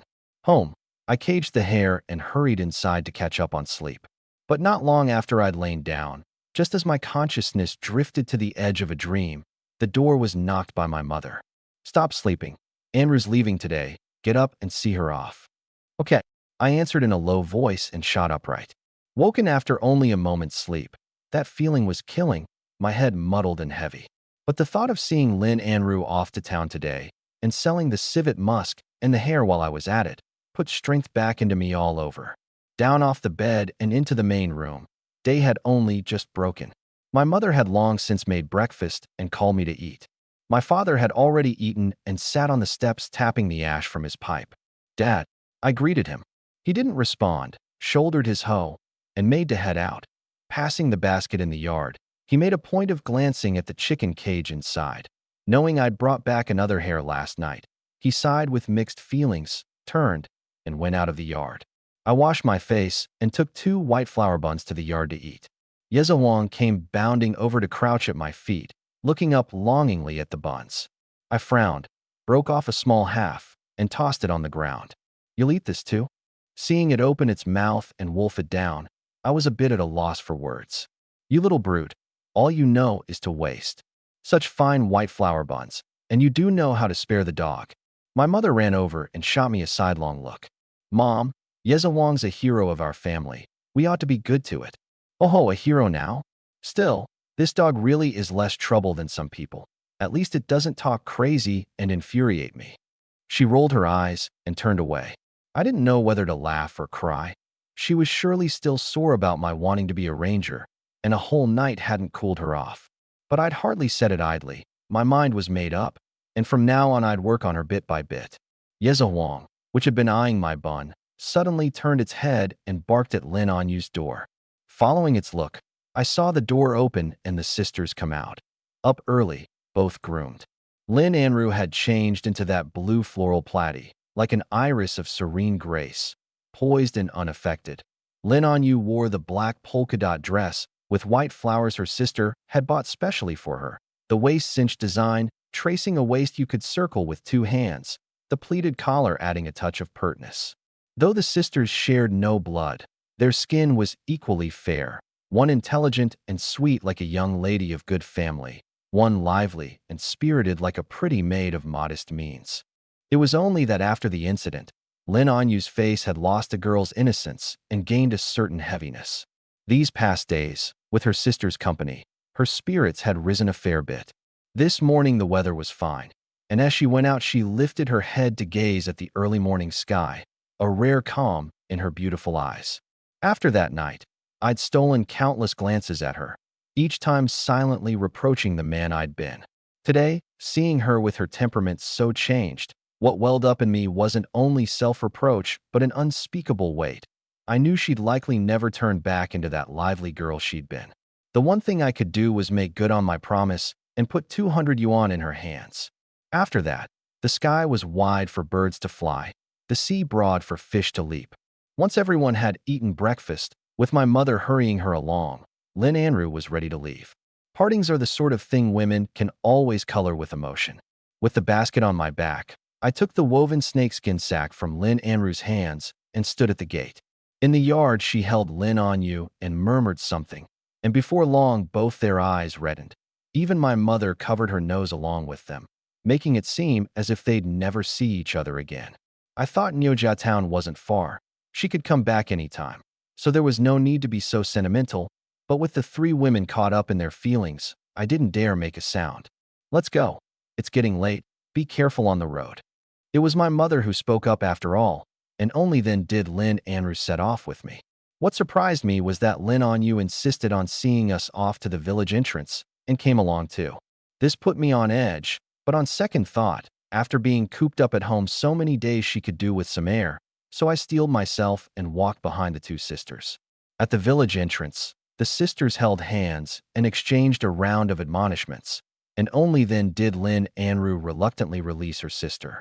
Anyu, take good care of yourself. When there's an opening, I'll let you know to come sit the teaching qualification exam. Lin Anyu wanted to be a teacher? Hearing it, I was taken aback, though not surprised. In those days, teaching had low educational requirements. A high school education would do. And for a remote rural primary school, a junior high education sufficed. A high school graduate like Lin Anyu might even, with luck, go teach in the county town. Anyu, I'm off now. Thank you, sister. Be safe on the road. At parting, a faint light kindled in Lin Anyu's eyes. I looked back at her, our gazes met, and that light abruptly went out. The look in her eyes toward me turned distant and cold, even carrying undisguised loathing. I sighed inwardly, took the look in stride, turned, and silently followed behind Lin Anru toward Niujia Town. We reached town at midday. Lin Anru had to hurry to report to the school, so I saw her first to the town's only school, Niujia Town Primary. The school stood at the end of an old street, a compound with lime-plastered walls. They said the compound had been the home of a military jiren of the former Qing dynasty, lavishly built in its day, with a tall, broad vermilion wooden gate. Times had changed. The wooden gate had been torn down and replaced with an iron railing for a gate, and the courtyard where the jiren was said to have trained was now paved with cinders into a playground. The rows of one-story houses left behind converted into classrooms. I'd been there before, hoping to see the pavilions and rockeries in the courtyard, and after a search found nothing at all. By now school was in session, the sound of children reading aloud carrying from the one-story rooms, a scattering of students playing games on the playground. This is far enough to see me. At the school gate, Lin Anru took the woven sack and stepped back to put distance between us. I figured she feared the many prying eyes, that people would misread the relationship between us. All right then, I'll be off. I wasted no words and made to go with the basket on my back. I'd barely taken a step when I was called back. You're going to sell the hair? She pointed at my basket. I turned and nodded. Anything else? Nothing. She shook her head, considered a moment, and a faint smile rose at the corner of her lips as she gently coaxed. Qinyang, you really have changed a great deal. Please keep it up. Oh, all right. I figured this was probably an occupational habit of teachers. More than once she'd lectured me from on high. But I didn't mind it and said half in jest, "Anru, I'll come see you when I have time." I didn't think she'd agree. All right. To my surprise, she assented at once. Having taken my leave of Lin Anru and come out from the school, I walked along the road thinking over the change in my relationship with the Lin sisters these past days. Lin Anru's impression of me had greatly improved. Good news. But turning Lin Anyu's view of me around, I could only say, was a long road with a heavy load. I went first to sell the hair. At the supply co-op restaurant, it was still that braided hair, freckle-faced waitress who received me. Perhaps because I'd grown familiar to her. This time, she simply had me go find Master Yi in the back kitchen myself. Just as I'd reckoned, this hair was small and scrawny, all told under 3 caddies. Master Yi curled his lip at its size, but still gave 15 yuan. I took the money and carefully tucked it into the compartment of my waistband and went out beaming. Next, as long as I sold the civet musk, I'd have the full 200 and fulfill this week's plan. Civet musk had many uses. Besides medicine, it could be made into skincare products.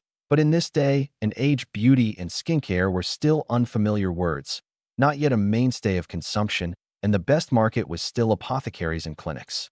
But the moment I produced the civet musk, the several Chinese medicine clinics in town each showed envy, yet none dared buy it. Simply put, a town clinic could hardly lay out the huge sum of 100 yuan. My civet musk had a price, but no market. Awkward. After all that effort, I couldn't very well go home empty-handed. I thought of the provincial capital clinic where I'd sold the Crite gallbladder last time. That grizzled-haired old practitioner had a generous hand and ought to be able to afford it. But that clinic was in the provincial capital, and getting into the city meant taking the minibus, twice a day, one in the morning and one at midday. And now midday had passed, and the bus had long since departed, so getting into the city meant waiting until tomorrow morning. I had no choice but to prepare to leave the clinic and head home first. "Young man, you're going to the city?" Just then a middle-aged man who'd finished seeing the doctor stood up from his chair. I looked him over. A crisp mouse suit, slightly stout, glasses, hair combed neat and proper, like someone from a government organ. In those days, anyone who could dress like that was a person of standing. In my last life, I'd dealt with this sort plenty, so naturally I straightened up and said politely with a smile, "I'd meant to go into the city today, but there's no bus, so I'll have to go another day." "Well, isn't that a coincidence?" He laughed and adjusted his glasses. "I'm heading back shortly and happen to have a car. How about I give you a lift?" I couldn't possibly impose. I was secretly startled. In the late 70s, a government official entitled to a private car was no low rank, and I'd never imagined such a personage in this small-town clinic. Seeing me hesitate, he introduced himself. "My surname is Shui, given name Weidong. I'm the director of the Binyang Machinery Factory. I was passing through Niujia town today, my back acted up at the wrong time, and I came in here for a plaster." He pointed to the clinic and said apologetically, "I also happened to overhear you wanting to go into the city to sell some kind of musk. Saw you were in a hurry, so I asked whether you'd care to ride with me." So that was it. This affable middle-aged man was the director of the Binyang Machinery Factory. In those days, machinery factories generally took part in military production and held a weighty position. The rank required to be a director was frighteningly high, and naturally one traveled with a car laid on. Learning his identity, I immediately put out my hand to shake. "Director Shui, hello." Shui Weidong was a bit taken aback. From his first look at my clothes, he'd judged me to be a peasant from the village, and he'd never seen any farmer dare offer his hand of his own accord. The ease and poise I showed made him look at me anew. Shui Weidong gave a chuckle, tucked his briefcase under his arm, and reached out to shake my hand. "And what may I call this young comrade?" "My name's Chen Yang. Director Shui can call me Young Chun." "Chen Yang." He repeated it, pushed up his glasses, and looked me over carefully. Seeing none of that timid, pinched air about me, he smiled. "Then, Comrade Young Chun, shall we be off?" "I'll trouble you then, Director Shui." With things said to that point, I had no reason to refuse further and followed him out of the clinic. A young man standing by the street immediately ran over. "Director, who's this?" He gave me a long look. "A young talent from the nearby countryside." Shui Weidong didn't introduce me at length, paused, and raised a hand. "Young Lu, bring the car around." This young man was his driver. He ran into the alley beside us and drove out an army green Jeep. Nyojia town was all dirt roads. Never mind cars. Even a bicycle was a rare sight. So the moment the jeep appeared, it drew quite a crowd of onlookers. Young Chun, get in. Shui Weidong wasn't one for show, and hurriedly urged me along. Director Shui, my basket here. Put it in the back. Right-o. I set the basket in the rear and sat in the back seat with him. The driver stepped on the gas, and the jeep set off, rocking. It was my first time in a car since being reborn, but the experience was poor. Automotive technology was limited in those days, the suspension mediocre, and with the bad road conditions on top of that, it jolted the whole way, rattling and clanking, my head buzzing. As luck would have it, Shui Weidong was talkative and insisted on chatting about this and that, now asking about my family, now inquiring into my personal circumstances. Out of courtesy, I answered briefly. As we talked, the conversation came round to civet musk. This stuff can actually sell for over 100 yuan. Learning its value, he was quite surprised and took the little gourd holding the civet musk in his hand to examine it closely. Curious as he was, he restrained himself and didn't open it to smell. Young Chun, where did you get something like this? He handed the gourd back. I put it away and recounted how I'd caught the spotted civet. Oh, you can hunt. His tone turned suddenly excited, carrying a startled delight. I was curious. Director Shui likes hunting too? Haha. I was born in Lingnan, and as a child, I went up the mountain with my father to hunt birds and badgers. He opened the floodgates and told a great deal of his own hunting past, far richer than I'd imagined. With his father, he'd run down fierce beasts like wild boar and wildcat, and had his own insights into hunting too.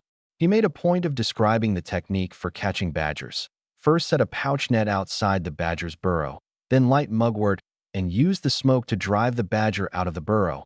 And the moment it came out, it would plunge straight into the net, unable to escape. I'd never expected this refined director to be a hunting hand too.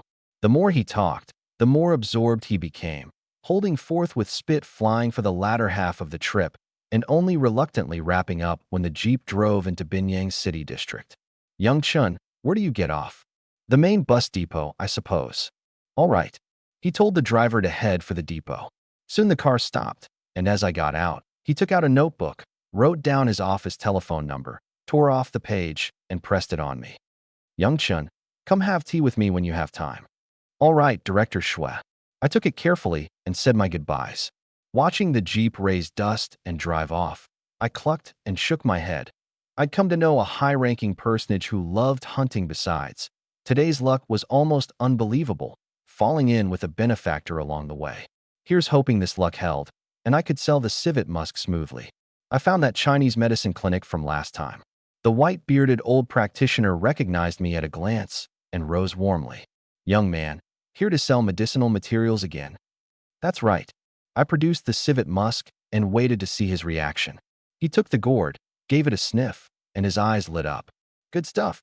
He'd recognized it at once, sure enough, and asked how much I had. I was fully certain 100 yuan was about to land in hand. But the moment I said 2 qian, his expression stiffened. Young man, forgive me, I can't take this on. He handed the gourd back with a wry smile. By market price, I ought to give you at least 100, but unfortunately, I don't have that much money here. I'd completely failed to anticipate this. Old sir, you're not joking? Why would I make such a joke? He shook his head. Civet musk is a thing of chance. I never expected to run into it today, and truly hadn't prepared so much money. With things said to that point, I could only accept my hard luck. By the look of it, my run of fortune had run out. Glumly, I put it away, thinking that having made the rare trip to the provincial capital, I couldn't go for nothing, and that I'd look around elsewhere shortly. I was about to take my leave. Wait. The old practitioner suddenly called me back. My heart gave a lurch and I turned. By the look of you, are you anxious to sell it? It's a rare trip. I don't want to come for nothing. I explained with a smile. He nodded and mused. Here's what we'll do. There's no bus out of the city now, so go check into an inn first, and I'll ask a friend who runs an apothecary whether he'll buy it. Come back later. How about that? I quickly thanked him. I first went to the inn where I'd stayed with Lin Anru last time and took a room for the night, and by the time I got back to the clinic, over half an hour had passed. The old practitioner seemed to have lined up a buyer and was waiting for me. Go to this apothecary right now and find an owner named Li Mingyu. Tell him you're selling civet musk and he'll buy it. Thank you, old sir. I noted down the address, walked 2 streets north, and reached an apothecary called Rongda Hall. The shop had an antique air, the door lintel in Mingqing style, and behind the wooden counter stood a lean, wiry old man. Before I'd opened my mouth, he looked me over and asked, "Did old you send you?" "Old you?" I paused and shook my head, saying I didn't know him. He frowned. "Aren't you here to sell civet musk?" Only then did it click that the old practitioner was surnamed Yu, and I quickly nodded. "Show me." He held out his hand. I hesitated. Are you old Mr. Li Mingyu?" "The very same." His hand still out, he urged me on. "Hurry, let me see." Seeing his impatience, I produced the civet musk. Li Mingyu took it and, like old practitioner Yu, only gave it a sniff and immediately judged it the genuine article. "Good. Old Yu wasn't wrong. It's civet musk indeed." He set the gourd on the counter and decided on the spot. "I'll give you 110 yuan. You leave the civet musk? How about it?" Seeing how forthright he was, I nodded with a grin. My expectation had been 100, and a bit on top was all the better. "I can give you the money, but I have one condition." "Condition?" My smile froze. Li Mingyu looked me up and down a few times. "First tell me how you came by this gourd of civet musk." "Old sir, does that matter?" "It matters." His expression turned serious. "For the money's sake, and trusting a buyer introduced by old practitioner Yu, I recounted the business of hunting the spotted civet. Unlike with Shui Weidong, this time I didn't go into the detailed process of the hunt. Li Mingyu didn't dwell on it either, seeming only to want to confirm one thing. "You're a hunter?" His eyes were bright, as if to see right through me. Another sharp-eyed old man. "To be careful," I nodded. "More or less." A measure of interest showed on his lean face. "Can you hunt badgers?" Why did that sound so familiar? Oh, Director Shui had talked about catching badgers today. I'd never hunted badgers, but the methods for many quarries were interlinked, and besides, with old Pijia's guidance, anyone who could hunt hares could hunt badgers. I nodded with full confidence. "Good. From now on you bring me badgers, and for one I'll give you." He smacked his lips and thought it over, holding up 3 fingers and waggling them. 30 yuan. He said firmly. "Right, 30. How about it?" "All right." I agreed decisively. Though I didn't even know where the badgers were, that was no obstacle to settling the deal first. Badgers were rare in the mountains and had high medicinal value. I thought to myself that today's luck really was good. I'd lined up another outlet, and that on getting back I'd look for badger traces and put hunting badgers on the agenda. "Young man, mind the money, and bring the goods round soon." Li Mingyu counted out 11 10 yuan notes and handed them to me. I took them expressionlessly, secretly marveling at the high cost of precious medicinal materials, and feeling fortunate that I'd chosen the road of hunting after being reborn. Out of the apothecary, with 210 yuan tucked away, I went nowhere else and headed straight back to the inn. That night, I slept with my waistband clutched tight, half afraid it had all been a dream. 1 week back from being reborn, I'd taken the first step toward making up for my regrets. Early the next morning, I caught the minibus back to Niujia town, walked another 10 some li, and got home in the afternoon. "You little brute, where'd you run off to last night?" "Just into the yard." My father stood there. "Dad, you didn't go to the field?" I set down the basket, looked around and saw no sign of my mother, and understood. My father glanced at the basket and asked out of nowhere, "How did things go?" Some things didn't need spelling out. He knew I'd gone to earn money, and knew perfectly well what the money was for. I knew what he was asking too, and patted the bulging waistband at my middle, as if a weight had lifted. "Don't worry, mission accomplished smoothly." Accomplished? For a moment it didn't register. "Yes, all of it. All of it," he muttered, then suddenly went wide-eyed, crossed to me in 2 strides, and lowered his voice. "You earned the whole 200. I looked him in the eye and nodded gravely. In the yard there was only the sound of heavy breathing.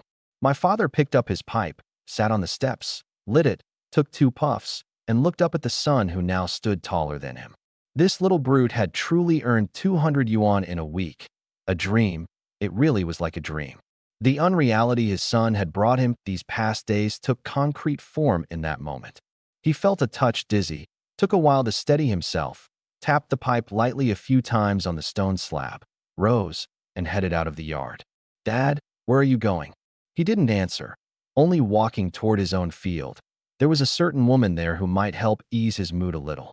Seeing my old man go, I turned to look at Lin Anyu's tightly shut door, like a wall standing before me. But I knew I had to knock open this wall now and face her alone. Though these 200 yuan were the bride price I'd prepared to marry her, I'd promised not to force her, and the money was more like a proof of my self-redemption. I drew a deep breath and knocked. On you. Could you come out for a moment? I'd like to say a few words. I waited a few minutes with no response. I knocked again. On you. I've earned the 200 yuan. I don't mean to pressure you. I only hope you'll hear me out. This time I didn't wait long. 2 cold words came from inside. Go ahead. Those 2 words alone were enough for me. On you. I'll give you the money now. About that day, I truly am sorry. The room fell silent again. As I agonized, her icy voice came, edged with reproach. You think that giving me money makes it as if nothing happened? No. I drew a deep breath and said firmly, I've said it. I'll take responsibility for this to the end. Whether or not you're willing to marry me, I'll respect your choice. These 200 yuan aren't to smooth things over. They're to show my attitude of owning my wrong. On you. I'm sorry. The man I was before was a wretch. With that, I bowed deeply to the door. With things said to this point, and my attitude made clear, I didn't ask for her forgiveness. Heaven decides the outcome. Man does his utmost.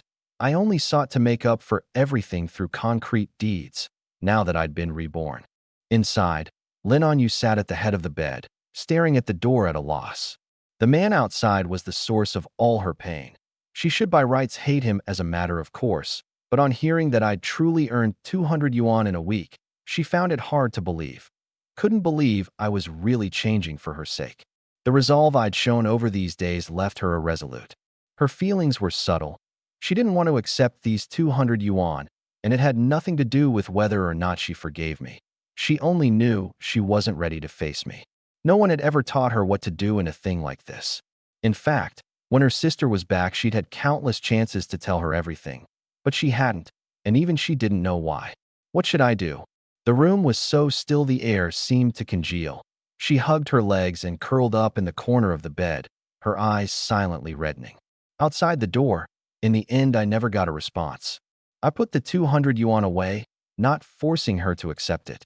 But I wasn't discouraged. These past days I'd found she wasn't impervious to everything, only more inclined to avoidance. So I decided to take a different path, give her time, and let her gradually grow used to the changed me. Man does his part, heaven decides the result. With a goal you keep at it, and success is only a matter of time. Toward evening, as I was cooking in the kitchen, my parents came back. The moment my mother was in the door, she couldn't wait to ask whether the 200 yuan was real. I wasted no words and pulled a wad of bills from my waistband. Seeing that her son had truly earned this much in a week, she was first proud, then gratified, then asked, Does Anyu know? There was a great deal of meaning in those words. I nodded calmly. She knows. And then, she frowned, waiting. I was succinct. That's all. That's all. That's all. I answered briefly again. With the cooking nearly done, my mother took the rest of the work from my hands with a grave face and told me to step out first. I didn't refuse, going out of the kitchen to play with Yezawang. It was only a hunting dog after all. Clever as it was, it couldn't grasp the state of mind of its temporary master. Woof woof. Its joyful barks echoed through the yard. At dinner my mother went to call Lin Anyu, and without her sister present, she, for the first time, walked out of her room. I'd meant to crouch in the yard and eat with my bowl, but my mother stopped me. So that night, for the first time since that night, the 4 of us sat at one table. The mood was still heavy, but the good news was that Lin Anyu's appetite had improved a great deal. When my mother served her food, she'd even lower her head and softly say thank you, moving my mother nearly to tears on the spot. In her eyes, after these days of effort, everything was beginning to turn for the better. At the very least, her son had gone from an idle good-for-nothing to someone who could help the family, and that was a fact. After the meal, I found a chance to hand the 200 yuan to my mother and ask her to keep it for now. I can keep it, but not for you, for Anyu. Of course, I agreed completely. Night fell, and I still took Yezawang out, not up the mountain, but to old Pijia's house. I knocked open the gate and, reluctant to part with it, brought Yezawang before him. Grandpa, I caught the spotted civet. I'm returning Yezawang to you. Oh, he nodded, bent to rub the dog's head, and asked, how's this pup? Formidable. I recounted its performance on the back mountain point by point. Hearing it out, old Pijia broke into a pleased smile, and after the smile added a touch of melancholy. This dog is cleverer than the others. It's just a pity it was born late, and this old man can't take it up the mountain anymore. A pity, a pity. I worked out there was something behind his words and ventured. Grandpa, if you have no time, I'll take Yezawang up the mountain. I'd hate to see its talent go to waste. There's something to that. Let me think it over. He gave a sly smile. I didn't press further. Where there's a first, there's a second. The meaning of his words was plain. Yezawang would surely have its chances to go up the mountain again, and the one creating those chances was none other than me. Then I couldn't help asking him for hunting pointers, and as it happened steered the talk to catching badgers, hoping to glean some wisdom. Hearing it was badgers, old Pijia smacked his lips. There are very few badgers on Yoshin Mountain, rarely seen on an ordinary day, so catching a badger isn't hard. The hard part is finding one. Grandpa, you must have a way, surely? My face was full of expectation. He didn't answer directly, his expression grave. I do know of a place on Yoshin Mountain where badgers appear. Only what? I raised an eyebrow. I noticed that in his musing his gaze fell on Yezawang, who at that moment was rolling around in the yard, romping with the other hounds, not the least aware that both men's eyes had converged on it. Old Pijia was silent a while. Only that place has complicated terrain. Even a good hunter very easily gets lost, and once lost it's not easy to get out. Has anyone made it out? I looked at him. Hearing that, he understood at once that I'd already taken a mind to go in, and raised an eyebrow in complaint. You can catch hares and pheasants now. That's plenty. Why take such a risk? Grandpa, that's hardly enough. I want to earn more, to build the family a new house. You don't know, our family's yellow earth walls leak in the wind. The notion of building the family a new house had only surfaced for me recently. I planned, in this half year before becoming a ranger, to build my parents a comfortable new home. Building a house couldn't be done without money. A hare earned 15 to 25, a badger 30, and naturally, I wanted to work several angles to earn more. Seeing my mind was made up, old Pijia stopped dissuading me. All right, each to his own ambition. You're still young. You ought to see something of Nyoshin Mountain properly. This counted as his preliminary consent. I promptly raised the idea of borrowing a hunting rifle, and he firmly opposed it. No, you don't need a hunting rifle to catch badgers. I can keep lending you Yezawang, but the rifle, don't even think about it. But if I run into big game, it'll be hard to handle with no gun in hand. We'll talk about it when you actually do. His attitude was resolute, and he waved me off. As I reached the yard, Yezawang came scampering over, wagging its tail, and circled my feet. Grandpa, I'm off now. His muffled voice came from inside. I scooped up Yezawang and went home. Just into the yard and sat down, it immediately frisked about, as if it already took this place for its own home. My mother put her hands on her hips, half annoyed and half amused. Io, didn't you say you'd sent this little thing away? Did its owner not want it either, seeing how it carries on? It's not that. I'm going up the mountain tomorrow to catch something rare, and I'm counting on it. I smiled and went inside. It was late, so I went to bed early, planning to take Yezawang up the mountain to find badgers the next day. The night passed without a word. Early the next morning, I shouldered the basket and headed for Nyoshin Mountain with Yezawang. Hunting badgers today, by the route old Pijia had given, I had to go 3 kilometers into the mountain to find badger traces, well past that small earthen gully. First, I went to check the 3 foxhide snares near the gully. To my disappointment, not one hare had been netted. Yezawang stood on the slope beside me and barked twice toward the depths of Nyoshin Mountain, then turned and wagged its tail at me, as if reminding me to keep moving. This dog of a thing, it seemed to know today's purpose. I shook my head with a smile and followed. Old Pijia had said there was a stretch of flat land a few hundred meters up the mountain, with little undergrowth and an open view, where a careful search would turn up the burrows badgers dug. I'd even doubted whether Nyoshin Mountain really had such a place. After walking about 3 hours, when Yezawang and I passed through a thicket and parted shrubs taller than a man, the view suddenly opened up. Ahead appeared a mountain hollow, its terrain like a long table, flat in the middle, nearly treeless. The whole sweep a sea of knee-deep grass. I grew excited at once. Looks like Grandpa was right. Yezawong gave 2 woofs, as if in answer. Go. I waved a hand, and like an arrow loosed from the string it pumped its 4 little legs and went padding off toward the hollow, its half-grown body soon swallowed by the grass. Oh, I'd let it loose too freely. I was afraid it would startle the badgers and scare them off. True, badgers slept in their burrows by day, but in danger they'd flee out another burrow opening all the same. I hurried after it toward the hollow, thinking of methods to catch a badger as I ran. There were many ways: flooding, smoking out. It was just that they were a hassle to carry out. Reaching the hollow, I stopped first and softly called, Yezawong. The words were barely out when the grass 10 meters off rustled, and a half-grown earth-yellow shape sprang out and came running joyfully toward me. Quit fooling around. Hurry and go find the badger's burrow. I crouched, first pulled off the weeds stuck to Yezawong's nose, and patted its rump.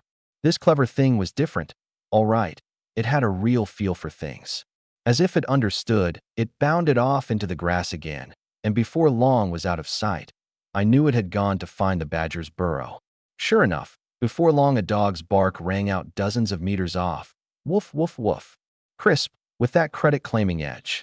Delighted, I ran toward the sound with the basket on my back.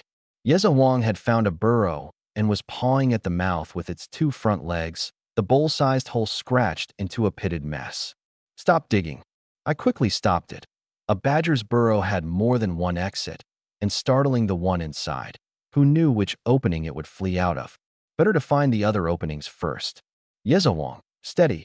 See if you can find the other burrow mouths. Woof. It wagged its tail and ducked into the grass. While it searched, I didn't idle either, using the sickle to cut the surrounding grass. This grass, freshly cut, was damp and not easy to burn. I planned to light it shortly to smoke out the badger. After cutting a few bundles, Yezawong came whining back. I rubbed its head. Found them all? Show me. Woof.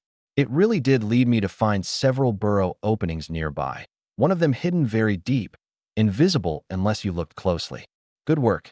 I rubbed it again, then turned to fetch the grass. It had found 4 openings. I divided the grass into 3 bundles, set one at each of 3 openings, left one with nothing, and had Yezawong guard it. Then I lit the damp grass at the 3 openings, and billows of black smoke rose. With its several exits, the badger's burrow set up an air current, and the thick smoke quickly drilled into the burrow. Even Yezawong, posted by the one grassless opening, was driven back by the smoke. But without my command, it didn't dare leave, lying flat on the ground with its eyes fixed dead on the opening. After a while, a dark shape shot out of an opening and dove into the grass like the wind. Before I could even make out what it was, Yezawong had streaked off in pursuit, its half-grown form plunging into the grass and vanishing, only a few woofs to be heard. I raised the slingshot to cover from afar, but the grass was dense, and with the 2 things racing through it, I couldn't see a thing. Only the grass pressed flat, leaving a shallow furrow.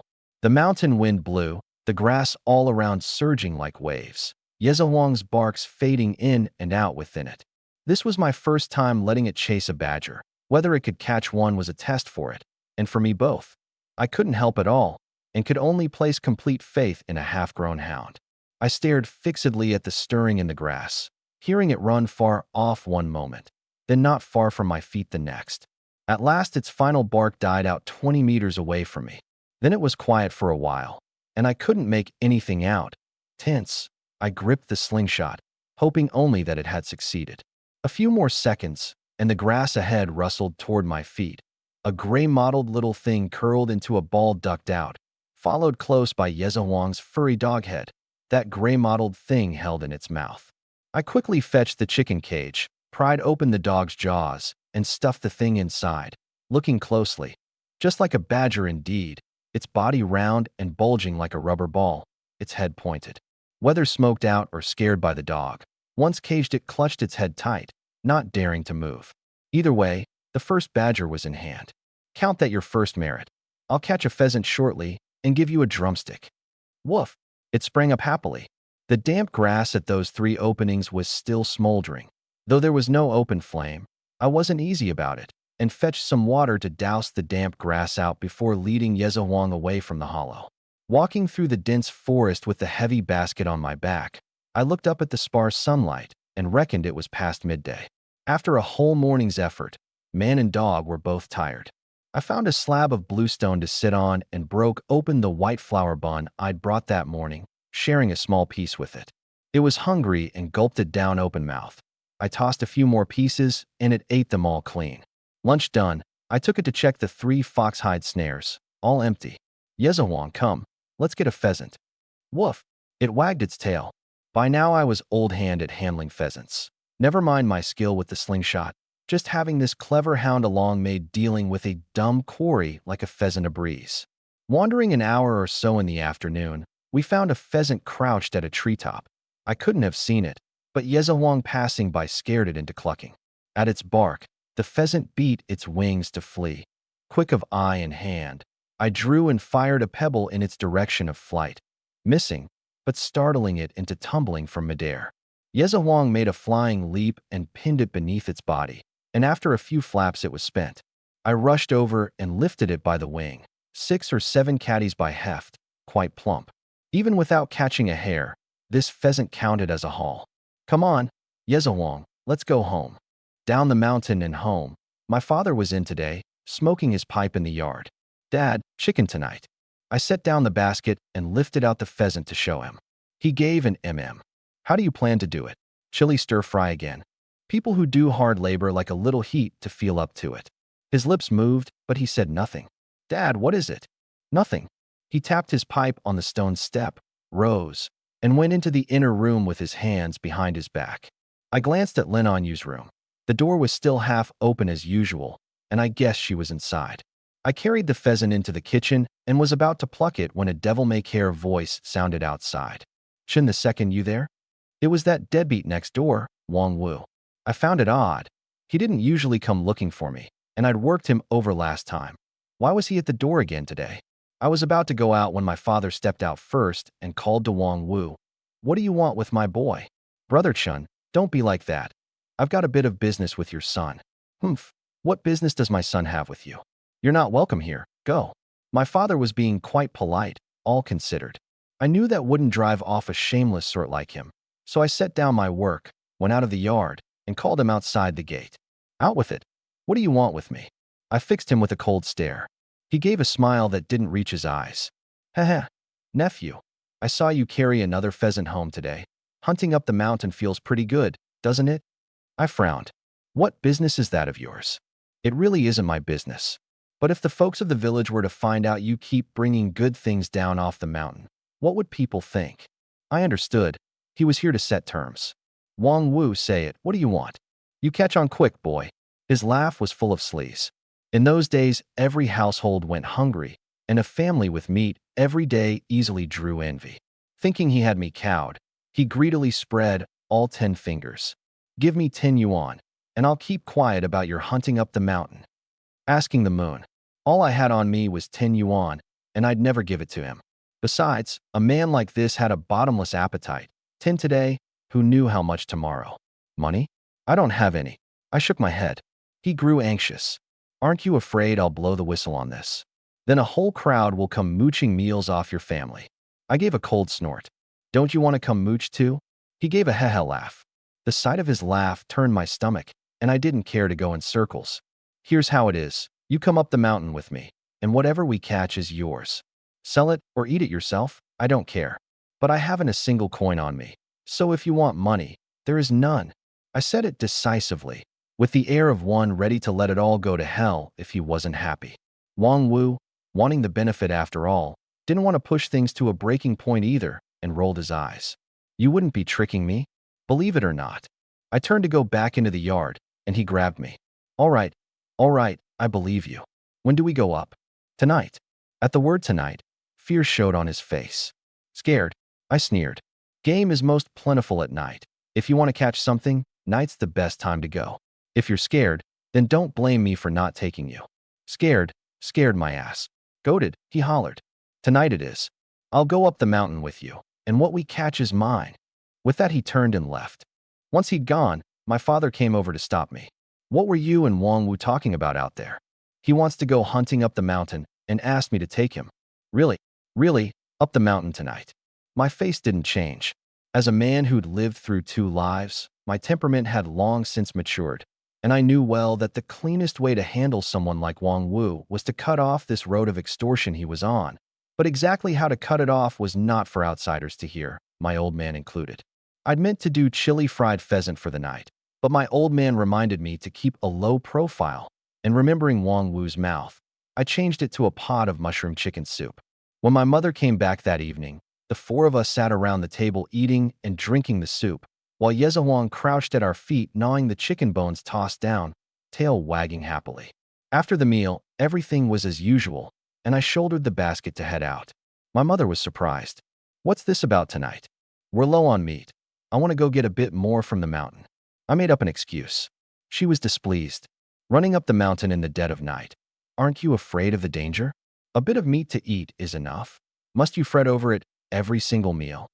If he wants to go, let him go. As long as he doesn't do anything wrong, that's fine. Right, you little brute? My father turned his head to look at me. I felt there was something behind the words, but didn't dwell on it, and took Yezhuang out of the yard toward the back mountain. I'd not gone far when I saw a dark shape standing on the path under the night sky. Who else but Wang Wu? You're just bringing a dog? He glanced at Yezhuang and clucked his tongue, shaking his head. I couldn't be bothered to waste words. Seeing he'd come empty-handed with nothing on him, I only asked whether he was coming or not. Coming. Of course I'm coming. He fell in behind. Nioshin Mountain lay a gray haze under the moon. I walked ahead, scanning all around. This path I'd walked till I knew it well, yet walking it again tonight carried an indescribable cast of mind. Wang Wu griped and grumbled behind me. Can't see a thing on the mountain at night. If there really is game, fine. If not, first thing tomorrow I'll tell the village about your hunting. Can't see? Tonight's moonlight wasn't dazzling, but at least it lit the outlines of the forest clearly. I found him laughable. Wait till tomorrow? You likely won't make it to tomorrow. I ignored him and walked on. Yezhuang walked at the very front, stopping now and then to wait for us. After walking 2 hours, we passed the small earthen gully, past the spot where I'd set the snares, and headed up toward the ridge. Say, where exactly do you plan to take me? Wang Wu, panting, and seeing I didn't stop, finally couldn't hold out and wanted to find a tree to lean against and rest. I said airily, you've been huffing and puffing the whole way. Can't keep quiet. The game's long since been scared off by you. Cut the crap. If we don't see game tonight, you just wait. Even now he didn't forget to threaten. But I wasn't one to be scared off. I figured we were nearly at that hollow where I caught the badger. Once there, I'd naturally have a way. Hold out another dozen minutes. The place where the badgers come out is just ahead, and one can sell for several dozen yuan. Say several dozen yuan? He sucked in a breath. That figure held enormous appeal for any villager in New Jiawan. Today's badger I'd put in the chicken coop, planning to sell it in the city tomorrow. The thing couldn't be kept domestically, and I meant to catch a few more to bring along together. Come on, any later and we won't catch one. I didn't turn my head. After another short half hour, I parted the shrubs, and the view suddenly opened up. Under the moon, that patch of grass lay still and serene. Wang Wu, panting, pushed me. Chen the second, is it here? Keep it down. A fair number of badgers come out and about on this grass at night. Disturb anything and we'll catch nothing. The words were barely out when a rustling came from the grass not far off, like something hearing the sound and fleeing fast. Wang Wu let out a high, thin "io", especially grating in the silence. At once more rustling rose from the grass farther off, the badgers out and about, scared into scattering every which way. I shot him a cold glance. With nerve like that he still wanted to hunt? A man who can't rise to the occasion never will. Oh. Yezhuang wagged its tail toward the stirring, looking back at me now and then. Hey, Chen the second, what are you standing there for? Go catch a badger. Wang Wu, neck hunched, urged from behind. I ignored him and led Yezhuang toward the edge of the grass. Soon we reached the rim of the hollow. Here was a cliff with a drop of dozens of meters, dense primeval forest below, a fall meaning nothing but being smashed to pieces. I gazed at the cliff beneath my feet, calm inside. Yezhuang wagged its tail and cocked its head at me, a pair of bright eyes glinting in the night. "Hey, what are you doing?" Impatient, Wang Wu walked over, and at my side one look at the pitch-black cliff below set his two legs trembling. His foot slipped, and he nearly pitched straight down. "Io, mother of mine, this place is too high." His face went blue-white, and clutching his chest he shrank back. I stared at him, my voice like the mountain wind at night, carrying a chill. "Wang Wu, all these years you've eaten and drunk plenty off my family for free. That account. It's time we settled it." His face twisted in an instant from terror. What do you want to do?" I didn't lay a hand on him. I only watched him go weak at the knees at the cliff's edge, unable even to stand steady. "Woof, woof, woof." Yezawang suddenly broke into urgent barking. In that flustered instant, the loose gravel under Wang Wu's feet gave way. He cried out, his body tipped backward, and he pitched off the cliff. A shriek was carried off by the mountain wind into the distance, and then everything fell still. I stood at the cliff's edge, silently watching the depths below as one watches a bottomless abyss. Yezawang stared down too, gently wagging its tail. Truth be told, when it came to it, I didn't reach out to pull him back. That thought left even me silent. He'd come to extort me, yet his falling like this stirred in me not satisfaction, but something heavy. "Come on, let's go back," I said softly. Yezawang looked back with a woof and followed me step by step. One man and one dog left the hollow and headed for the path down. Passing the 3 foxhide snares, I took another look. After only a little over an hour, both of 2 snares held hares. "Good luck." "Woof." Yezawang circled the snares, wagging its tail excitedly. Smiling, I took the hares out and put them in the basket, everything in good order. Then man and dog headed down the mountain. Home was already the small hours. The yard was silent, the lamp out inside. I set down the basket and went to my room to rest. Early the next morning, I got up as if nothing had happened. Coming out, I found Lin On Yu had actually left her room and was crouched in the yard petting Yezawang's belly. Today she wore a thin, plain-colored long dress, the style rather old. I remembered it looked like my mother's. But even so, her clear, lovely figure and form couldn't be hidden. Yezawang, its round little belly bared, twisted on the ground in comfort under her gentle strokes, tongue half out, gazing at her dopily. Watching the scene, I felt only warmth and lingered in the doorway for a few more looks. My mother, busy in the kitchen, poked her head out. "You little brute, up already? What time did you get back last night? Do you know how worried your dad and I were?" "Mom, what's there to worry about? It's not my first time up the mountain." I scratched my head. My father came out of the house and looked at me. "Where's Wang Wu?" "Wang Wu? What Wang Wu?" I shook my head, baffled. My mother thought I was talking nonsense first thing in the morning, came out, and poked my head. "Quit pretending. Weren't you and Wang Wu hunting up the mountain last night?" "Mom, did that happen?" I stared into her eyes with a serious face. She froze and looked at my father. My father frowned, his expression grave, and stared at me a good while. "Did something happen to Wang Wu?" I paused, then nodded. "What happened?" "He lost his footing and fell off the mountain." My mother let out an "I-O" and covered her mouth. My father's brow knit deeper. He turned to look out of the yard, and when he turned back his face had gone heavy as iron. "A perfectly fine man. How could he lose his footing?" His tone was like interrogating a prisoner. We were walking along the cliff's edge at the time, and I'd warned him the night trail was hard going. But he wouldn't listen. A few steps and his foot slipped, and he fell. I sighed helplessly. My father narrowed his eyes and examined my expression closely, seeming unable to detect any falseness. After a long while he sighed. "Never mind. Wang Wu was due for some bad luck. That back mountain is no place a man as idle-limbed as him could climb." With that he glanced at my mother, who at this point was still sunk in shock. Whether Wang Wu lived or died, she didn't care. She cared only about her own son. "Qinyang, tell Mom, are you frightened?" "Not frightened." I shook my head calmly. She looked at my father in surprise.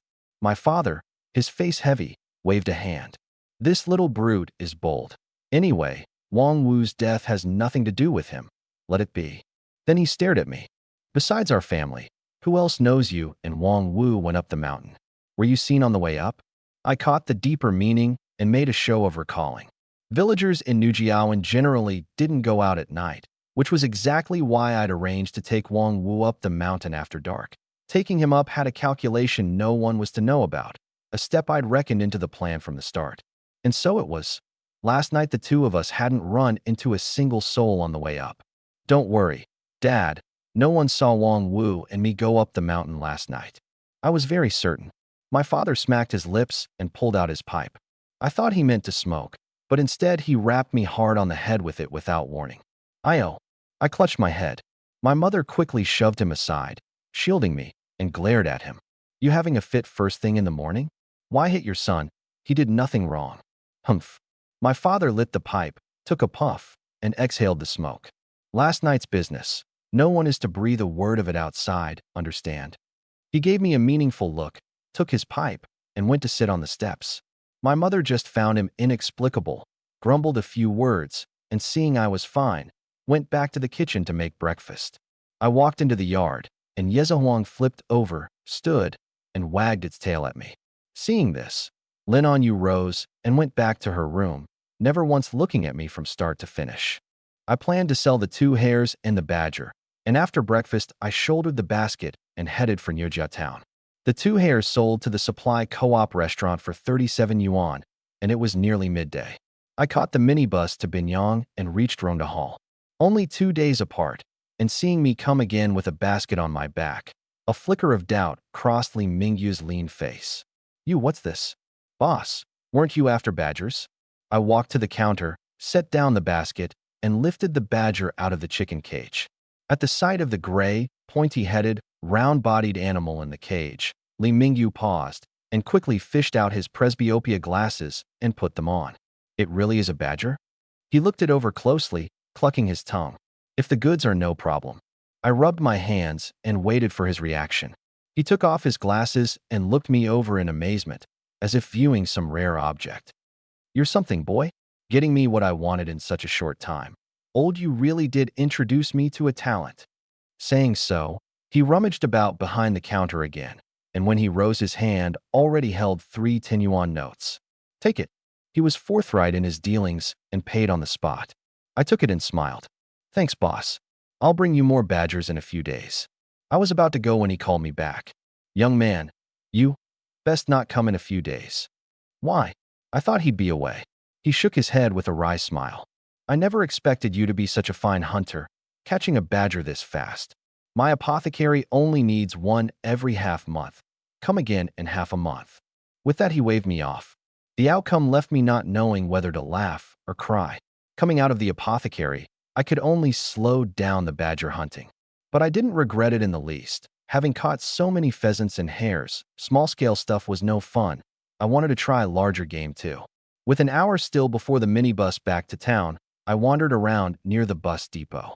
I'd seen bicycles for sale at the department store building last time, and had had the notion of buying one even then. For one, it was 10-some kilometers from home to town, and I had the strength, but walking took too long. For another, when I caught big game in future, hauling it by bike would be convenient. But bicycles weren't at all cheap in those days. The store sold the famous Phoenix brand, the cheapest at 160. 160 was half a year's wages for most people, and with their heavy expenses, an ordinary family had to save several years to afford one. And you needed a coupon, which was harder to come by still. The thing was more precious than a car. Nyojia town had only a handful, never mind Nujiawan. And buying one would surely draw envy. My father was too upright and thin-skinned, and many in Nujiawan loved to take advantage of our family. If I bought a bike, it would surely stir up a heap of trouble. So this matter had to be advanced step by careful step. Today I'd earned 67 yuan, which with the 10 left after handing over 200 earlier gave me 77 now. I bought some rice, flour, and meat, then returned to the depot. I took the minibus back to Nyojia town, walked another 10-some kilometers, and reached the village as the sun went down. My father was still in the field, and I went by to see him. Dad, meat to eat tonight. I had the basket out of the corner of my eye. He bent digging sweet potatoes without looking up. Then hurry back and cook. Your mother's not home. Huh? Where'd Mom go? Washing clothes by the river. He paused and looked up at me. Anyu went to help too. Well, that was rare. By the look of it, Lin Anyu's state was gradually recovering. My mood lifted considerably, and I decided to go take a look by the river first. At the river, Sure enough, I saw my mother and Lin on you washing clothes. My mother crouched at the washboard, scrubbing hard at my father's faded long trousers, while Lin on you dipped a pair of white hands into the clear river water, washing a thin little white garment. She wore the kind of front-buttoned floral blouse country women often wore in those days, the light, plain fabric wrapping her slight figure, like a jade cicada flower in full bloom by the water. Watching them, I seemed to see a glimpse of a future where mother-in-law and daughter-in-law lived in harmony. Knowing it was a bit of a fond delusion, I still couldn't help sinking into the beauty of it. In that moment, I imagined marrying Lin on you and spending the rest of my life with her. But the vision was soon shattered. A discordant figure barged into the picture. The village head's youngest son, Ligwuli, came swaggering over whistling and sidled up next to Lin on you. Oh ho, on you washing clothes. Lin on you ignored him, and my mother glanced over and ignored him too. He didn't take the hint, and instead leered at Lin on you from behind. On you, let me help you. With that, he crouched and reached toward her hands soaking in the water. Startled, Lin on you jerked her hands back and dodged, but that little white garment slipped from her grasp and drifted off with the current.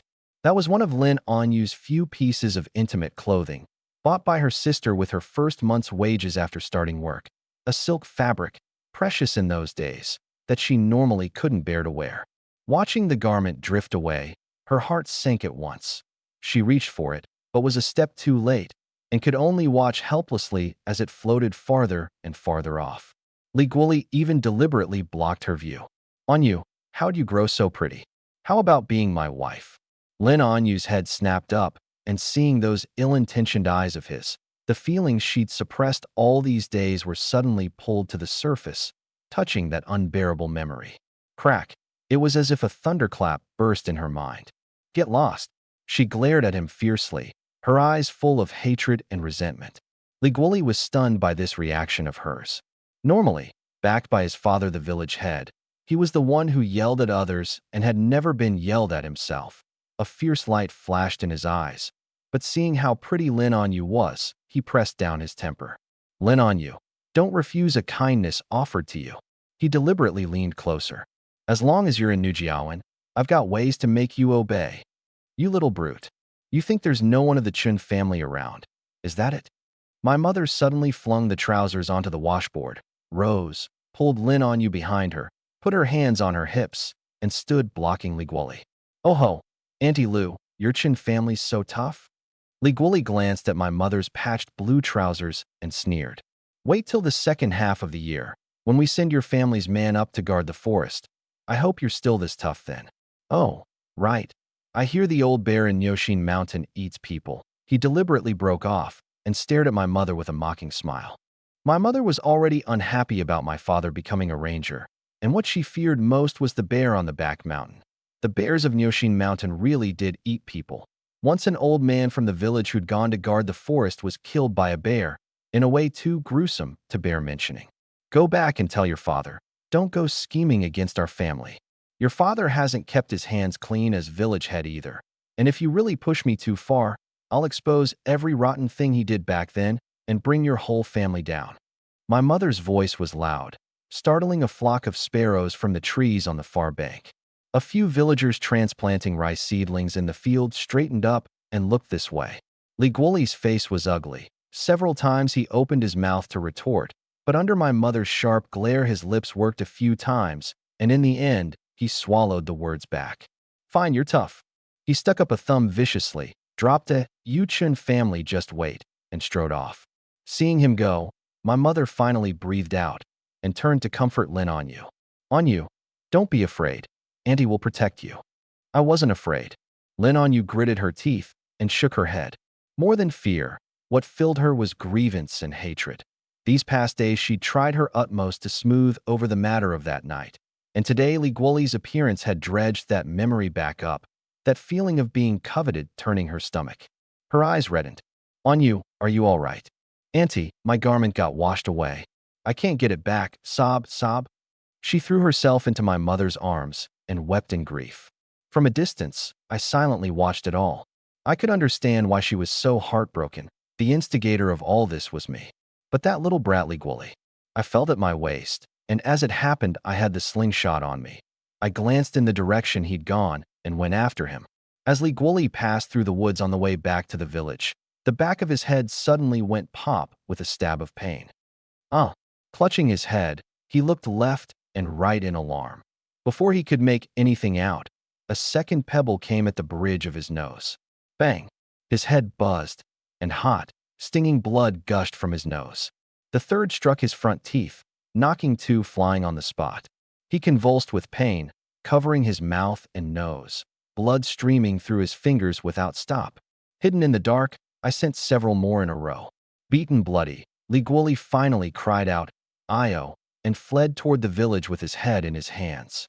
Only then did I stop, tucked the slingshot back at my waist, and headed home. This was just a small lesson for him. The matter wasn't over. In my last life, it was precisely the village head who'd loudly spread word of Lin on you being victimized, driving her, unable to bear the humiliation, to take her own life, and from then on my parents too couldn't hold their heads up in the village. Though the matter began with me, the one who fanned the flames was the village head, Li Sanha. Li Sanha had always been at odds with my father. Back when land was apportioned, he gave the Chun family the worst few mu in the village. When seed was distributed, he shorted ours. Docking work points for no reason was a regular thing.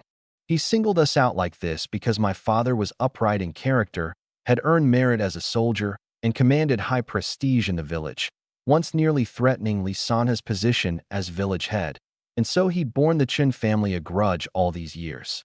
That included sending my father up the mountain to guard the forest this September, when there was plainly a better candidate. He insisted on arranging for my father. Now that I'd been reborn in this life, I simply meant to pay it all back to Li Sanha, and a plan for revenge soon took shape in my mind. Back home, I pretended nothing had happened, and first went to the kitchen to stir-fry a meat dish with the pork I'd bought that day. Just as it was done, my mother was leading Lin on you back, the two of them carrying a basin into the yard to hang the laundry. I stole a glance at Lin on you. She'd already wiped away her tears, only her eyes slightly puffy, traces of having cried. "Mom, you went to wash clothes." I carried the dish inside and asked offhandedly. My mother gave an I should have known not to go in the afternoon. If I hadn't helped your dad tidy the field half the day, we wouldn't have gone to the river so late. "Mom, why do you say that? Did something happen?" "Nothing. Nearly got bitten by a dog just now." She spat with a face full of bad luck. I knew what she meant and feigned curiosity. "Where'd a dog come from?" "Some stray from who knows where." "What are you nattering on asking so much for? Food's ready, is it? Go call your dad back to eat." She glared at me impatiently. I quickly, Ed, and went out to call my old man. On the way home, I didn't tell my father about their run-in with Li Guoli. The four of us sat at the table to eat. My mother, her expression unsettled, said not a word about it. My father was kept in the dark for now, and I all the more played the innocent. Only Lin on you, after a few bites, set down her chopsticks, said a soft, "Excuse me," gathered her bowl and chopsticks, and went back to her room. "What's wrong with Anyu?" My father was puzzled. My mother glanced at me and shook her head. Probably just no appetite. My father suspected nothing and went on eating. After the meal, I made to go out. My father, sitting on the steps smoking, asked, "Up the mountain again tonight?" "No." I swung my shoulders and smiled. "Ate a bit too much. I want to wander around the village." He nodded and said nothing. As I opened the yard gate, I heard my mother call out, and my father answer, hurriedly setting down his pipe and going inside. Out the gate, I walked around the village a while and came to the west end, searching among several yellow earth-walled, thatched houses by my hazy memory. In my memory, the village accountant, Zhao Laoyao, lived here. Zhao Laoyao had been the production brigade accountant, timid and indecisive, and had been cajoled and tricked by Li Sanha into keeping false books on the public grain. Yes, Li Sanha had committed a capital crime, embezzling public grain. Quite a few in the village knew of this. In those days when no one had enough to eat, when others couldn't even get rice gruel, the village head's family ate meat every few days. Who wouldn't grow suspicious? But back then he held everyone's work points, so no one dared say it outright, and no one had proof. In my last life, it wasn't until 98 that Zhao Laoyao wrote a letter of confession to the higher-ups and exposed it, after which officials came to his house and found that ledger recording the embezzlement. But by then Li Sanha was long dead, and the matter came to nothing. I remembered it so clearly because at the time I'd happened to be home to tend my parents' graves, just as the county people came to investigate. It was different now, since I knew the key incriminating evidence for bringing down Li Sanha was in Zhao Laoyao's hands. Naturally, I wouldn't wait 20 years for him to die of old age before it came out. The first step of my plan was to win Zhao Laoyao over and get him to hand over the ledger. After circling among the several earthen houses a few times, I couldn't tell for the moment which was his, and was about to come again another day when, on the dirt path, a middle-aged man in an old-style mouse suit came weaving along. He wore old presbyopia glasses, his mouse suit washed pale and patched, looking like an intellectual, yet he walked top-heavy and unsteady with a liquor bottle in hand, plainly a drunkard. I recognized him at a glance as Zhao Laoyao. Probably out of a guilty conscience and timidity, ever since keeping the false books, he'd often leaned on drink to steady his nerves, and drunk himself into a drunkard. "Brother Zhao, oh ho, off to buy liquor?" I went up to meet him. He squinted to look me over in the night, and only when I drew close did he recognize me. Is this the Chun family's second boy? Hick, what are you doing?" His speech was slurred, and he gave a hiccup. "Nothing, just passing by." I gave a giggling smile and brushed past him. He thought nothing of it, and weaved his way home with the bottle in hand. I looked back and watched him go into the leftmost of the several earthen houses, noted the spot, and quietly headed home. Early the next morning, as usual, I took Yezawang up the back mountain. First, I checked the 3 foxhide snares. A circuit turned up no hares caught, so I led it on upward. The urge to hunt bigger game could no longer be held down. I'd heard people say before that there was a kind of wild sorrow on the mountain, looking like a cross between a deer and an ox, fond of moving about in the forest. I decided to push for the 500-meter elevation of Nyoshin Mountain in one go and try my luck. If I found one, I'd go back and borrow a hunting rifle from old Pijia. The wild sorrow was said to be very large, something a slingshot couldn't handle at all, and at the very least I'd need a bow and arrows. By nearly midday, I'd already gone 3 kilometers into Nyoshin Mountain.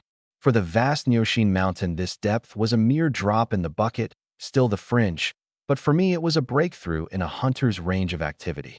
This spot was rarely visited even by Nujiawan's villagers. Truth be told, with only a slingshot in hand, I felt a bit tense. Unfamiliar surroundings make one tense to begin with, and all the more in primeval old forest like Nyoshin Mountain, where who knew what one might run into. In the past, when villagers went into the mountains to gather herbs, they had to round up a group before daring to go deep. The only thing I could rely on now was Yezawang, this alert apprentice hound. All around was silent primeval forest, the vegetation dense, shrubs and grass and trees overlapping, the sunlight scarcely getting through, the woods dim even by day. "Yezawang, stop lolling your tongue, sharpen up. If we hit danger, remember to signal me to bolt. Come back, stay close to me." What did you see?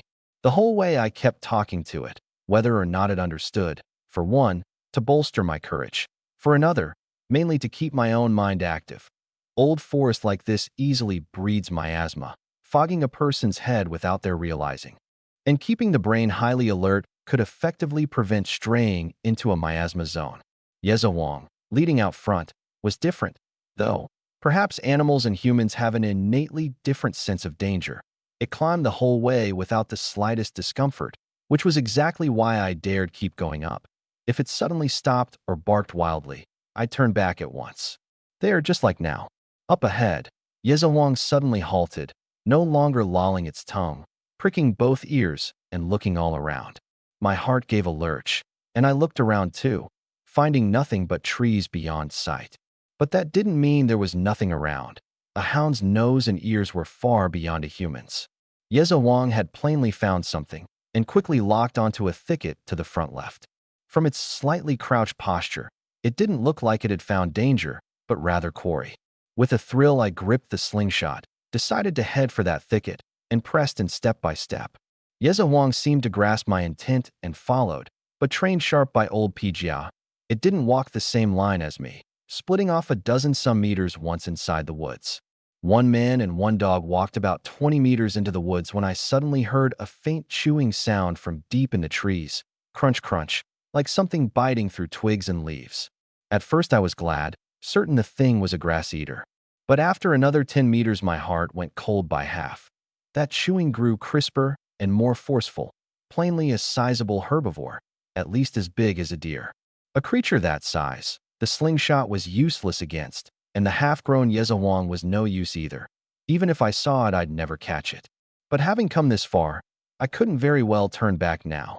Even if I couldn't take it, surely a look was fine. I slowed my pace, kept as silent as I could, and probed on inward. Soon I dimly saw, 20 meters ahead, a formidable thing tilting its neck to gnaw at a low white bud tree. It was like a deer, but bigger than a deer and smaller than a horse, a pair of horns on its head, roughly 300 or 400 caddies. A wild sorrow. Having made it out, my whole being grew exhilarated. There were indeed wild sorrow about in this area. I held down my excitement and didn't go closer. Wild things were all wary, and I feared startling it. Never mind that it was a grass eater. In the wild, once disturbed, it might just charge straight at you and toss you over with its long horns. I only observed quietly in place for a while, then slipped out of the thicket without a sound. Yezawong ducked out after me. Good work, Yezawong. I crouched and rubbed its head, finding the wild sorrow today. This little hound deserved no small credit. I promptly headed back, planning to return and borrow a rifle from old Pijia. The trip passed without a word, and back in Nujiawan in the afternoon, I went straight to knock on old Pijia's door. The moment he saw me, he knew I had business again. Out with it, what now? He led me into the yard. I took the initiative to pull up a stool and sit, and excitedly recounted running into the wild sorrow. Grandpa, you can lend me the rifle now, right? I'll go hunt the sorrow back for you. But hearing borrow the rifle, he only narrowed his eyes and looked at me without a word. Seeing how unruffled he was, I inwardly cried, oh. Sure enough, he said unhurriedly. Who told you I'd lend you the rifle once you ran into a sorrow? Grandpa, didn't you say last time? What I said last time was we'll talk about it then. Talk about it doesn't mean agreeing. He cut me off outright. I was struck dumb. True, he'd been ambiguous like that last time, and I'd assumed it was tacit agreement. Now it was plain he had no intention of lending the rifle. Grandpa, without a rifle I can't take down a sorrow. I was a bit at a loss, but he was very calm and asked back. Who says you can't take it without a rifle? The ancients had no rifles. How did they take sorrow? His question left me with nothing to say. Right, the ancients had no rifles, and of course they had ways. Bows and arrows, spears, traps, all means of hunting. I'd guessed his meaning. Grandpa, you wouldn't be telling me to follow the ancients and take the sorrow by traditional methods. What's wrong with that? He rose and went into the inner room. I waited a while, and when he came out his hand held a wooden bow. The bow couldn't be called fine. A very traditional old-style wooden bow. Its body plain, no patterns, no carvings, and covered in a good deal of dust besides. He flicked the bow body, raising a cloud of dust, and I frowned at the sight, thinking what an ancient relic this was. Then he gave the string a pull. Twang. The string snapping back tight and crisp. I was slightly taken aback. Grandpa really had kept this bow well. New oxen you put on last year, plenty of draw. He smilingly handed the bow over. Know how to use one? I do. I took it and gave it a pull, plenty of force indeed. Of course, I could even use a rifle, so how could I not use a bow? In my last life that was about my only hobby, so naturally I developed it all around. Seeing me draw the bow like an old hand, old Pijia believed me. Get a feel for this bow first. It's no match for a rifle, but it wins on stealth, and it'll rain in that impatient streak of yours. Old Pijia pressed the bow into my hands and told me how in his youth he'd been a fine hunter, taking tigers and wild boar with this very bow alone and making a name among his peers. Listening, I gathered he meant for me to inherit his mantle. How about it? Bow first, rifle later? At this point, I had no reason to refuse. Besides, if not for him, I couldn't have caught the spotted civet or snared the badger. The present me was unlike before. I knew gratitude. Don't worry, Grandpa. Whatever you say, I'll do. Old Pijia nodded with satisfaction, gave me a dozen some grooved arrows besides, and urged me to use them sparingly. The arrowheads were triangular, each face cut with a bloodletting groove, imitations of Qin army arrowheads, Striking the quarry would make it bleed without stop until it bled dry. The sky wasn't dark yet, and people came and went in the village. I didn't want to be seen carrying a bow and arrows and make a stir. I only wanted to make my fortune quietly in the mountains. So I left the bow and arrows with old Pijia for now, planning to come back for them at night. After leaving, I circled by the outside of Zhao Laoyao's house and watched a while, confirming someone was inside. I went home first. What I had my eye on was a ledger in Zhao Laoyao's hands. That ledger recorded the village head Li Sanha's embezzlement of public grain. The surest method was to bring the ledger and have Zhao Laoyao himself come forward to identify Li Sanha. But it had to be done step by step. First get the ledger. After dinner in the evening, when the sky had darkened, I went out again. This time Zhao Laoyao wasn't home, probably out buying liquor. I circled his ramshackle earthen house several times. The doors and windows were shut tight. Stealing couldn't be done by force. Disturbing the few neighboring households would ruin it. In southern farmhouses, the kitchen was usually in the courtyard and unlocked.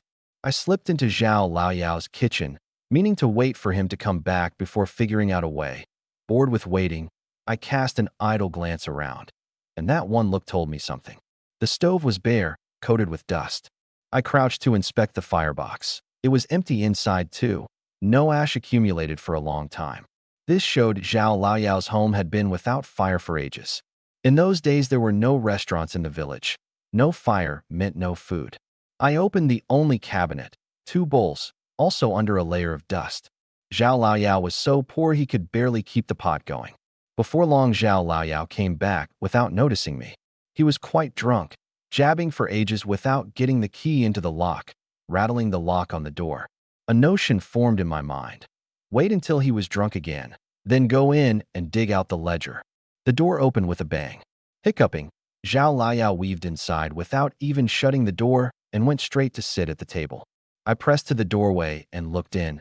He raised the bottle and took a swig, poured a dozen some broad beans out of a cloth sack, and crunched them down with the drink. The beans were soon gone, less than half the bottle left. He patted all his pockets but came up with nothing else, so he could only down the rest of the liquor in one go and slumped onto the table, snoring away. Hearing his snores like thunder, I finally went inside. A pungent reek of liquor. I searched the whole place but didn't find the ledger. Hidden away? Just as I was fretting, he suddenly started talking in his sleep.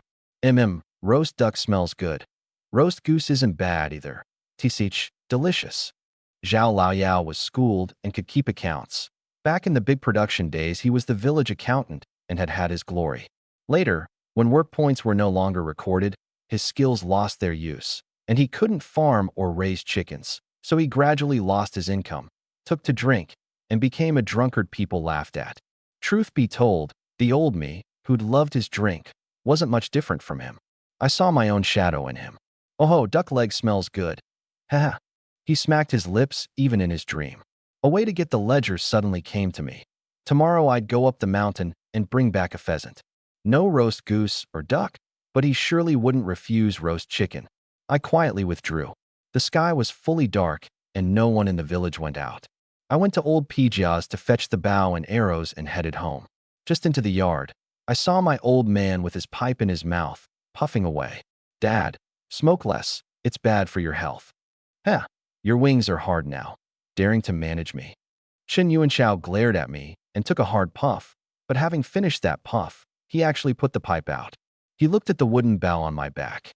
What's that thing you're carrying? I took the bow off and struck a pose drawing the string. Dashing, or what? He clicked his tongue.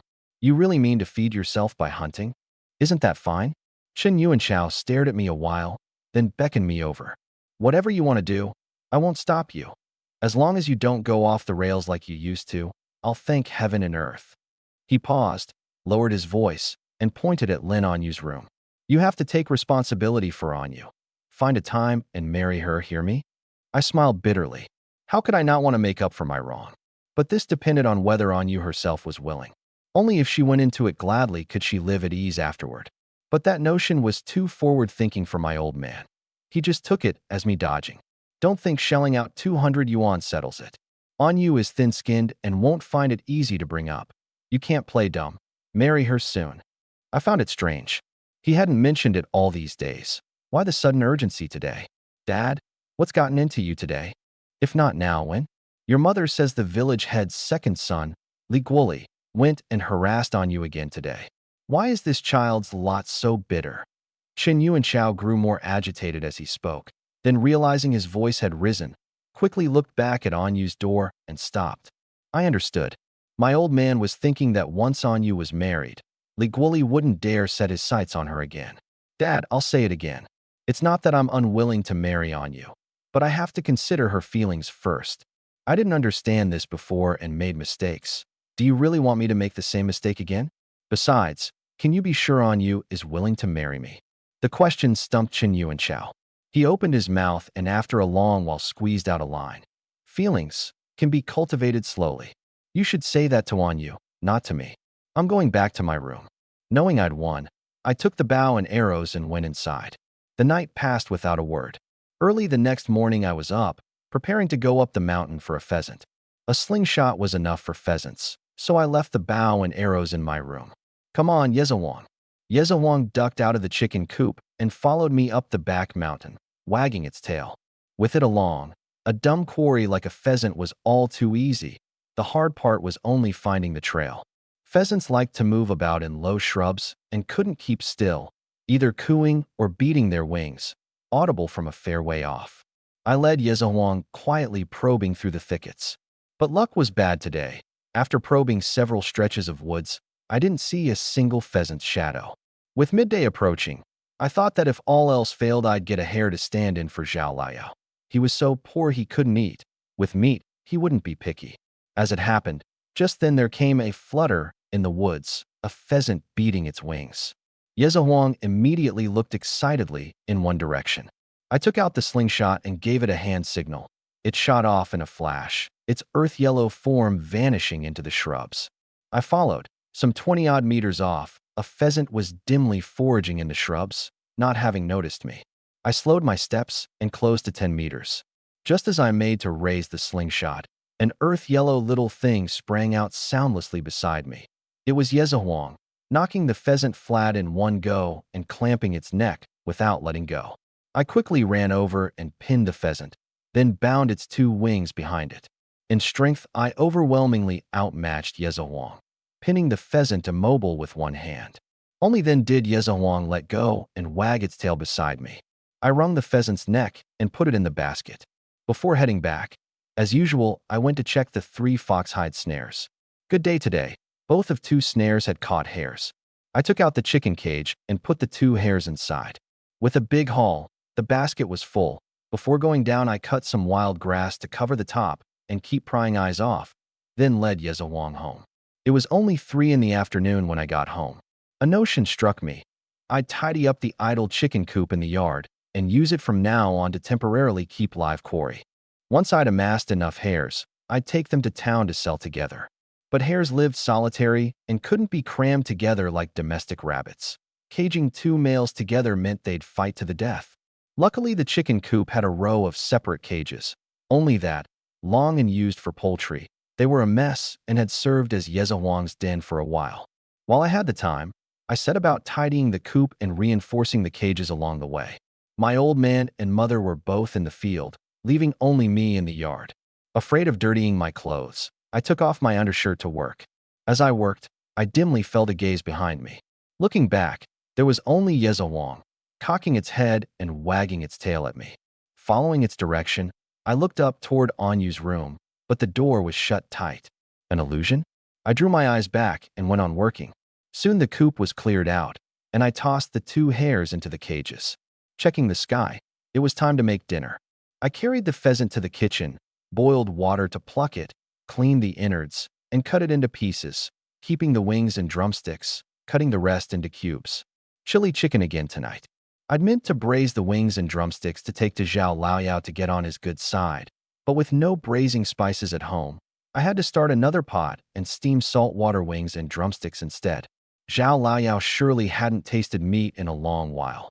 Even bland plain-boiled chicken would have his mouth watering. As long as he'd eat the meat I brought, the rest would be easy. Dinner ready, my old man and mother came back from the field too. Oh ho, chicken again. My mother, Lu Shufang, broke into a gratified smile at the sight of that fragrant plate of chili chicken. These dozen some days, I hadn't slept in a single day or gone out to fool around with that crowd in the village, and she'd seen it all. Things the old me couldn't have done. Mom, stop looking at me. Wash your hands and eat. Can't your old mother look at her own son? Back in the day, I truly couldn't be bothered to spare you a glance. She gave a snort and went smilingly to wash her hands. I found a lunchbox, packed the steamed wings and drumsticks into it, and set it aside. Lu Shufang came in after washing her hands, paused at the sight of the lunchbox. You're going to? I'm going to give a gift. Mom, don't ask who. I'll just say this person can be a big help. Fine, fine. Guarding against your own mother like she's a thief. She rolled her eyes, picked up the bowls and chopsticks, and went out. Chen Yuanchao was already at the table, and one look at the chili chicken had him turning to fetch the liquor. Lu Shufang was about to lecture him when Lin Anyu came out of her room. Anyu, come sit and eat. All right, auntie. Anyu nodded obediently and sat, shooting me an imperceptible glance as she took her seat before picking up her bowl and chopsticks. This meal was eaten at ease. In my parents' eyes, I'd grown sensible, and the mood was far better than before. But the most important thing was Anyu. Today she suddenly had a real appetite, eating heartily with her bowl in hand like the lively girl she'd once been. What surprised me even more was that she actually reached out her chopsticks to take from that plate of chili chicken I'd made. You have to understand, after that incident, she'd gone days without eating, and later, when she came to the table, she absolutely wouldn't touch a dish I'd made. When my mother served her, if it was something I'd made, she wouldn't take a bite of it either, which had me almost not entering the kitchen afterward. Now she'd reached out her chopsticks of her own accord. Never mind me. Chen Yuanchao and Lu Shufang were taken aback too. But after the surprise, both felt an inexplicable ease in their hearts. They couldn't say why, but this one motion of Anyu's chopsticks plainly meant some things were turning for the better. Old Chun, drink up. Why'd you stop? Didn't you only allow me one cup? Chen Yuanchao quickly set down his cup. Lu Shufang rolled her eyes. I'm happy today. I'll let you drink more.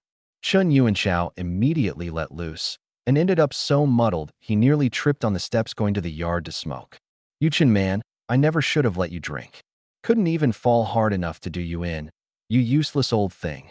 Lu Shufang put her hands on her hips, full of regret. I gave a smile, went to the kitchen for the lunchbox, and went out. Soon I reached Zhao Laoyao's earthen house. He wasn't back yet. I waited a while and saw him come weaving back, drunk, bottle in hand again. It was dark, and he didn't notice me even walking right up. The moment he opened the door and went in, I followed. You're... Zhao Laoyao raised a sluggish hand. What are you doing at my place? Brother Zhao. It's me, the Chun family's fourth. I held the lunchbox up and waggled it in front of him. He blinked muzzily. Oh, it's you? Hick, what did you come for? There's an account I can't sort out. I wanted to trouble you to figure it for me. Saying so, I sat down at his table. Zhao Laoyao sat down too, but as if he hadn't heard clearly, and as if he didn't care at all what I'd come for. As usual, he took a swig of liquor, dug in his pockets for ages, came up with nothing, and only then looked at me in a daze. Chun Fourth, what did you come for? Seeing his drunkard state, anything I said was wasted. I said no more, and simply opened the lunchbox. The fragrance of the saltwater drumstick wafted out at once. Zhao Laoyao stared at the glistening wings and drumsticks in the box, his eyes about to drop into it. Chen the Fourth, you're... He pointed at the box, his head considerably clearer. Brother Zhao, do me a favor, and I'll treat you to meat. Do what favor? He stared at the drumstick and swallowed hard. I said unhurriedly, I want one thing. That ledger you keep, recording Li Sanha's embezzlement of public grain. Hand it over to me, how about it? Zhao Laoyao gave a violent start and looked up, eyes wide. What did you say? Who told you? Quite a few in the village know, and you know it in your heart too, Brother Zhao. I smiled and tapped the lunchbox lid lightly with my finger. Lunchboxes in those days were iron, rattling when tapped. The sound left Zhao Laoyao's mind in a tangle and half sobered him. After a while he drew his gaze back. What exactly do you want? To help you, of course. I didn't say I wanted to deal with Li Sanha. That did him no good. Help me? How are you going to help? Simple. I stopped tapping and folded my arms. Get you out of these bitter days sooner and back to a normal life. I looked at him. You kept the false books for Li Sanha, and he lives comfortably yet doesn't lift a finger for you. Can you make peace with that? The word struck home. Zhao Liao cursed Li Sanha's whole family, grabbed the bottle for a hard swig, and thunked it down on the table. Easy for you to say, what makes you think you can help me? I knew he was cowardly by nature and only dared be this loud with the liquor's nerve. Don't rush, hear me out. I laid out the second step. He'd hand over the ledger. I'd take it and report Li Sanha, and then he'd come forward to testify. With witness and evidence both in hand, Li Sanha couldn't get away. Zhao Liao broke into a cold sweat on the spot. No good. I helped him keep the false books. I can't get off either. I don't want to go to prison. You won't go to prison. You were coerced by Li Sanha, and coming forward to expose him is atoning for your crime with merit.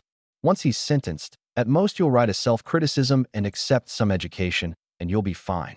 In theory, that was so, but in this day and age some things were overcorrected, and I didn't dare make guarantees. But Zhao Liao was anxious for a definite word. You're sure I'll be fine? I shook my head and said calmly, what I can guarantee is, if you don't expose him, sooner or later you'll come to grief. His eyes dimmed at once, and he lowered his head in silence. I knew he was afraid. Back then Li Sanha had banked on his timidity to force him into keeping the false books. Now I had to use that same point to force him to cooperate. Silence won't help. If you don't hand over the ledger today, I can report Li Sanha all the same, and report you right along with him. Don't. Zhao Liao's face went white, and hunching his shoulders he pleaded, I don't want to go to prison. I beg you, let me off. This isn't about me letting you off or not. It's about whether you're willing to save yourself. Brother Zhao, this is your only chance. He clutched his head and racked his brains, trying to find a way to stay out of it. Out of patience, I rose to go. Fine, you won't shed a tear till you see the coffin, then I'll be off. Zhao Liao jolted, grabbed my wrist, his voice in a panic. Chen II, you can't stand by and watch me come to ruin. All right, I'll agree. Whatever you say, I'll do. Really? He nodded like a chicken pecking grain, gripping me tight without letting go, his shoulders still shaking. Goal achieved. I sat back down and pushed the lunchbox in front of him. Do as I say. Give me the ledger, and I'll handle the rest. Just that simple. His gaze moved from my face to the lunchbox, the smell of chicken easing him considerably. Of course, when the time comes you stand up and testify against Li Sanha, and everything's settled. Then will I. He still feared being implicated. My tone hardened. You definitely can't stay clear of it. That's a fact. Don't count on luck. The hope in his eyes shattered, and he looked at me again. He probably suddenly recalled that the man before him was a notorious layabout in the village, idling his days away and living off his parents. How could he one day be standing before him so righteous and stern? What on earth had happened these past days? I gave a cough. Zhao Liao came to, and when he looked at me again, there was a measure of wariness in his eyes. Chen II, I've not even taken a wife my whole life. If I get put away, my life's over. He said it with his eyes reddening. The heat was about right. Pushing harder might break him. I feigned deliberation. How about this? I know some connections, and I'll think of a way for you when the time comes. Maybe a self-criticism will get you through.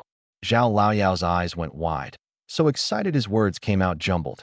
You really can? I'll be fine. That depends on how cooperative you are.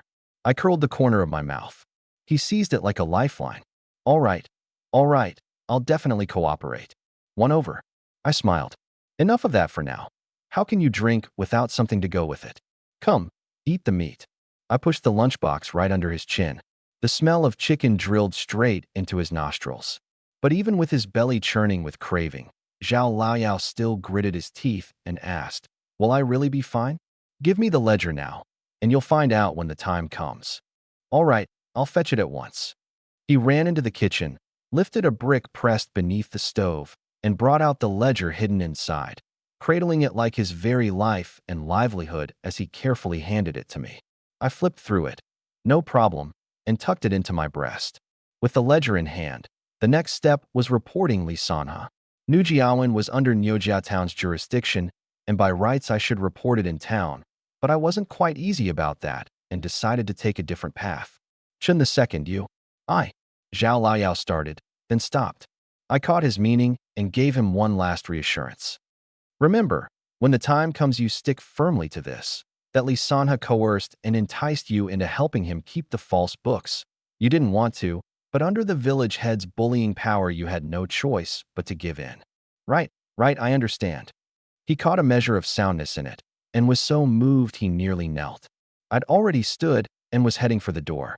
Eat the meat and drink your liquor in peace. The matter will be turned over soon. Thank you, Chin the second. His whole body seemed drained of strength, and he had to grip the stool to keep from toppling. He took a good while to recover, and just as he reached for a drumstick, I turned back at the doorway to add, "Remember to return the lunchbox." With that I left without looking back. Leaving Zhao Laoyao's house, the sky was fully dark. I felt my way along the country path in the dark, one step deep, one step shallow. With the ledger in hand, dealing with Lee Sanha was as good as in the bag. All that was left was the final push. The road was quiet, just right for me to mull things over, and soon I thought of a certain someone, who I believe could help me bring Lee Sanha down for good. Back already? My old man was in the yard smoking his pipe when I got home. Dad, smoke less. Humph, the little brute dares manage me. Chen Yuanshao was annoyed, but still put out the pipe and went inside with his hands behind his back, only to catch a few words of scolding from my mother. Lu Shufang's grumble about him reeking of smoke drifted out into the yard at just the right moment. I gave a giggling smile, crouched on the steps, and made two tisk-tisk sounds toward the chicken coop. Yezawang shot out and bounded over, wagging its tail.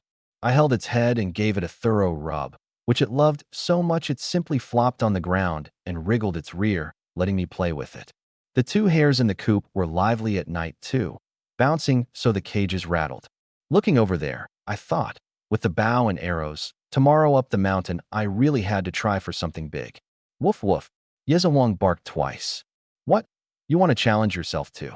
I patted its head, got up, and went to wash up. The night passed without a word. The next day before light, when few in the village were up, I shouldered the basket, took the bow and arrows, and led Yezawang toward Nyoshin Mountain. The bow and arrows were too conspicuous. I had to sneak up the mountain before daybreak. In those days, plenty of people couldn't bear to see others do well, and I didn't want anyone knowing I was hunting. Up the mountain, I made straight for the stretch of woods where I'd found the wild sorrow last time. Nearly 2 hours of climbing, and only when the sun came out did I arrive, man and dog both worn out. But I was excited. Today was my first attempt at quarry of medium size or above. After a rest, I led Yezawang circling through the woods, hoping to run into the wild sorrow again. Unfortunately, there was no sign of it by midday. Wild sorrow mostly hid deep in the mountains and rarely showed on Nyoshin Mountain's fringes. Last time was pure luck. Gnawing my dry rations, I mulled over whether to keep looking. Just then, Yezawang suddenly stood up, a low growl in its throat, eyes fixed dead on the depths of the woods. Something up? In old forest, the eyes alone wouldn't do. A hound's ears and nose were what counted.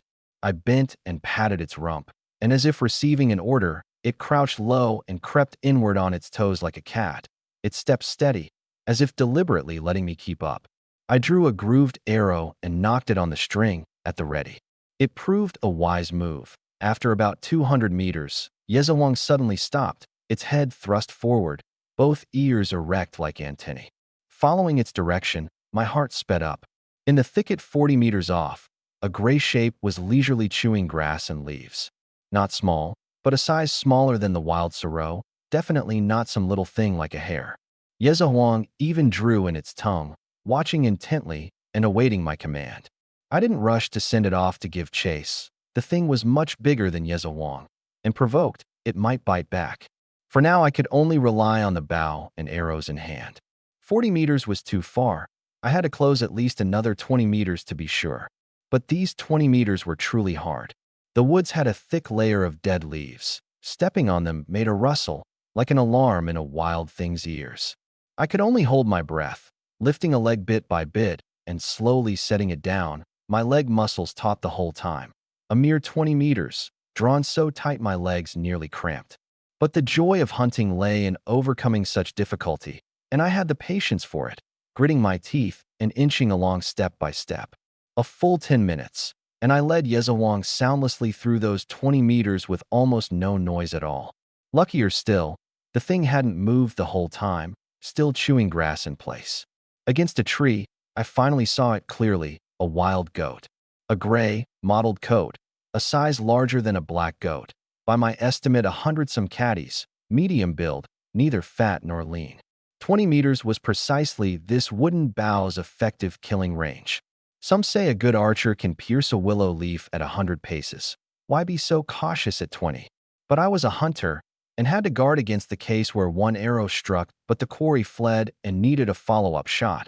By then it might already be dozens of meters off. A life rising and falling in the sea of commerce had drilled into me the habit of planning for the worst in everything. What I wanted was a sure kill, not chasing it all over the mountain. I raised the bow and knocked the arrow, aiming for its neck. A mountain wind swept past, a killing air rising suddenly in the woods.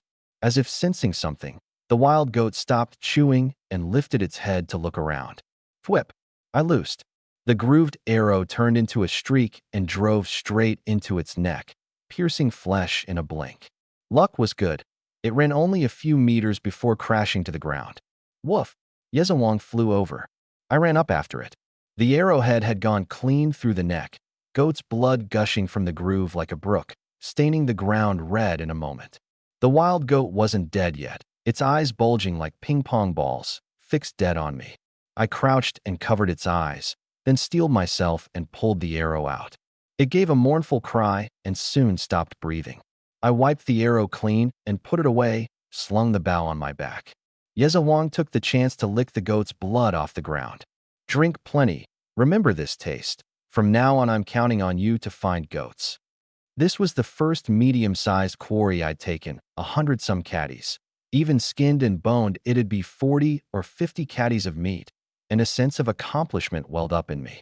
The problem was how to deal with it. Boning it for the trip back made too much noise and risked being discovered, and up the mountain there were no facilities for it.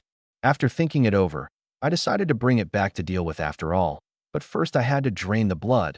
Goat's blood dripping the whole way down the mountain was too conspicuous. Next time I ran into one, I'd be sure to prepare a bucket for the blood. I found a low tree of suitable height, pulled a vine to bind the wild goat to it upside down, and let the blood run down from the neck wound. Yezawang licked at it, as if frolicking. After an hour the blood was about drained, and its coat was dyed crimson too. I put the goat in the basket, dug up some wild greens to cover the top, and led Yezawang down the mountain. Passing a mountain spring, I kicked it in with one foot, only fishing it out once the goat's blood was washed off. The moment it landed, it shook off the water violently, then came scampering after me again. The wild goat could be taken down now, but what about the bow and arrows? Passing the area with the foxhide snares, I climbed a dense big tree and hid the bow and arrows in a fork to fetch next time. I checked the foxhide snares on a circuit again, all three empty, and I wasn't disappointed, leading Yezawang down the mountain. It was nearly evening when I got back to Nujiawan. My old man and mother were both in the field digging sweet potatoes, leaving only Lin on you at home, who as usual had shut herself in her room. The weather was fine today, and by rights, she shouldn't have stayed cooped up inside. A notion suddenly struck me. Could it be that it wasn't that she wouldn't go out, but that she reckoned I was about to be back and so ducked into her room? This guess couldn't be verified for now. I first dragged the wild goat out of the basket, planning to wait until the dead of night to call my old man and deal with it somewhere out of sight. Skinning and cutting the meat made no sound, but boning and working the sinews would surely make a clattering racket.